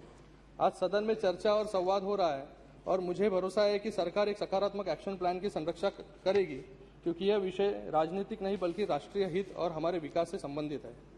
इस विधेयक के माध्यम से सरकार बहुत सारे सकारात्मक बदलाव ला रही है क्योंकि एनर्जी कंजर्वेशन एक डायनामिक और इवॉल्विंग सब्जेक्ट है और टेक्नोलॉजी के साथ हम क्लीन एनर्जी की तरफ भी बढ़ रहे हैं। कुछ सुझाव है। क्लॉज 3 के माध्यम से इस विधेयक में सरकार ने ब्यूरो ऑफ एनर्जी एफिशिएंसी की सदस्यों की संख्या 26 से बढ़ाकर 37 कर दी है और इस कमेटी में मेजर कंपोजिशन ब्यूरोक्रेट्स का है, लेकिन एनवायरमेंटलिस्ट का कोई रिप्रेजेंटेशन इसमें नहीं है। हमारे कई ऐसे साथी हैं इस संसद में जो एनवायरमेंट के लिए अच्छा काम भी कर रहे हैं। मेरा सुझाव है कि इस कमेटी में सब्जेक्ट स्पेशलिस्ट की ज्यादा रिक्वायरमेंट है और मंत्री जी से निवेदन करूंगा कि इसमें ऐसे लोगों की भी इसमें लोगों को डालें। इसके अतिरिक्त इस विधेयक में अर्बन लोकल बॉडीज और पंचायत का भी कोई प्रतिनिधित्व नहीं है और ऐसे इंस्टीट्यूशंस का दायित्व है सबसे मैक्रो लेवल पर एनर्जी कंजर्वेशन करना। तो मैं निवेदन करूंगा कि इसमें यूएलबी और पंचायत को भी भागीदार बनाया जाए। मेरा पहला सुझाव और एक सुझाव है कि रिन्यूएबल एनर्जी के अंतर्गत सबसे ज्यादा शेयर सोलर एनर्जी का है, लेकिन वर्तमान में सोलर एनर्जी का प्रयोग सिर्फ इंडस्ट्रियल या कमर्शियल एंटाइटीज द्वारा किया जा रहा है और रेजिडेंशियल सेक्टर में अभी भी यह स्कीम पॉपुलर नहीं है। इसका प्रमुख कारण है कि रेजिडेंशियल एरियाज में सोलर प्लांट या रूफटॉप ग्रिड लगाने के लिए किसी भी प्रकार का इंसेंटिव नहीं दिया जाता है और जिस प्रकार आज इस बिल के माध्यम से आप ऑफिस बिल्डिंग्स और रेजिडेंशियल एरियाज को एनर्जी कंजर्वेशन कोड के अंतर्गत ला रहे हैं, वैसे ही रेजिडेंशियल सोलर सब्सिडी या इंसेंटिव के लिए भी सरकार कोई योजना लाए। मेरा और एक सुझाव है कि सरकार द्वारा 50 में से सिर्फ 39 सोलर प्लांट्स को स्वीकृति दी गई है और उसमें से सिर्फ 8 पार्क्स का काम पूरा किया जा सका है और 6 पार्क्स ऐसे हैं कि जिनका पार्शियल कंप्लीशन हुआ है। हमारा लक्ष्य था कि 40 गीगावाट्स का जो अभी भी लक्ष्य हमारा पूरा नहीं हो पाया है, मैं मंत्री जी से निवेदन करूंगा इस मिशन मोड पे पूरा किया जाए। सोलर प्लांट्स लगाने के सबसे बड़ा इशू जमीन की उपलब्धता है और इसके लिए सरकार को पीएसयू के सरप्लस लैंड को यूटिलाइज करने की योजना बनानी चाहिए और इसके अतिरिक्त जैसे Cochin airport fully solar power plant पर चल रहे हैं, वैसे ही अन्य एयरपोर्ट्स, बस स्टैंड्स, रेलवे स्टेशन को भी सोलर प्लांट्स पर चलाने की योजना बनाने की आवश्यकता है। इसके अतिरिक्त हमारा फोकस अभी तक सिर्फ स्टैटिक सोलर प्लांट्स पर है। अब हमें floating solar plants, power plants पर ध्यान देने की आवश्यकता है और विश्व का सबसे बड़ा solar power plant Madhya Pradesh के खांडवा में नर्मदा नदी पर बनाया जा रहा है। मेरा सुझाव है कि देश के अन्य राज्यों में भी नदियों पर ऐसी सोलर पावर प्लांट्स लगाने की आवश्यकता है, क्योंकि यह न सिर्फ एनर्जी जनरेट करेगी पर इसका एक टूरिस्ट डेस्टिनेशन की तरह भी विकसित हम कर सकते हैं। जी, अगला है हाइब्रिड मॉडल। मेरा अगला सुझाव है कि हमें अब hybrid model of renewable energy पर ध्यान केंद्रित करने की आवश्यकता है। सरकार ने सोलर विंड हाइब्रिड प्रोजेक्ट की एक योजना बनाई है, लेकिन अब आवश्यकता है कि हम सोलर के साथ अन्य रिन्यूएबल एनर्जी सोर्सेज को भी हाइब्रिड मॉडल पर शुरू किया जाए। जैसे वेस्ट अफ्रीका में नॉर्वे सरकार ने एक सोलर हाइड्रो हाइब्रिड प्रोजेक्ट बना रही है। घाना में वेस्ट अफ्रीका में 400 मेगावाट्स के हाइड्रो सोलर प्लांट्स का निर्माण कर रहे हैं और उसी तरह से मुझे लगता है कि कल मिथुन जी ने एक उदाहरण दिया कि तेलंगाना में एक सोलर, आंध्रा में सोलर हाइड्रो पावर प्लांट। तो मुझे लगता है कि दिन के वक्त में सोलर प्लांट काम करेगा और रात के वक्त में ग्रेविटी के माध्यम से इलेक्ट्रिसिटी जनरेशन होगा। तो ये एक अच्छा मॉडल है जो हर पूरे देश में रेप्लिकेट करना बहुत जरूरी है। फिर उसी के साथ में नाउ प्लीज सर खत्म करो सर। हम स्मार्ट मीटर्स तो लगाते हैं, लेकिन स्मार्ट मीटर्स जो हम लगा रहे हैं सब जगह पर, खाली वहां पर रीडिंग्स की अनुमान हमें मिलता है। हमें यह अनुमान मिलता नहीं है कि कौन सा अप्लायंस कितना एनर्जी खा रहा है, कितना एनर्जी ज्यादा कंज्यूम कर रहा है। तो स्मार्ट मीटर सिर्फ एनर्जी रीडिंग के लिए नहीं, पहले वो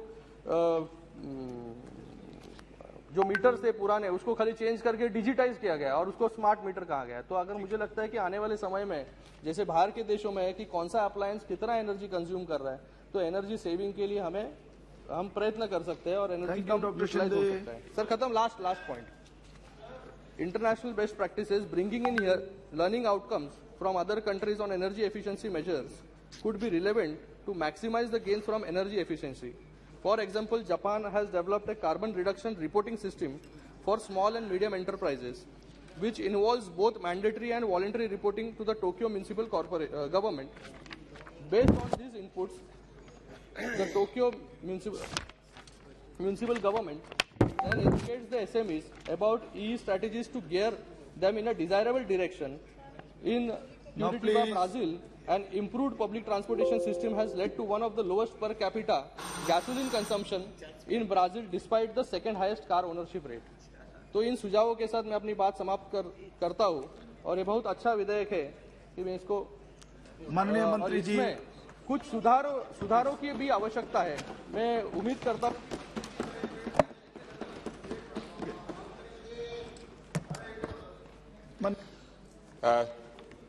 Thank you, Mr. Speaker, sir. I want to first thank all the honourable members who spoke.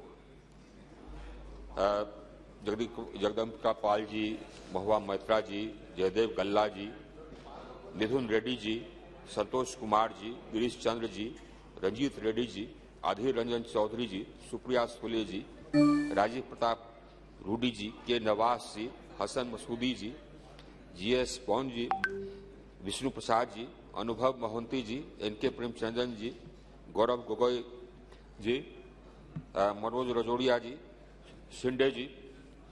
The debate was positive and most of the speakers have supported this bill. Mr. Speaker, sir, in the power sector, Honorable Speaker, sir, in the power sector, there are many things which we can be proud of as a country. इस sector में जो हमने किया है उस पर हमें गर्व होने का अधिकार है दुनिया भर में. When we connected every village in just about 987 days, the Prime Minister had given us a target of 1,000 days. At that time, the International Energy Agency came out with a tweet saying that this was the best news of the energy sector in 2018. When we connected 28.6 million homes, now it's 28.8 million homes, when we connected every home, हर घर को हम लोगों ने connect किया. And the direction still stands कि अगर कोई घर छूटा हुआ है तो उसको भी कनेक्ट कर देना है. We'll connect every, if any house is left out, that also has to be connected. When we connected every home, when we connected 28 million homes in just about 18-19 months, I mean, the International Agency said that this was the largest expansion of access in the shortest time frame ever in the history of the power sector.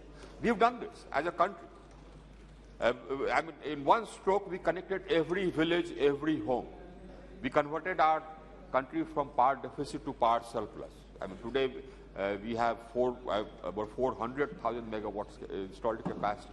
We connected the whole country to one grid, converting our grid into the largest grid in the world. These are things to be proud of. And we also can be proud of, and this is not me saying it, all the countries say we can be proud of our record in energy transition, in the installation of renewable energy capacities. We can be proud of it as a country. Our per capita emissions are 1/3, are the lowest in the world, Mr. Speaker, sir. Our per capita emissions are the lowest in the world.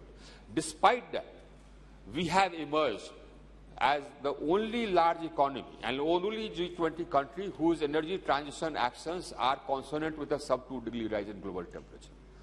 हमारा per capita emission दुनिया में सबसे कम, लेकिन ये energy transition में और emissions कम करने का जो टारगेट है उसमें हम दुनिया के लीडर में इमर्ज किए. अभी कैपेसिटी की, रिन्यूएबल एनर्जी कैपेसिटी की बात हो रही थी.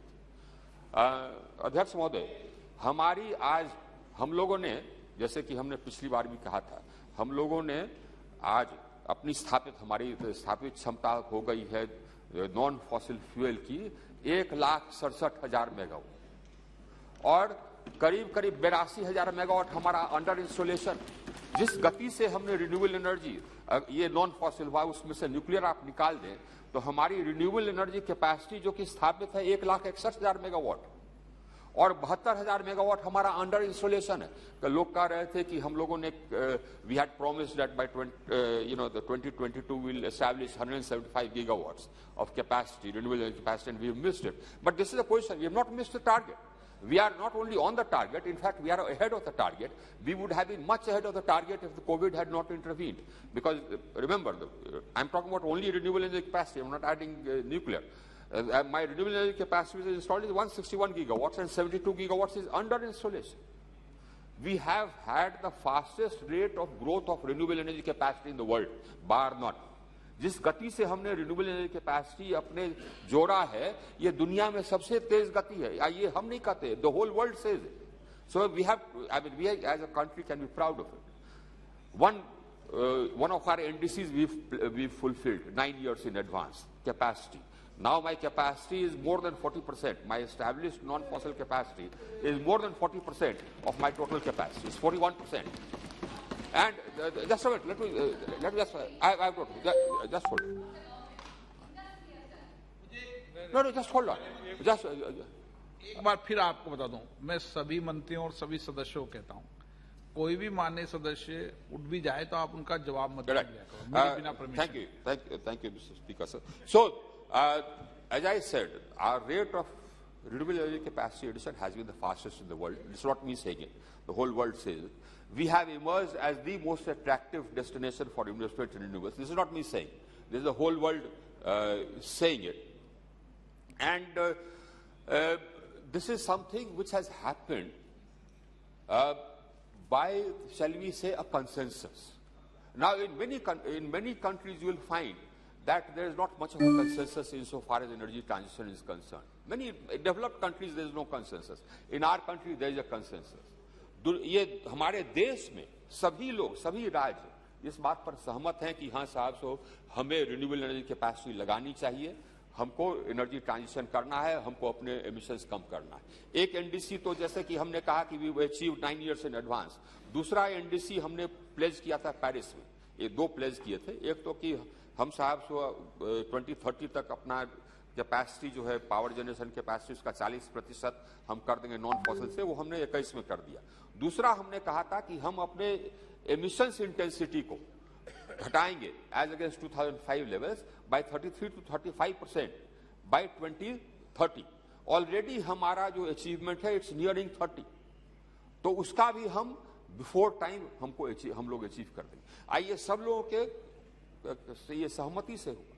हमारी ये बात हो रही थी about missing targets. We are ahead of the target. Please be proud of it. The whole world understands this and accepts this. We are ahead of the target. Forget about missing targets. That is one thing which we have done.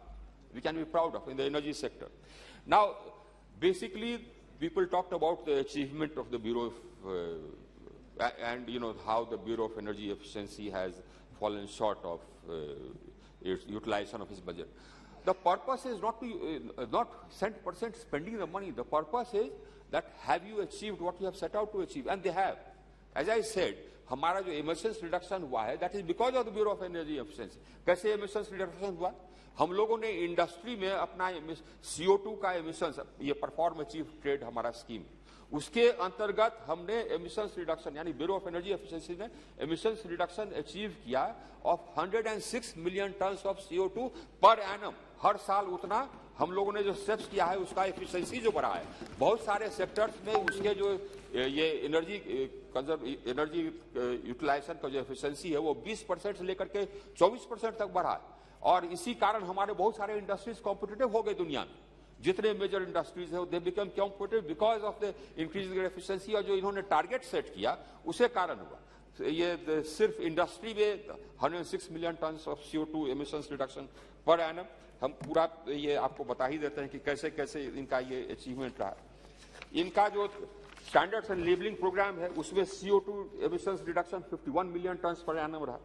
जो उजाला scheme है, जो हमारा ये LED scheme है, इसके अंतर्गत हम लोगों ने एनर्जी सेविंग अचीव की 129 billion units, 129 billion units energy saving की। हमारा टोटल कंजम्पशन आज है 1400 बिलियन यूनिट।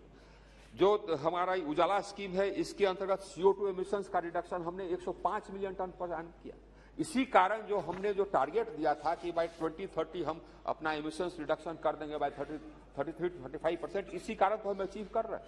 और जो हमने अपना एम्बिशन बढ़ा दिया, क्योंकि हम जो पहले टारगेट हमने अपने आप के लिए दिया था पेरिस में 2015 में, वो हम अचीव कर लिए। और तो हमने ग्लासगो में अपना टारगेट 2030 का बढ़ा दिया और हमने कहा कि 2030 तक हमारा जो ये कैपेसिटी है renewable energy non fossil fuel capacity, उसको हम 50% ले जाएंगे, 40% से 50%। और जो एमिशंस रिडक्शन है उसको हम 33% से बढ़ा करके 45% कर देंगे। क्यों कर रहा है? We are the only country which has increased, our target by this much. No other major economy has done that.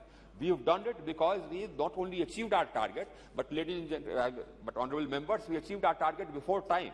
So the honourable member who said that we don't achieve our target, they are not aware of the facts. We achieved our target before time. That's why we enhanced our targets for 2030, and we shall achieve those. Don't worry. As I said, now One question, of course, was that, we have reduced the pledge which was made by the Honorable Prime Minister in Glasgow. The Honorable Prime Minister had made a pledge that by 2030, we shall install 500 gigawatts of non-fossil fuel capacity. We stand by that. But as far as NDCs are concerned, the language of NDC is different. जो NDC एक हमने जैसे कि कहा था कि by 2022 हम renewable energy capacity 1,75,000 megawatt करेंगे, तो ये वो हमारा प्लेस था, लेकिन वो NDC नहीं थी। NDC जो लीगल डॉक्यूमेंट होता है वो एब्सोल्यूट टर्म्स में नहीं होता है, वो परसेंटेज टर्म्स में होता है।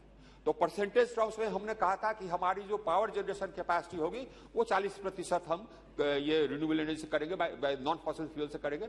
इसमें रिन्यूएबल नॉन रिन्यूएबल नहीं होता है अध्यक्ष महोदय, उसमें फॉसिल नॉन फॉसिल होता है। नॉन फॉसिल से मिशन नहीं होता है, फॉसिल से मिशन होता है, तो फॉसिल नॉन फॉसिल होता है। तो रिन्यूएबल एनर्जी उसमें नहीं आती है, नॉन फॉसिल होता है, जिसमें कि रिन्यूएबल प्लस न्यूक्लियर रहता है। तो हमने कहा था कि नॉन फॉसिल से हमारा कैपेसिटी होगा बाय 40% बाय 2030, जो कि हम 21 नवंबर में अचीव कर लिए। अब उसी को बढ़ा करके हमने 40% को 50% कर दिया।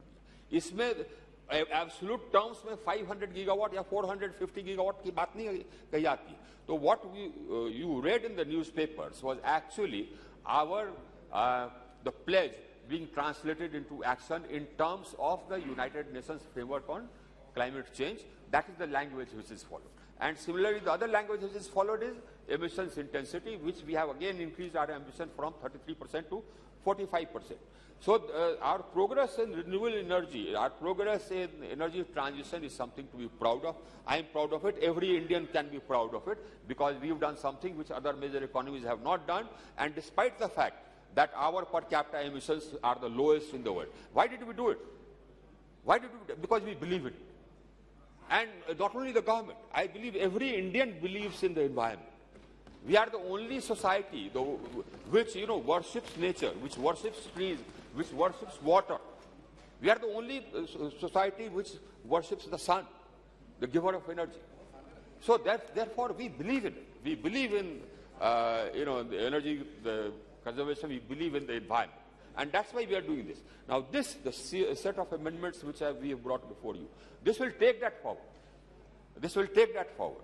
And the world is, as I said, Honorable Speaker, that the world is changing. Now, every country has realized that it is necessary to take action, otherwise this, global warming will damage our environment, irreversibly. And every country, therefore, is taking steps. Now, let's say that we had not brought this bill. You know what is going to happen? The European Union has already decided that they'll levy a carbon tax on, steel which is not green, on import of steel which is not green. So if we don't convert our industry will not be competitive. It will not be able to sell in the foreign markets. That's how the world is changing.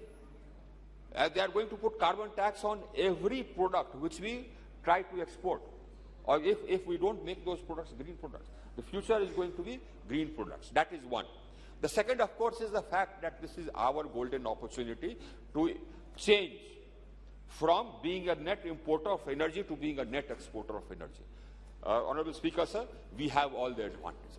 We have one of the largest established renewable energy capacities in the world, and we have trained manpower, we have the land, we have the sun, so we can emerge as the global supplier for green hydrogen and green ammonia. Now that is going to be the future.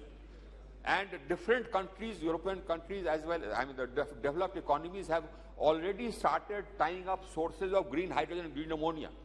We are missing the bus. Now we can't afford to miss the bus this time. We missed the bus when the Industrial Revolution took place. This time we shall not miss the bus. We shall emerge as exporters of green hydrogen and green ammonia. I am happy that many of our industries we've already come out with a policy to sort of facilitate production of green hydrogen and green ammonia, and I'm happy that many industries have gone abroad and tied up for export of green hydrogen and green ammonia from our country to the countries which need it, like Japan, European Union, etc. Now that's what our objective is. Our objective is twofold. One objective is that we shall green our industry. That is one. That is for the environment, and that's also for removing our dependence on imported sources. Honorable Speaker, sir, we import 9.1 million tons of urea. Why? Because we don't produce natural gas, so we have, and we also import ammonia, grey ammonia. We import natural gas, and then after that we make ammonia from that to make fertilizer. Now we will sort of do away with our dependence on imports, and we shall make green ammonia here from the sun and our solar energy and wind energy. Similarly, whether in fertilizer, similarly in the refining, petroleum refining, or wherever we use feedstock, we are going to shift from imported feedstock to indigenous feedstock made from renewable energy. Now, this is something which we are going to be world leaders in. This is the future, and we shall emerge as world leaders in. These amendments will facilitate that. That's why we have said, we have put an enabling provision in the amendments that we will prescribe the replacement of imported sources, fossil fuel sources, by renewable sources or non-fossil sources made in India. That's why we have provided for the carbon market. Now, questions were raised about the carbon market. Now, we already have some species of a carbon market. Honorable Speaker, sir, we have already, our industries, making sure that our industries become efficient, we've already started putting limits for energy efficiency, the specific energy consumption limits we put under the Energy Conservation Act. And if any industry achieves a higher efficiency than the limit which we put, we give him a energy saving certificate, which he can sell to other industries which also have a target, but which have not been managed to meet their efficiency, energy efficiency target. So they have to either buy this or pay a penalty. So we already have a species of a carbon market. For example, even in renewable energy, if somebody, an obligated entity, puts more renewable energy or consumes more renewable energy than it's obligated to do, it gets a renewable energy certificate, which can be bought by other obligated entities which have an obligation to consume renewable energy but have not been able to meet that target. They can avoid paying a penalty by buying RECs. Now the carbon credit scheme will combine all these into one instrument. Now, one more thing I would like to tell the House. Now, these carbon credits are not going to be exported. No question. The carbon credits, and we are very conscious about it. I'll tell you why carbon credits are not going to be exported. Because we have made commitments in COP21, COP26, we have made commitments about our NDCs. Now, till so long as we do not meet those commitments, we shall not allow any export of carbon credits. Those carbon credits will have to be bought by domestic industries, generated by domestic industries, bought by domestic industries. What that will do is, right now, and I'll explain the logic behind it. The logic behind it is this, that if a target is fixed on somebody to reduce its emissions or to reduce its carbon content, and it's not able to meet the target, let me just finish. And if it's not able to meet its target, then it has to pay a penalty. Now, but there has to the system of penalties is there, but there also has to be a system for giving incentive. Suppose I not only meet the target, but I overachieve the target. What is the incentive? The incentive is that I will get carbon credits, which I can sell. So this incentivizes, in our country, this incentivizes energy transition. And the industries or obligated entities which are not able to meet their targets of reducing their carbon emissions, they will have to buy carbon credits or pay penalties. Now that is the construct. That is a construct which is already there. We are only combining it and making it clear. And all these, now, there was some discussion about the domestic, bringing residential buildings into the fold of, bringing residential buildings into the fold of this act. Honorable Speaker, sir, we are only bringing in large residential buildings. That means residential buildings which have a connected load of more than 100 kilowatts. A normal middle-class house would have a connected load of 3 kilowatts. I am talking about buildings which have which are larger than 35,000 to 40,000 square feet. Only those buildings will be mandated to become green buildings and sustainable buildings. Now that is again a part of our energy conservation and energy efficiency, and that is possible. Now what we do is we lay down the codes We say that, okay, if you construct a large building, these are the rules which you will have to follow. This is what you will have to do. Now, those codes are made a part of the building code of the state. So the state absorbs it in its building bylaws, and it is implemented as a part of the building bylaws. So the states implement. All the implementation is done by the states, by the designated agency of the states. Now, this bill also provides for providing finances and resources to the designated agencies of the state. That's what this bill does. So these are by and large, it has been welcomed by everybody. This is a bill for the future. And, Honorable Speaker, sir, I would recommend it to the House that this may be passed. प्रश्न ये है कि विधेयक पर विचार किया जाए, जो सदस्य इसके पक्ष में हाँ कहें, जो सदस्य विरोध में ना कहें। मेरे विचार में निर्णय हाँ वालों के पक्ष में, हाँ वालों के पक्ष में विधेयक पर विचार करने तो प्रस्ताव को स्वीकृत किया गया।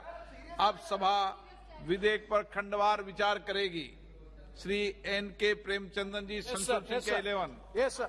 Sir, my amendment to clause 2 of the bill, I would like to know from the Honorable Minister, I fully heard your reply and response, that it is mandatory on the part of industry and all establishments to abide by the carbon emission.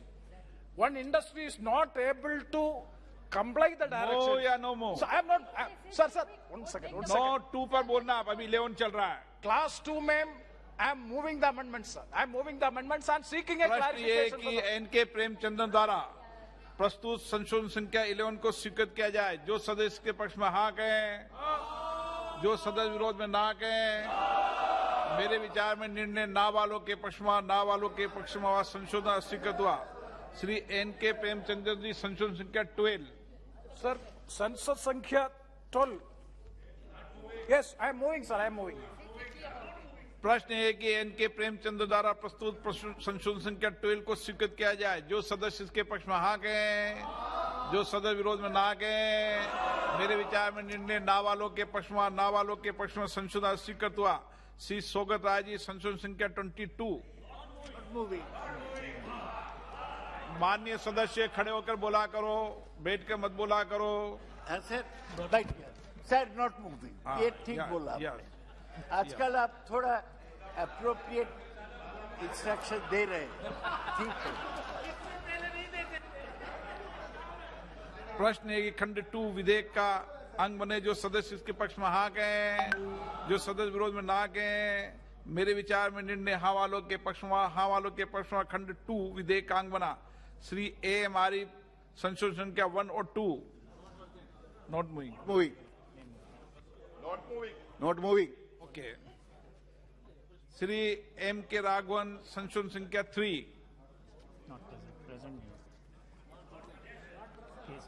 Shri K. Suresh, संशोधन संख्या 13-14। Shri N.K. Premchandra, संशोधन संख्या 15। Not moving, sir. Shri Benny Behanan, संशोधन संख्या 23। Moving.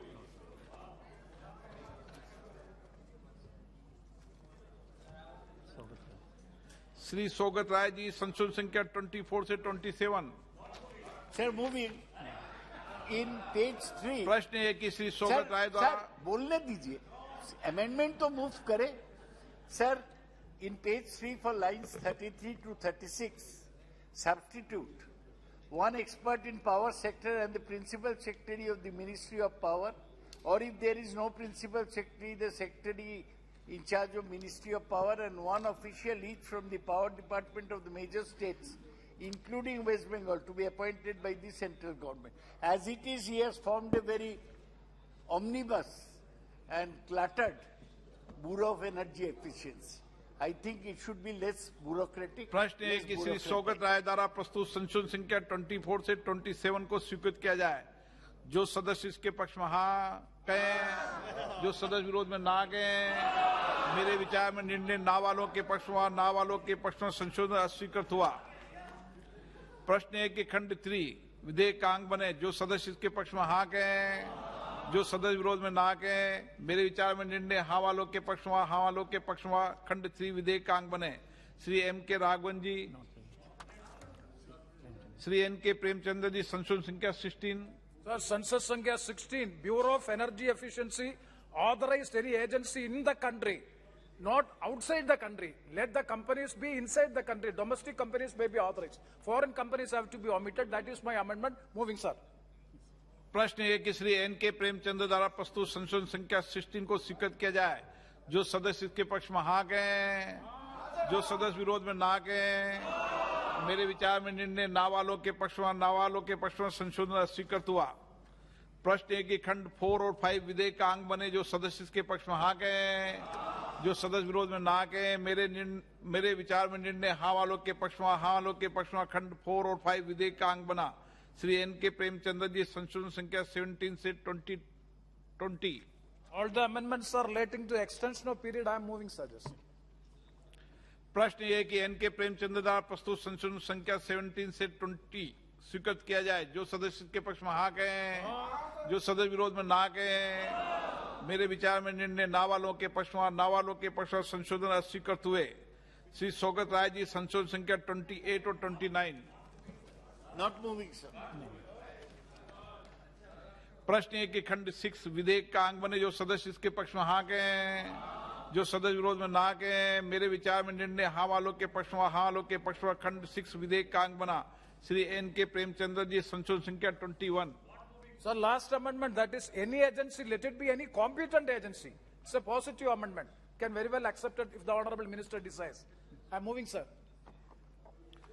प्रश्न है कि Shri N.K. Premchandra द्वारा संशोधन संख्या 21 को स्वीकृत किया जाए। जो सदस्य के पक्ष में हाँ गए, जो सदस्य विरोध में ना गए, मेरे विचार में निर्णय ना वालों के पक्ष में संशोधन स्वीकृत हुआ। प्रश्न है कि खंड 7 विधेयक का अंग बने। जो सदस्य इसके पक्ष में हाँ गए, जो सदस्य विरोध में ना गए, मेरे विचार में निर्णय हाँ वालों के पक्ष में खंड 7 विधेयक का अंग बना। श्री M.K. राघवन जी संशोधन संख्या 5।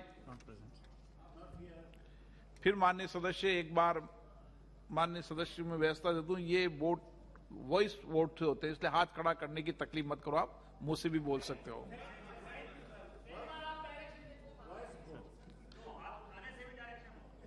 प्रश्न है कि 8 और 9 विधेयक का अंग बने। जो सदस्य के पक्ष में हाँ गए, जो सदस्य विरोध में ना गए, मेरे विचार में निर्णय हाँ वालों के पक्ष में खंड 8 और 9 विधेयक का अंग बना।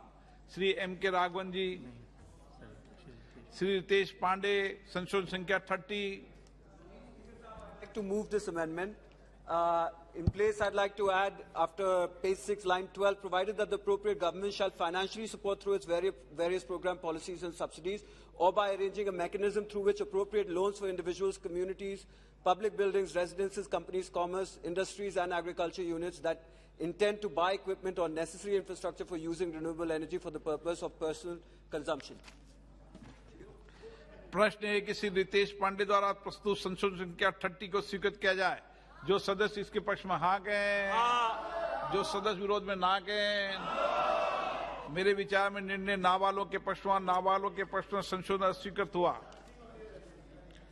प्रश्न है कि खंड 10 विधेयक का अंग बने। जो सदस्य इसके पक्ष में हाँ गए, जो सदस्य विरोध में ना गए, मेरे विचार में निर्णय हाँ वालों के पक्ष में खंड 10 विधेयक का अंग बना। श्री M.K. राघवन,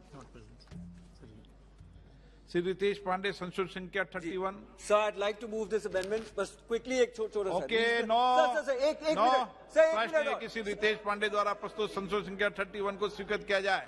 जो सदस्य इसके पक्ष में हाँ गए, जो सदस्य विरोध में ना गए, मेरे विचार में निर्णय ना वालों के पक्ष में संशोधन स्वीकृत हुआ। प्रश्न है खंड 11 विधेयक का अंग बने। जो सदस्य इसके पक्ष में हाँ गए, जो सदस्य विरोध में ना गए, मेरे विचार में निर्णय हाँ वालों के पक्ष में हुआ। हाँ वालों के पक्ष में खंड 11 विधेयक का अंग बना। Shri M.K. Raghavan,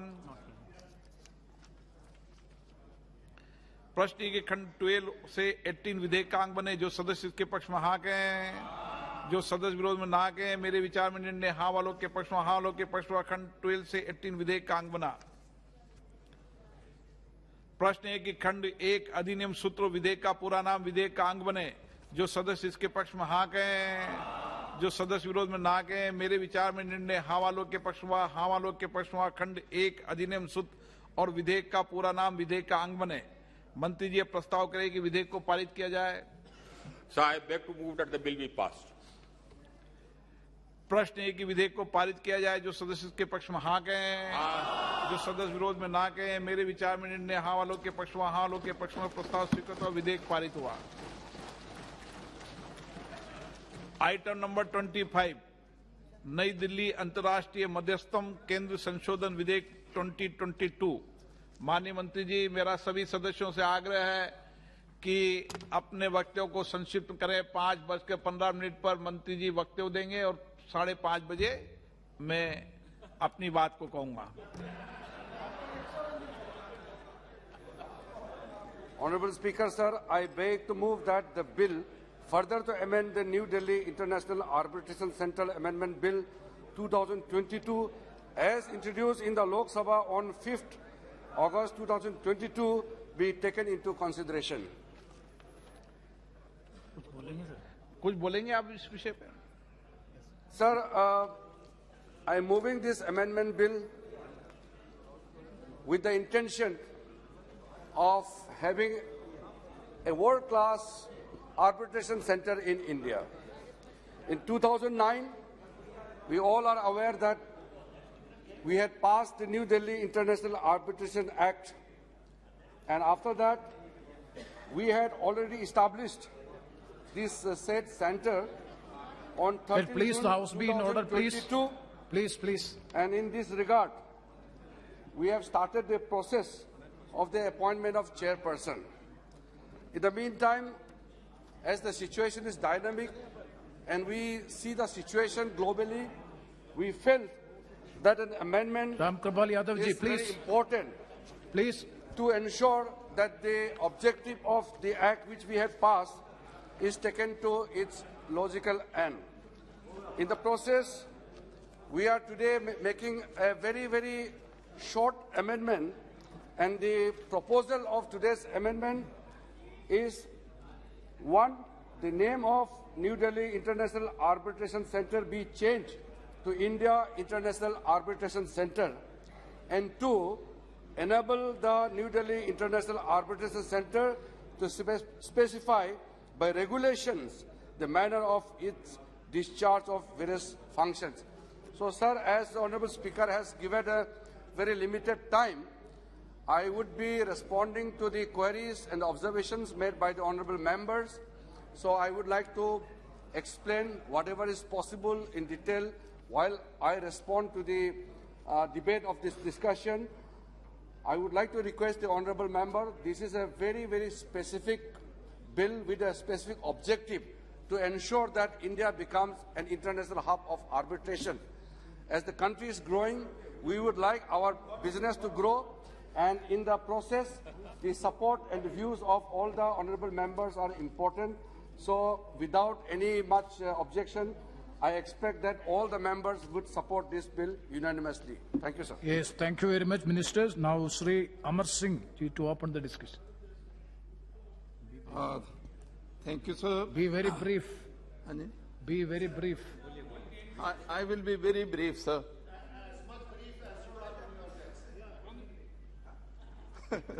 I will be very brief, sir. Very brief.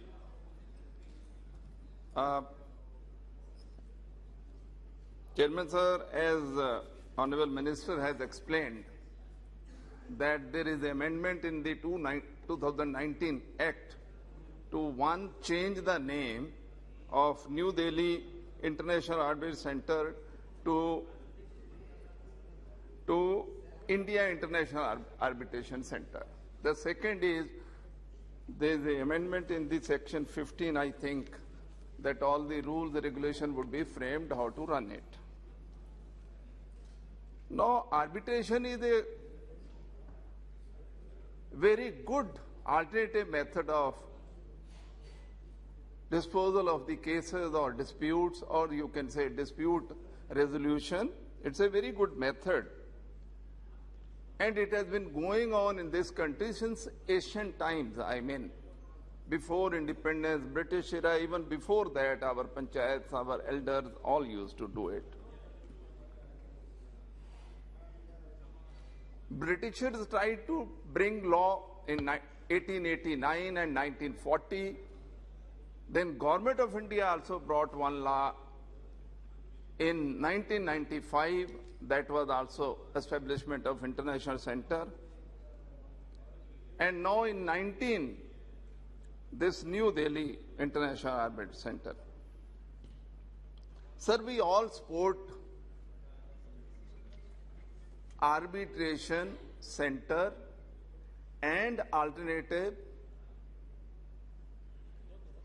disposal of resolution of disputes between the parties. That principally it's a very good thing. But the question is, which I think has not been addressed in the amendment, we all know what has happened over the last 75 years, or even before that. Sir, you yourself, your government, formed the Shri Krishna committee. That committee gave the report. Before that, there were two Supreme Court very strong judgments in 1989 and 2009.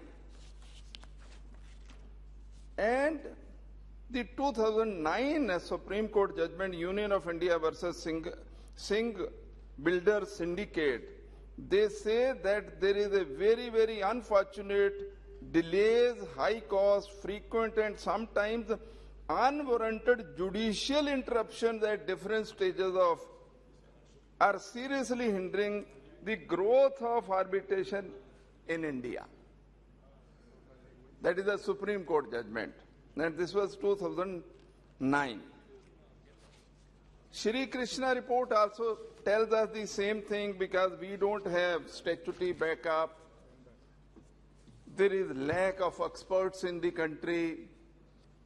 Generally, the arbitration tribunals don't stick to the cap on time for disposal of the cases.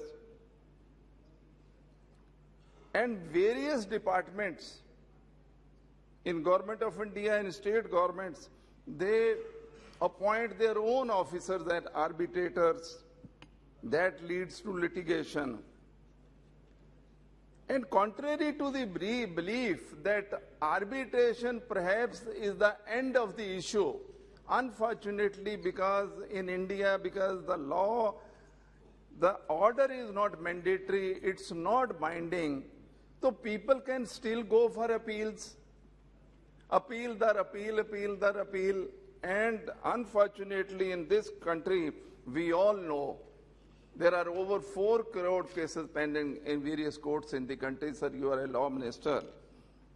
You would be knowing much more than me. So we have to bring some end to the litigation and to the arbitration. We are supporting everything, but 2-3 suggestions which I want to make. At least some certain legal or civil disputes could have been only delegated to this India International Center.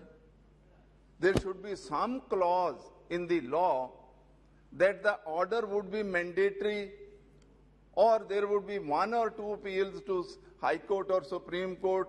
The litigation can't go on, because there is no binding and you are keeping it still open. And 1995 International Center, there were 3 centers already working in the country, Bombay, Delhi, and there is another center. Not many results are coming.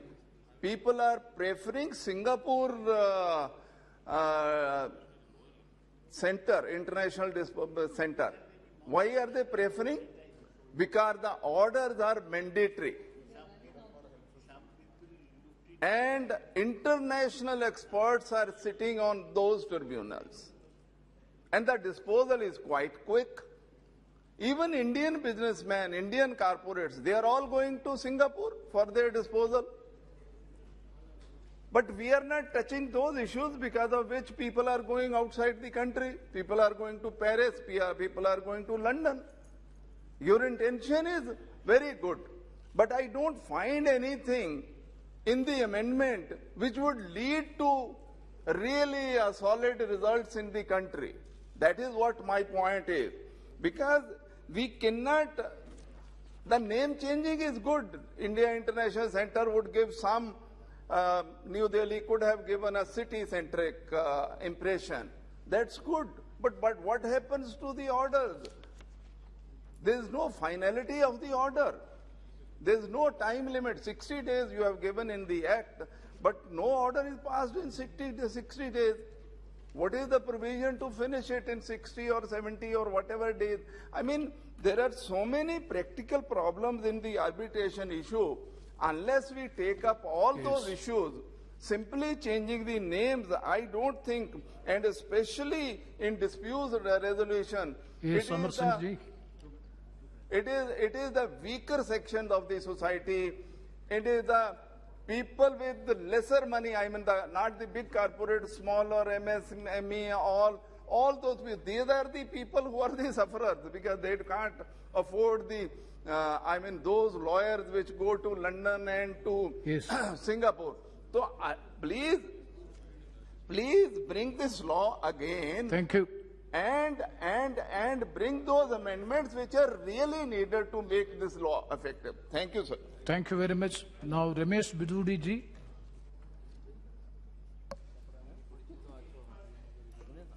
धन्यवाद sir. Please very brief. मैं बहुत brief बोलूंगा sir. आपने मुझे एक ऐसी माननीय प्रधानमंत्री जी की दूरदर्शिता वाले स्टेप को जो हमारे कानून मंत्री जी के द्वारा रजिस्टर उठाया गया है उसके समर्थन में मैं बोलने के लिए खड़ा हुआ हूं। अध्यक्ष जी, new Delhi international arbitration centre अब वो इंडिया इंटरनेशनल आर्बिट्रेशन सेंटर के नाम से जाना जाएगा। 1952 से सरकारें चल रही हैं, 60 साल तक। मैं अमरजीत जी को सुन रहा था बड़े ध्यान से। जुडिशरी जिस प्रकार से मजबूत होनी चाहिए थी वो मजबूत नहीं हुई। अगर जुडिशरी मजबूत होती तो हमारे देश के अंदर आज भी 2 करोड़ अदालतों में केस लंबित पड़े हुए हैं। और ये आर्बिट्रेशन के जो मामले होते हैं ये जुडिशरी के होते हैं और दूसरे उसके होते हैं सिविल के, जो क्रिमिनल वगैरह नहीं होते। इन केसों को लोगों को समाप्त करने के लिए 10-10, 15-15 साल तक अदालतों में धक्के खाना पड़ रहा है जी। आर्बिट्रेशन के माध्यम से ये केस सॉर्ट आउट हो जाए वो तो ठीक है, लेकिन आज ग्लोबलाइजेशन के तहत विश्व का केंद्र एक आज दुनिया बन रही है और इकोनॉमी के क्षेत्र में, अर्थ के क्षेत्र में, जैसे भी दोहराया भी था अमरजीत जी ने, हमारे बड़ी बड़ी कंपनियां हमारे भी कंट्री में और भी कंट्री उनको सिंगापुर जाना पड़ता है। उसके पीछे कारण क्या रहा कि वो इंफ्रास्ट्रक्चर जो जुडिशरी को देना चाहिए था वो नहीं मिल पाया। वो जो जगह मिलनी चाहिए थी वो लंबे समय तक नहीं दे पाई।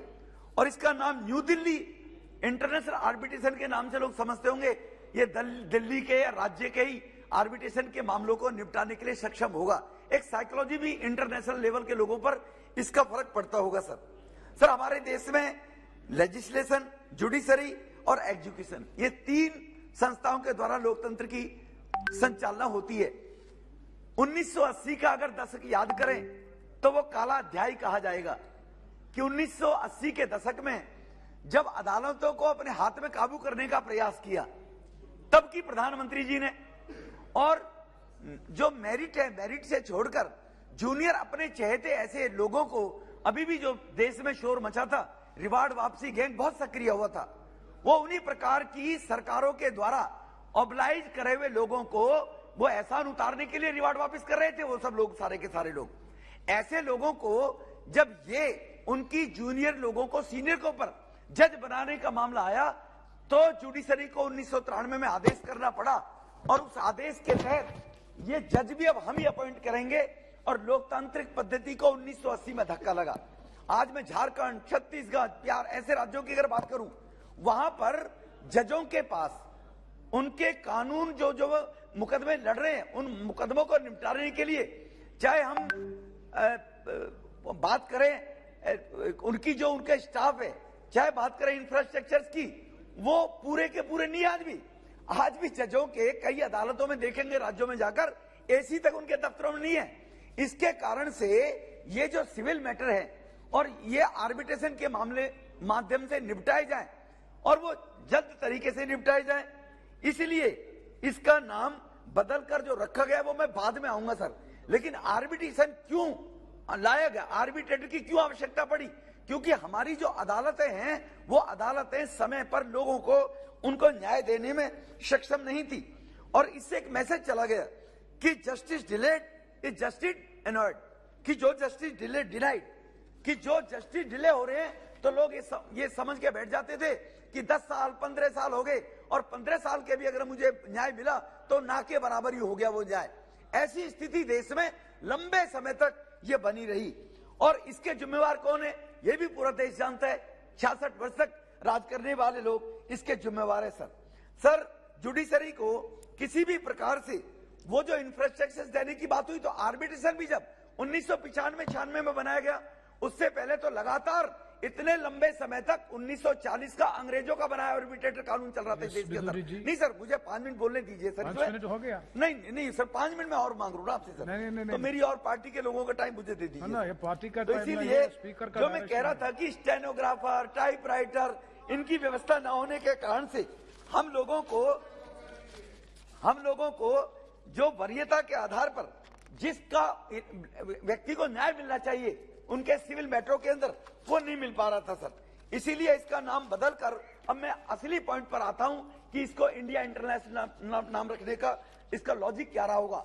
ये मैंने जैसे दोहराना चाहता हूं, माननीय प्रधानमंत्री जी की दूरदर्शिता है कि वो इंफ्रास्ट्रक्चर इंटरनेशनल नाम से भारत में अगर बनेगा, भारत में जैसे इंडिया इंटरनेशनल कन्वेंशन सेंटर अब 24 सेक्टर द्वारका में माननीय प्रधानमंत्री जी ने बनाया, जहां भारत के 5 लाख लोगों को रोजगार मिलेगा, तो दुनिया की जो बड़ी बड़ी कंपनियां हैं जिनके डिस्प्यूट होते हैं वो सॉर्ट आउट कराने के लिए क्यों सिंगापुर जाए, क्यों लंदन जाए, और बाहर की कंपनी क्यों ना इंडिया में आए? सर मुझे 1 मिनट और दे दिया, वो क्यों ना इंडिया में आए?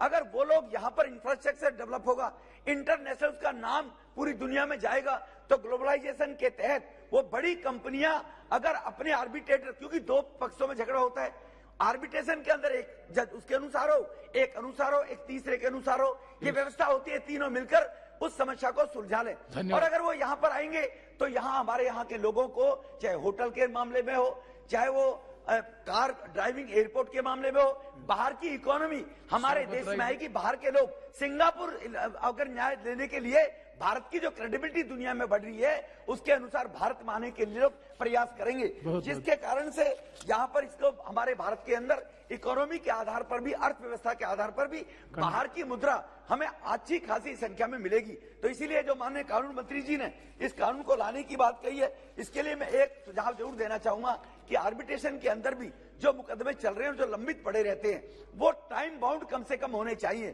कि जब जो मुकदमे अगर अदालतों के द्वारा आर्बिट्रेशन को ट्रांसफर कर दिए गए, आर्बिट्रेशन के अंदर जो लंबे समय तक लटकते रहते हैं आर्बिट्रेटरों के माध्यम से, तो कम से कम आर्बिट्रेशन के मुकदमे वो समय सीमा में। धन्यवाद। Saugata Rai ji. Sir, I shall be very brief.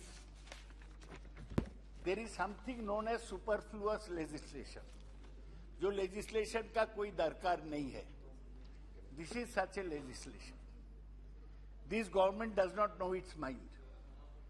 In 2019, Ravi Shankar Prasad, who is now member of this house, was Minister for Law.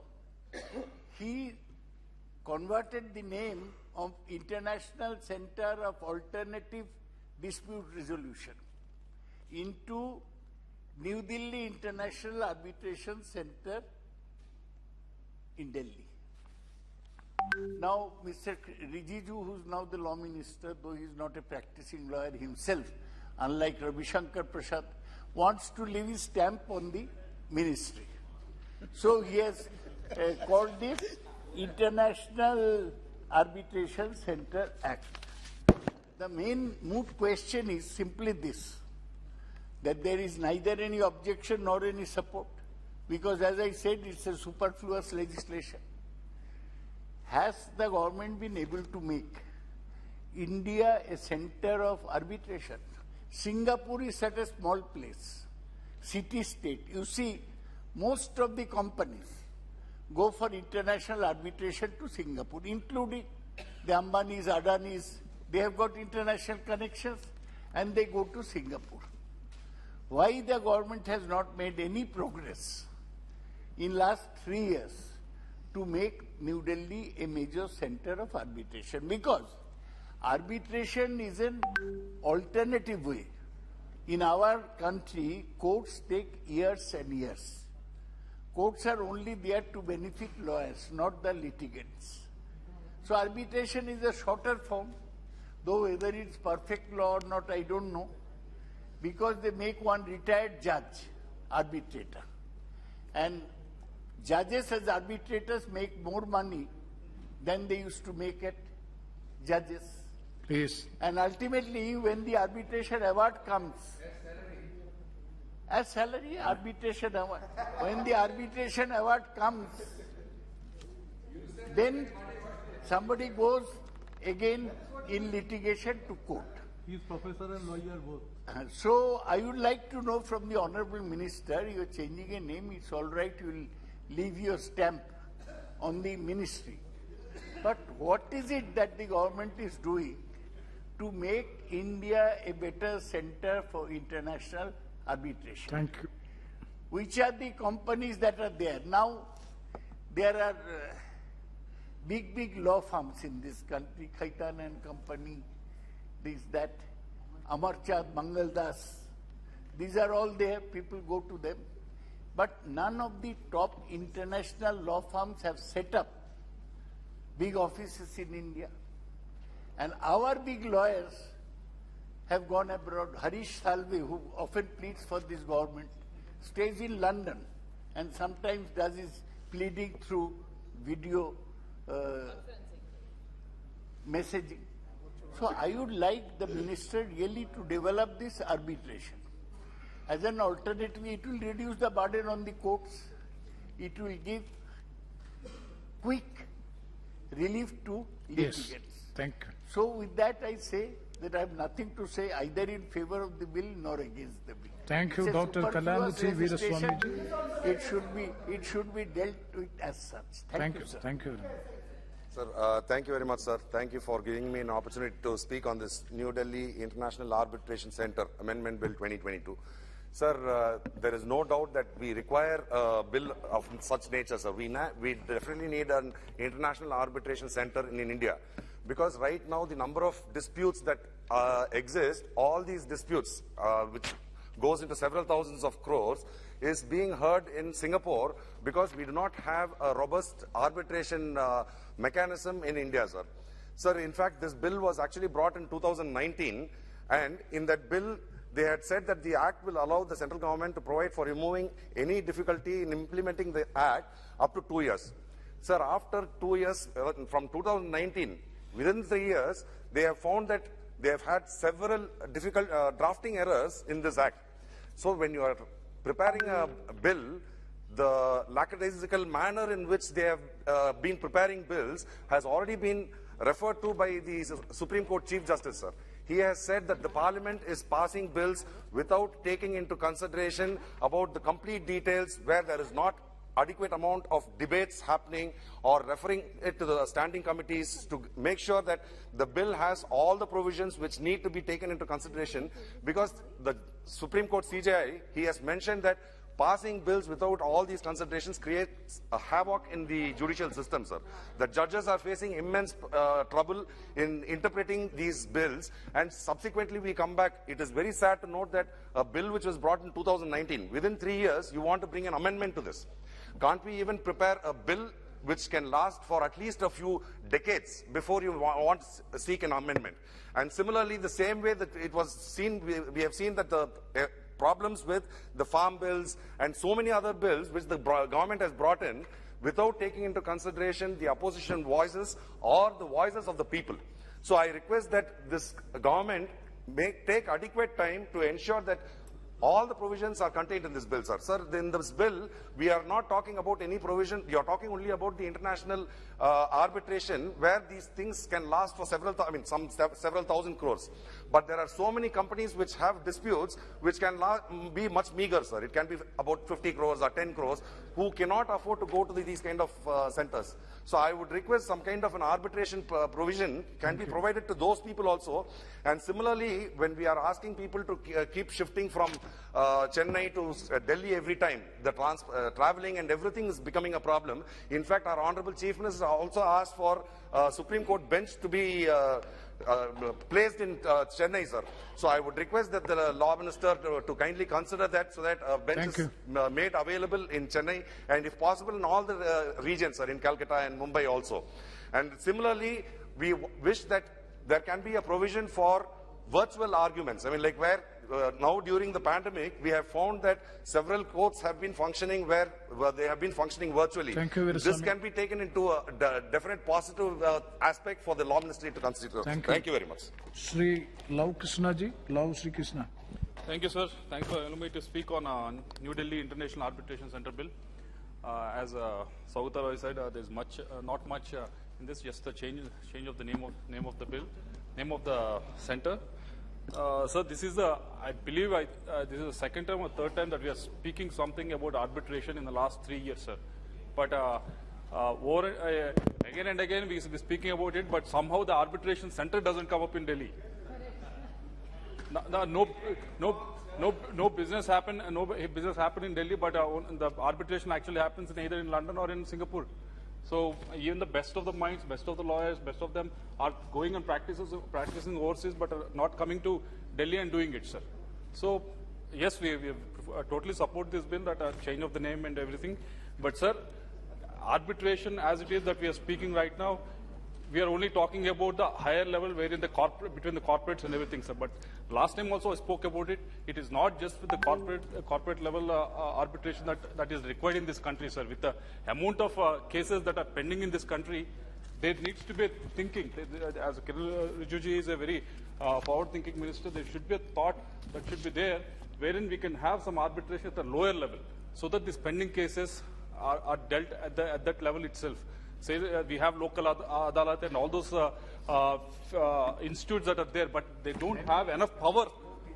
That is, they don't have enough power to actually do these arbitrations at the lower level. So that's why most of the pendency is being there at the district courts and the high courts, sir. So with that, we support the bill, but we want to see some sort of activity being happening in Delhi, sir. Thank you very much. Thank you very much, Shri Danish Eliji. Thank you very much, Honorable Chairperson, sir. कि आपने मुझे new Delhi international arbitration centre amendment bill 2020 पर बोलने का मौका दिया।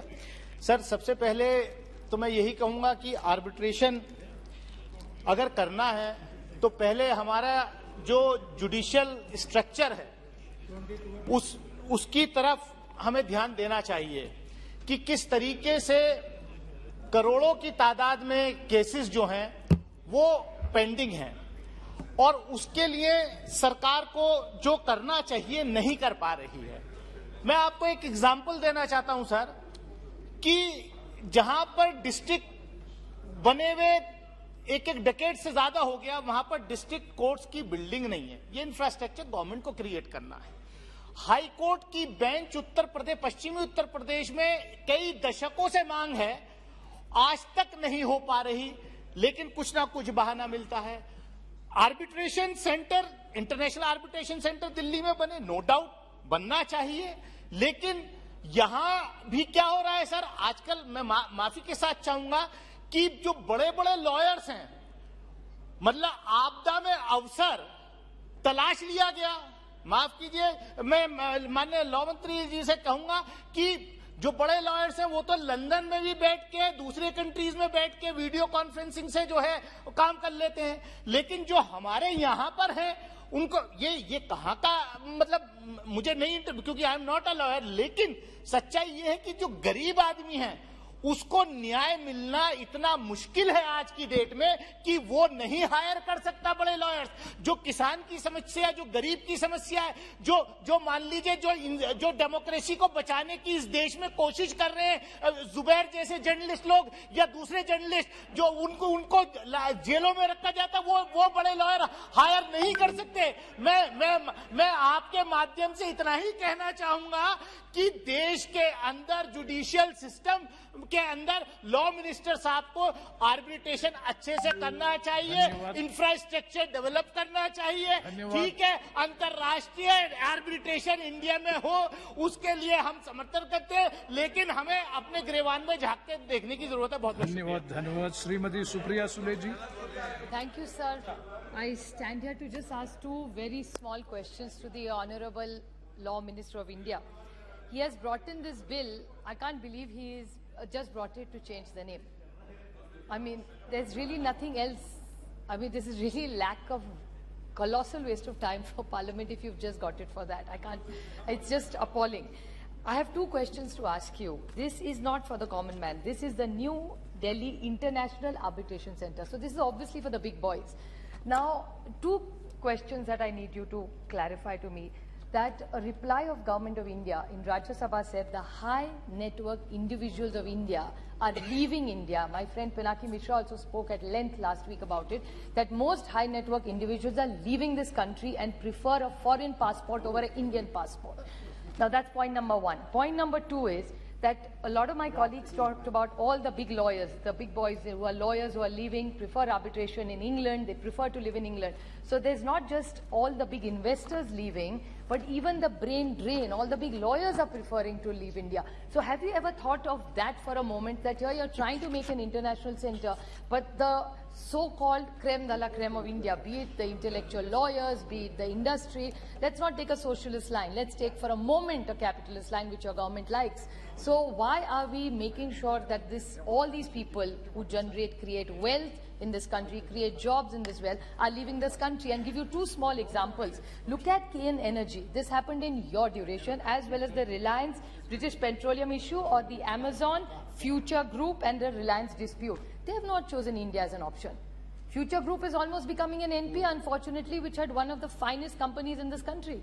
So why is a big company like Reliance chooses Singapore or Britain as an arbitration center, not as India? So why don't you introspect instead of bringing the law of just changing names to improve and strengthen the system? अपने गिरेबान में झांक के देखो भैया, कुछ तो कम पड़ रहा है, इसीलिए तो सब जा रहे छोड़ के. It's very easy for all the jingoism that your government does, which is all wonderful. But if you are bringing an international center, your big boys, which are of this country, the big investors who you expect to be a part of this arbitration center, prefer Singapore, prefer India. So why are we wasting our time on this arbitration in India? So please reply for this. Thank you. Supriya ji. Next, Sri Hanuman Beniwal ji. Sorry. Hasnain Masoodi ji. No, please. Masood ji. Thank you, sir.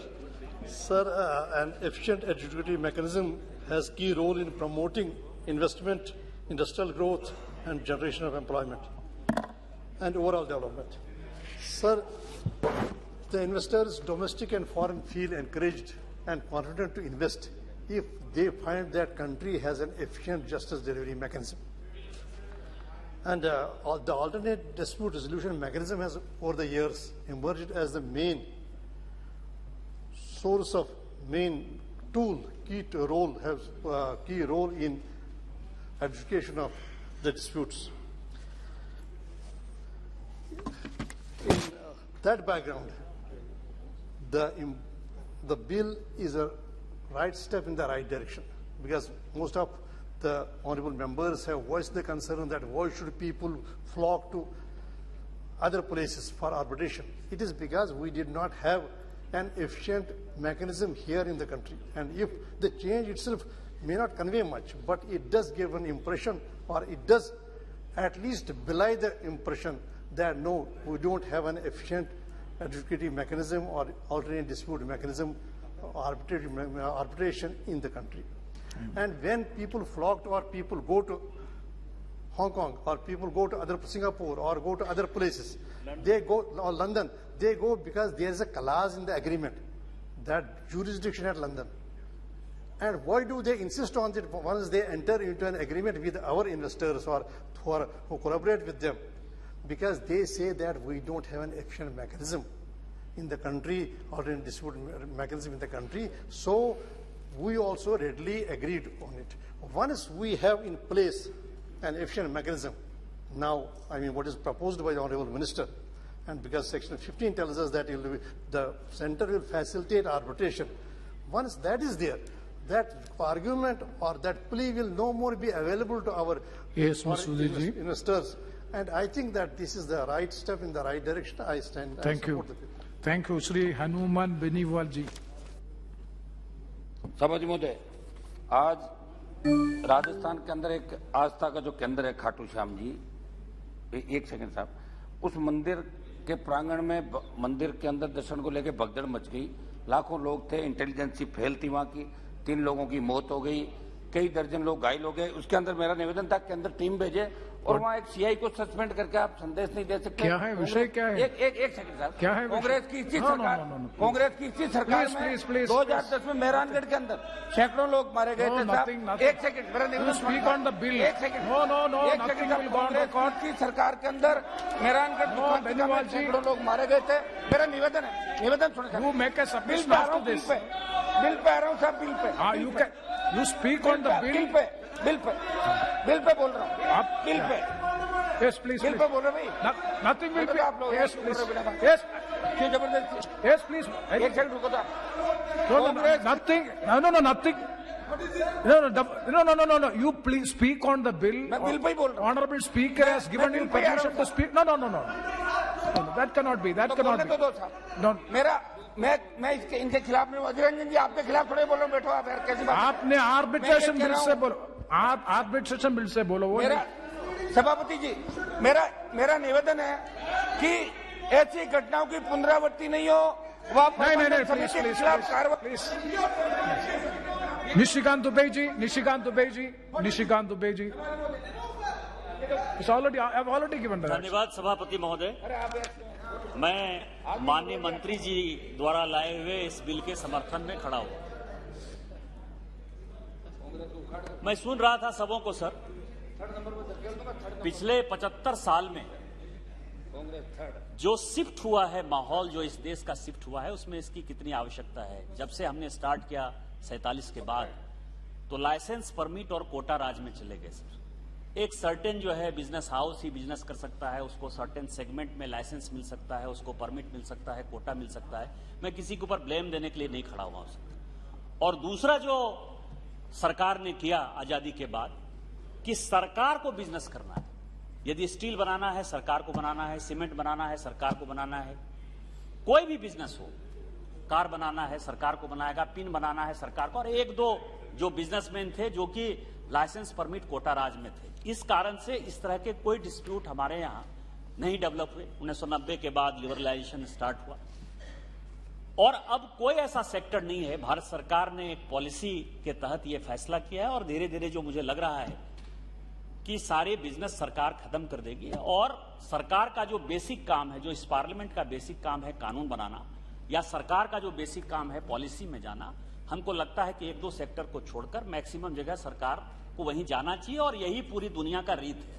Globalisation के बाद जो doctor Manmohan Singh ji ने जो start किया इस देश में, एक नई क्रांति जो स्टार्ट की, तो उस कारण से इसकी आवश्यकता है। क्योंकि कोई ऐसा सेक्टर नहीं होगा जबकि भारत का बिजनेसमैन स्ट्रेटेजिक सेक्टर से लेके छोटे सेक्टर तक, स्मॉल स्केल सेक्टर से लेके बड़े सेक्टर तक, वो इन्वेस्टमेंट बाहर का नहीं आएगा या उसका बाहर का पार्टनर नहीं होगा। और जब यह सिचुएशन डेवलप होगा तो सारे डिस्प्यूट यदि वो बाहर होंगे, मान लीजिए बड़े बड़े लोग तो सिंगापुर चले जाएंगे, लंदन चले जाएंगे, अमेरिका में डिस्प्यूट हो जाएगा, उसका सॉल्यूशन हो जाएगा।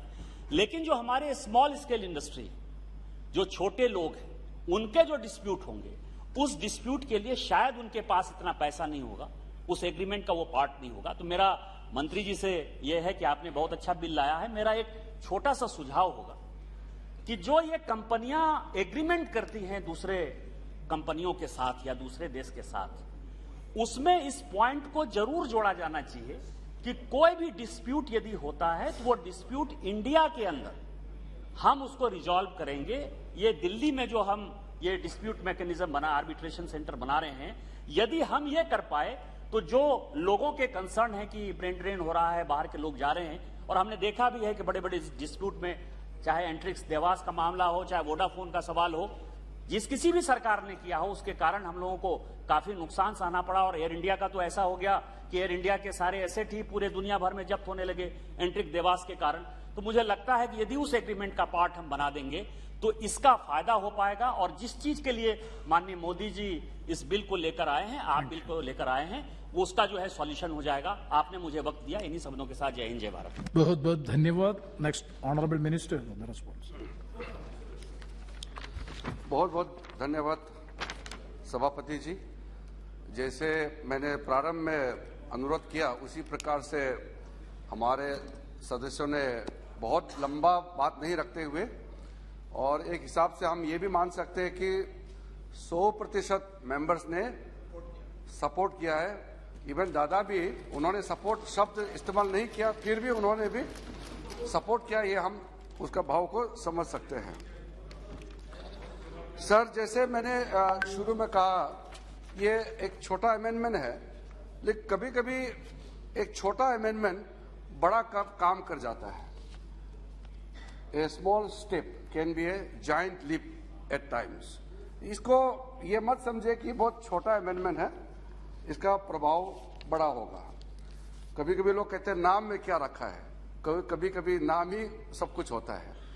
इसलिए जब हम new Delhi international arbitration centre को नाम बदलने का बात कर रहे हैं, तो सर हमारे देश में आज के दिन में टोटल 36 आर्बिट्रल इंस्टीट्यूशंस हैं और सब शहरों के नाम हैं। खास करके महाराष्ट्र में है, नई दिल्ली में है, वेस्ट बंगाल, केरला, तमिलनाडु, गोवा, तेलंगाना, गुजरात, कर्नाटका, और कई जगह एडहॉक आर्बिट्रेशन का मैकेनिज्म कई सालों से चलते आ रहे हैं। और दिल्ली में ही Delhi international arbitration centre already है, जो दिल्ली हाईकोर्ट के अधीन काम करते हैं। तो दिल्ली हाईकोर्ट से जो भी मैटर को आर्बिट्रेशन के लिए रेफर करना है तो वो अपने सेंटर में रेफर कर देते हैं। कभी कभी कोर्ट अपना अपॉइंट भी कर देते हैं अपने हिसाब से। तो हम सर आज जब ये नाम चेंजेस का बात आ रहे हैं, तो आपको मैं बताना बहुत जरूरी है सर। कभी कभी नाम से कंफ्यूजन भी पैदा होता है और नाम से आकर्षण भी कर सकते हैं। जैसे मैंने कहा कि कई शहरों के नाम में आर्बिट्रेशन सेंटर है, तो जब भारत सरकार पहल करके संसद में पारित करके एक बिल ला करके फिर हम जब एक सेंटर गठन कर रहा है, तो उसका स्तर भी उसी लेवल से बनना चाहिए और उसका हिसाब से उसका प्रोग्रेशन भी होना चाहिए।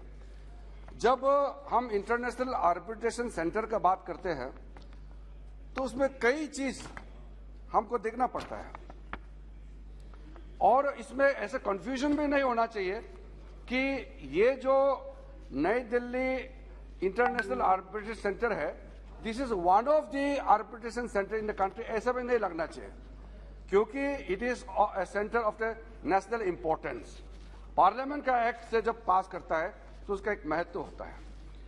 इसलिए कंफ्यूजन को दूर करने के लिए कि दिल्ली में भी दिल्ली इंटरनेशनल आर्बिट्रेशन सेंटर है और उसी नाम से अगर हम और एक बनाएंगे तो उसमें कंफ्यूजन होता है। और दूसरी बात यह है, कुछ सदस्यों ने कहा कि 2019 में बिल लाए तो आज फिर दोबारा लाने का क्या जरूरत है। ये डायनामिक सिचुएशन में अगर हम जैसे परिस्थिति है उस हिसाब से कानून नहीं बनाएंगे तो फिर ये संसद है किस लिए? संसद इसलिए है जब जब देश के लिए कुछ जरूरी कानून बनाना होता है तो इस सदन के माध्यम से उसको पारित करके बनाना होता है। माननीय सदस्य तो खुश होना चाहिए, सरकार को शाबाशी देना चाहिए कि हमने ये सूझबूझ के साथ जरूरत के हिसाब से आज ये अमेंडमेंट लेकर के आए हैं। और जब हम इंडिया इंटरनेशनल आर्बिट्रेशन सेंटर बोलते हैं तो ये पूरा देश का प्रतीक होता है। ये एक शहर का नहीं होता है, नहीं तो लोग सोचेंगे कि ये दिल्ली वाला के लिए है क्या। और दूसरा, कई मेंबर्स ने अच्छे अच्छे सुझाव दिए हैं।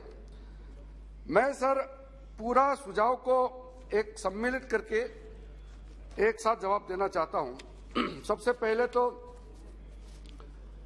आप लोगों का एक क्वेश्चन था कि आज तक हमारा जो भारत में आर्बिट्रेशन जो है वो सिंगापुर के तहत क्यों नहीं हो पा रहे हैं। और कुछ लोगों ने ये कहा कि भारत के जो बिजनेसमैन हैं या कोई डिस्प्यूट होते हैं तो विदेश क्यों चले जाते हैं, लंदन चले जाते हैं, पेरिस, सिंगापुर, हांगकांग या कहीं और। हमारा देश में भी कई आर्बिट्रेशन का काम चल रहे हैं, लेकिन जो एडहॉक आर्बिट्रेशन को प्रिफर करने वाला एक बहुत बड़ा वर्ग है, उनको कंफर्टेबल लगता है कि एक एडहॉक आर्बिट्रेशन में हमारा यहाँ में काम चलते रहना चाहिए। लेकिन बड़ा जो वर्ग है और अंतर्राष्ट्रीय स्तर पर भी ये मान्यता मिल चुकी है कि एडहॉक आर्बिट्रेशन से अच्छा इंस्टीट्यूशनलाइज आर्बिट्रेशन जरूरी है, इसलिए इंस्टीट्यूशनल आर्बिट्रेशन की ओर हम बढ़ रहे हैं। सर, इसमें मैं कुछ हमारे सदस्यों को क्लियर करने के लिए 2 पॉइंट मैं बता देता हूं। Why it is advantage to have institutional arbitration. First of all, it determines the arbitration procedures in a very formal manner. All the popular institutions globally, they provide for an arbitration procedure, and it saves the parties and their lawyers effort of determining the arbitration procedure. And some institutions also provide service of drafting an arbitration clause. जब arbitration हमारा centre बनता है, वो parties को मदद करते हैं, और जैसे निशिकांत जी ने कहा उसमें क्लोज होना चाहिए। इस बिल पास होने के बाद मैं ये मानता हूं कि भारत सरकार का, क्योंकि भारत सरकार सबसे बड़ा लिटिगेंट होता है, तो हर बड़ा कॉन्ट्रैक्ट जो होगा भारत सरकार का उसमें क्लोज दिया जाएगा, और जिस क्लोज के तहत जो भी केसेस उत्पन्न होगा वो इसी इंडिया इंटरनेशनल आर्बिट्रेशन सेंटर में तय किया जाएगा। इसके बाद इसके पास एफिशिएंट पैनल आर्बिट्रेटर्स होगा, और जब आपके पास qualified international reputed panel arbitrator होते हैं उसमें कॉन्फिडेंस होते हैं, और लोग जब कॉन्फिडेंस होगा तो आएंगे। अगर आप चाहते हैं कि भारत जो है truly international centre of arbitration hub बनना चाहिए, तो आप तो खुले दिल से समर्थन करना चाहिए, क्योंकि ये बिल उसी डायरेक्शन में ले जाने के लिए काम कर रहे हैं। उसके बाद इंफ्रास्ट्रक्चर के बारे में बात किया, और कई लोगों ने सिंगापुर के बारे में जिक्र किया, तो मैं आपको 1-2 पॉइंट बताता हूं। सिंगापुर इतना बड़ा सेंटर कैसे बन गया है। एक तो जो सिंगापुर का जो लोकेशन है, इंग्लिश स्पीकिंग होने के साथ साथ उसको एक न्यूट्रल वेन्यू के रूप में लोग देखते हैं। छोटा देश है लेकिन हाईली उसका एफिशिएंट सिस्टम वहां है, तो कोई भी पार्टी डिस्प्यूट होते हैं तो वो सिंगापुर जाने का प्रिफर करते हैं। अभी हम लंदन में जो कॉन्फ्रेंस हुए थे, मैं और भारत का चीफ जस्टिस ऑफ इंडिया, हम दोनों साथ में थे। कई लोगों से मैंने बात किया, इवन वहां के हाउस ऑफ कॉमन्स में जो एमपीज हैं, मंत्री हैं, हाउस ऑफ लॉर्ड्स में जो वहां मेंबर्स हैं, और बाकी लोगों से मैंने बात किया। सबने एक चीज को कहा है, मुझे उन लोगों का बात सुनकर के अच्छा लगा कि भारत एक उभरता हुआ देश है, इकोनॉमिक आर्थिक ताकत है, और इंडिया की ओर लोग देख रहा है, और आने वाला दिन में इंडिया ही एक मेजर आर्बिट्रेशन का हब बनेगा, ये कॉन्फिडेंस इन्होंने जताया है। जब लोग भारत की ओर देख रहे हैं तो हम प्रोएक्टिव होकर के जो जो कदम उठाना चाहिए भारत सरकार और इस संसद के माध्यम से हमको उठाना चाहिए। और जब हम प्रधानमंत्री जी के नेतृत्व में एक कल्पना लिया है, और 2016 में जब प्रधानमंत्री जी ने एक विजन हमारे सामने में रखा, मैं कोट करना चाहता हूं। जब यहां ग्लोबल कॉन्फ्रेंस हुए थे दिल्ली में, national initiative towards strengthening arbitration and enforcement in India, उसमें प्रधानमंत्री मोदी जी ने जो कहा, मैं कोट करना चाहता हूं। An enabling alternative dispute resolution ecosystem is a national priority for India. We need to promote India globally as an arbitration hub. as Roscoe Pond famously remarked, the law must be stable, but it must not stand still. We need to take inspiration from beyond our shores. इसलिए sir, हम जब एक international hub के बात करते हैं तो हमारे यहाँ पुख्ता व्यवस्था होना चाहिए और हमारे पास सेंटर भी बने हुए हैं और उसका जो कंपोजिशन है उसका भी बनाने का हम पूरा तेजी से आगे बढ़ रहे हैं। सर, कई मेंबर ने इसके अलावा जो मुद्दा उठाए हैं जैसे कि पेंडिंग ऑफ केसेस, ये एक तरह से बहुत अच्छा अल्टरनेटिव डिस्प्यूट रेजोल्यूशन जो मैकेनिज्म है उसके तरह ये बहुत एक बड़ा रास्ता हमको दे रहे हैं, क्योंकि जब हम कहते हैं कि total numbers of pending cases इस देश में 5 करोड़ की ओर बढ़ रहे हैं, तो मैं इस सदन को बताना चाहता हूं कि इसमें कई कारण हैं और ये कारण हमको इस सदन का सांसद होने के कारण, मेंबर ऑफ पार्लियामेंट होने के कारण सर हमको ये जानकारी होना आवश्यकता है। ऐसे नहीं है, कुछ लोग कह देते हैं कि जजेस लोग क्यों काम नहीं करते हैं और लोग मुझे भी क्वेश्चन करते हैं कि आप कानून मंत्री हैं, अब 5 करोड़ पेंडिंग होने वाले हैं, आप क्यों कदम नहीं उठा रहे हैं। और आजकल सोशल मीडिया के माध्यम से भी जजेस के ऊपर भी अटैक करते हैं कि ये जजेस क्यों इतना केसेस पेंडिंग रखा है, क्यों काम नहीं कर रहा है। तो सभापति महोदय जी, मैं आपको बताना चाहता हूं कि पहले के मुकाबले में डिस्पोजल ऑफ द केसेस कई गुना आगे बढ़े हैं, लेकिन आज मान लो एक जज के पास 50 केसेस डिस्पोजल होता है तो 100 केसेस नए भी आते हैं। जो भारत उभर रहे हैं, सबको एक अवेयरनेस आए हैं, सब कोर्ट जा रहे हैं, कहीं भी आपको कुछ डिस्प्यूट होगा तो सब वकील लोग को पकड़ते हैं, फिर कोर्ट जाते हैं।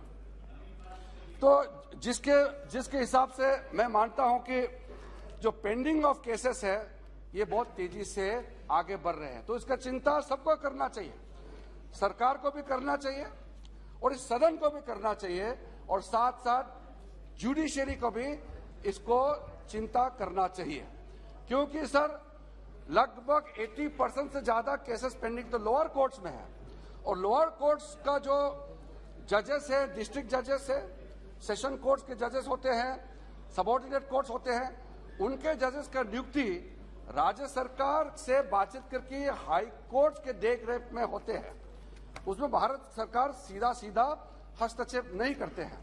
इसलिए हाँ, हाई कोर्ट का जजेस और सुप्रीम कोर्ट का जजेस का अपॉइंटमेंट में भारत सरकार का उसमें रोल होता है, भारत सरकार उसमें बहुत बड़ा योगदान करते हैं, लेकिन इसका जो percentage of pending of cases आप देखेंगे तो सुप्रीम कोर्ट में कितने हजार केसेस पेंडिंग है, हाई कोर्ट में कितने हैं और लोअर कोर्ट्स में कितने हैं। तो पूरा देखते हुए मैं ये कहना चाहता हूं कि हाँ, हमारे जजेस मेहनत करते हैं, जजेस बहुत ज्यादा केसेस डिस्पोज कर रहे हैं आजकल।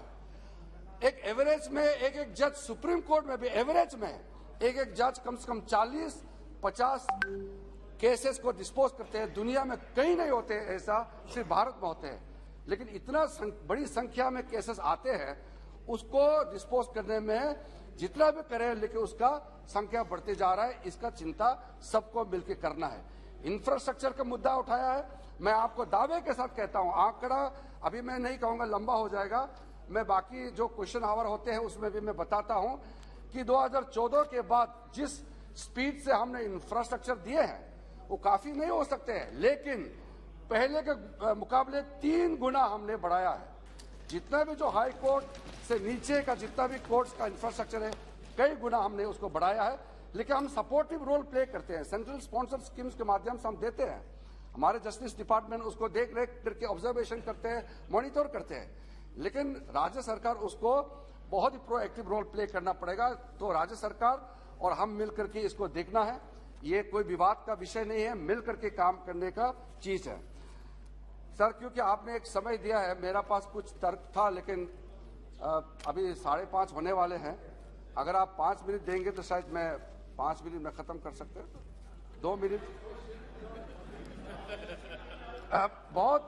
क्योंकि बहुत महत्वपूर्ण सवाल आए हैं और मेरा पास पूरा तर्क है और जवाब भी है और मुझे कॉन्फिडेंस भी है, मेरा ये पूरा जवाब होने के बाद आप उस जवाब के ऊपर में सवाल नहीं कर सकते, ऐसा तर्क मेरे पास है।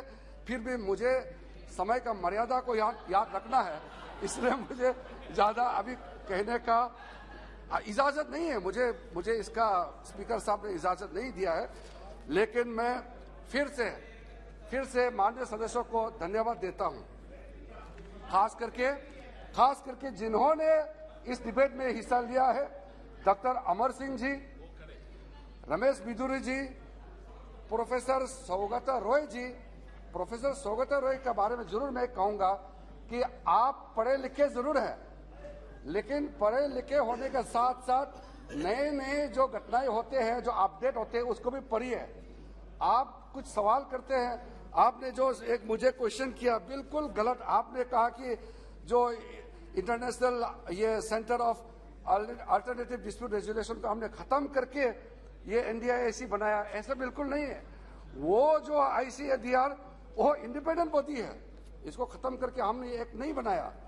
तो आपका जो इंफॉर्मेशन है उसको अपडेट कीजिए, क्योंकि आप कभी कभी बोल देते हैं और मेरा क्लैरिफिकेशन को लोग सुनते नहीं हैं, और आपने जो गलत बात बोला उसको सच मानते हैं। ऐसा नौबत नहीं आना चाहिए। इसलिए जो भी हम इस सदन में कहें, सोच समझ करके, रिसर्च करके, तर्क के साथ हमको अपनी बात रखना चाहिए।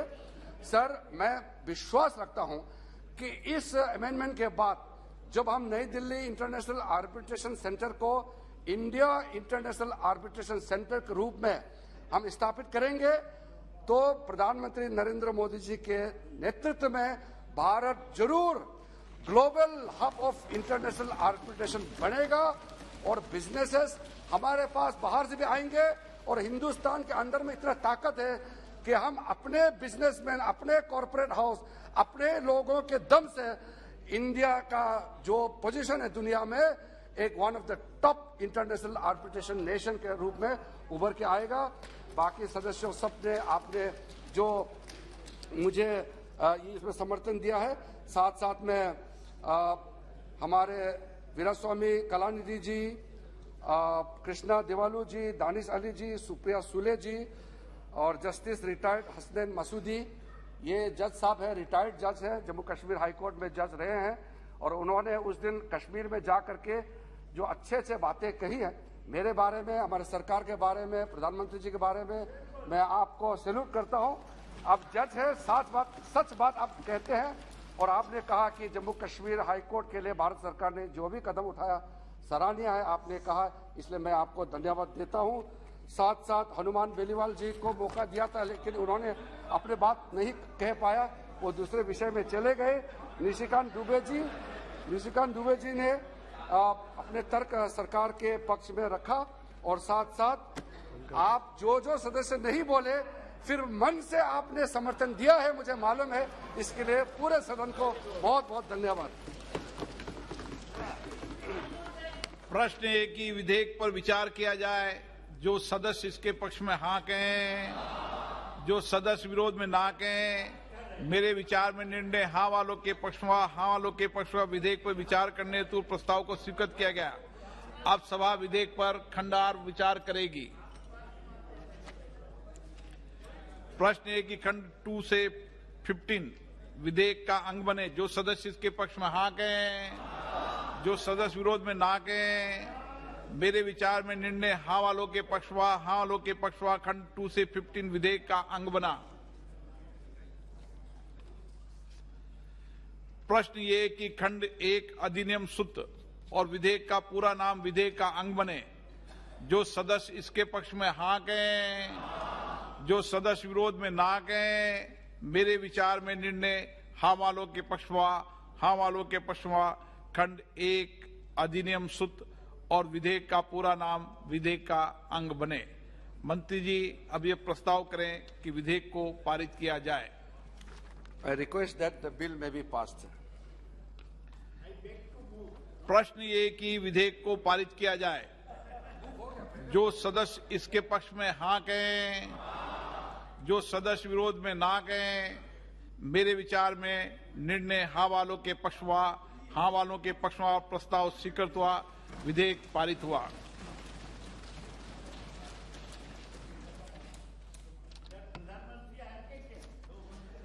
माननीय सदस्यगण,